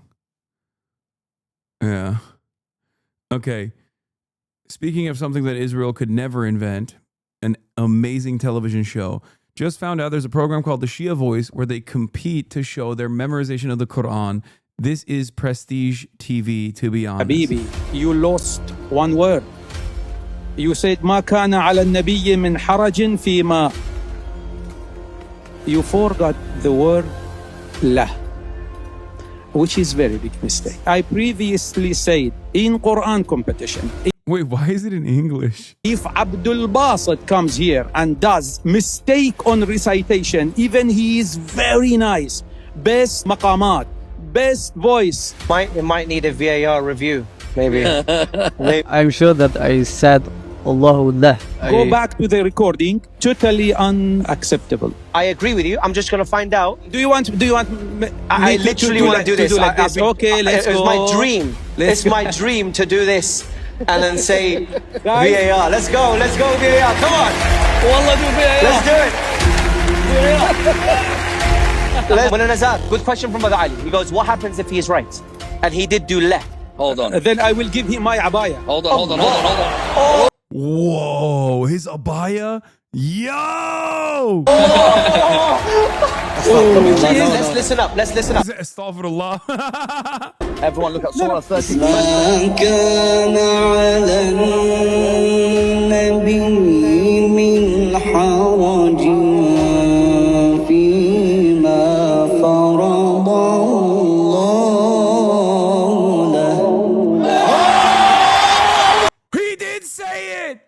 He said it. He said Allahullah. Whoa.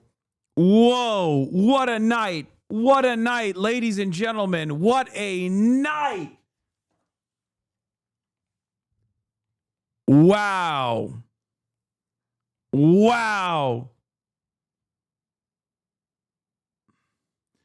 What is this? Satan is also dunking on your other homeland, bro. They're cooking both your homelands simultaneously, man. They really hate your ass.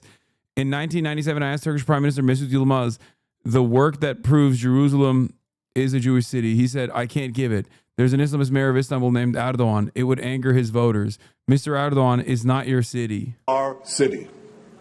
Mr. Erdogan, it's not your city. It's our city.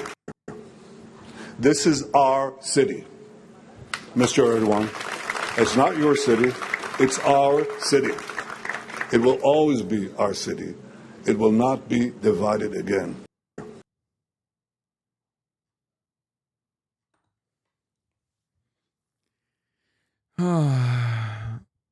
Ignorant white dude, what exactly did he say? the whole point of put the Shia voice back on. This dude's a dork. I can't. I'm actually done. I have to go. What is this? Mark stealing your flow? I am against the celebration of Charlie Kirk's death, not because I like him. I am against the celebration of Charlie Kirk's death because the people in power will use that to separate the left and the right so that we never develop class consciousness and we keep fighting each other instead of focusing on the people at the top. It has been, and it will always be the agenda to keep us divided and conquer us, to keep us manipulated and keep us controlled. So for the love of God and for the love of humanity, stay fucking focused. Damn, Marsh is really popping off, dude. That's crazy. All right. I'm done. That's all I got for today. Okay. We have to do Shia voice reacts, I think. We have to do it. Honestly, we must.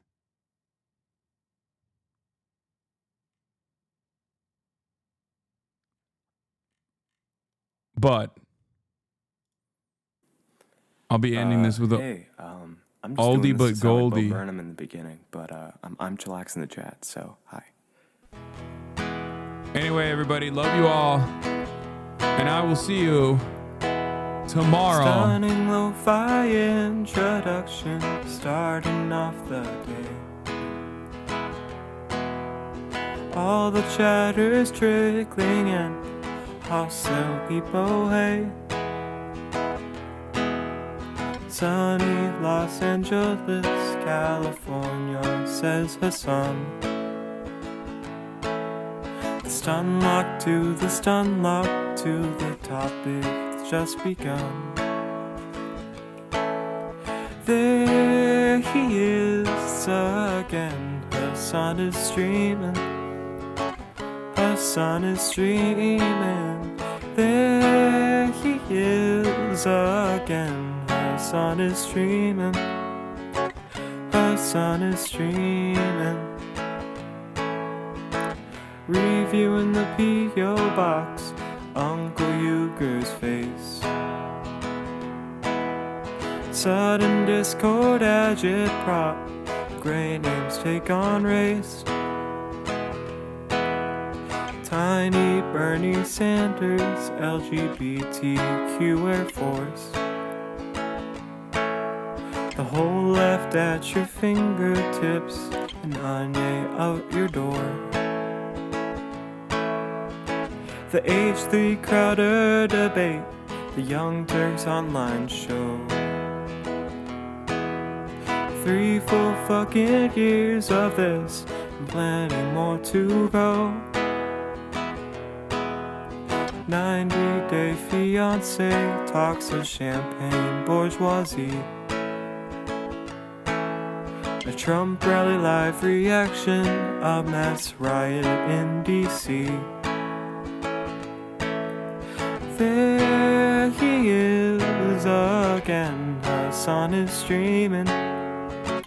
Hasan is streaming. There he is again, Hasan is streaming. Hasan is streaming. Reading live stream fail comments, Austin show chat advice.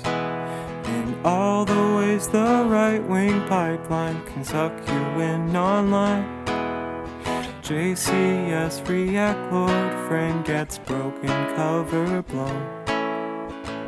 A full-blown mass pandemic, months of streaming in your home. Total radicalization coming out to find the system you were taught to trust in was broken the whole time. All these daily streams, whether big or whether small, have helped me in so many find some meaning through it all. There he is again, Hasan is streaming. sun is streaming. There he is again. The sun is streaming. The sun is streaming. Hey, what can you say? The 3-minute ad is through, but he'll play no pig so soon. You wait. Say, hey, what can you say? Hey, the 3-minute ad is through, but he'll watch 90 Days soon. Just you wait. Ba-da-da, ba-da-da, ba-da-da-da-da-da. Hey, what can you say? The 3-minute ad is through, but he'll debate view soon.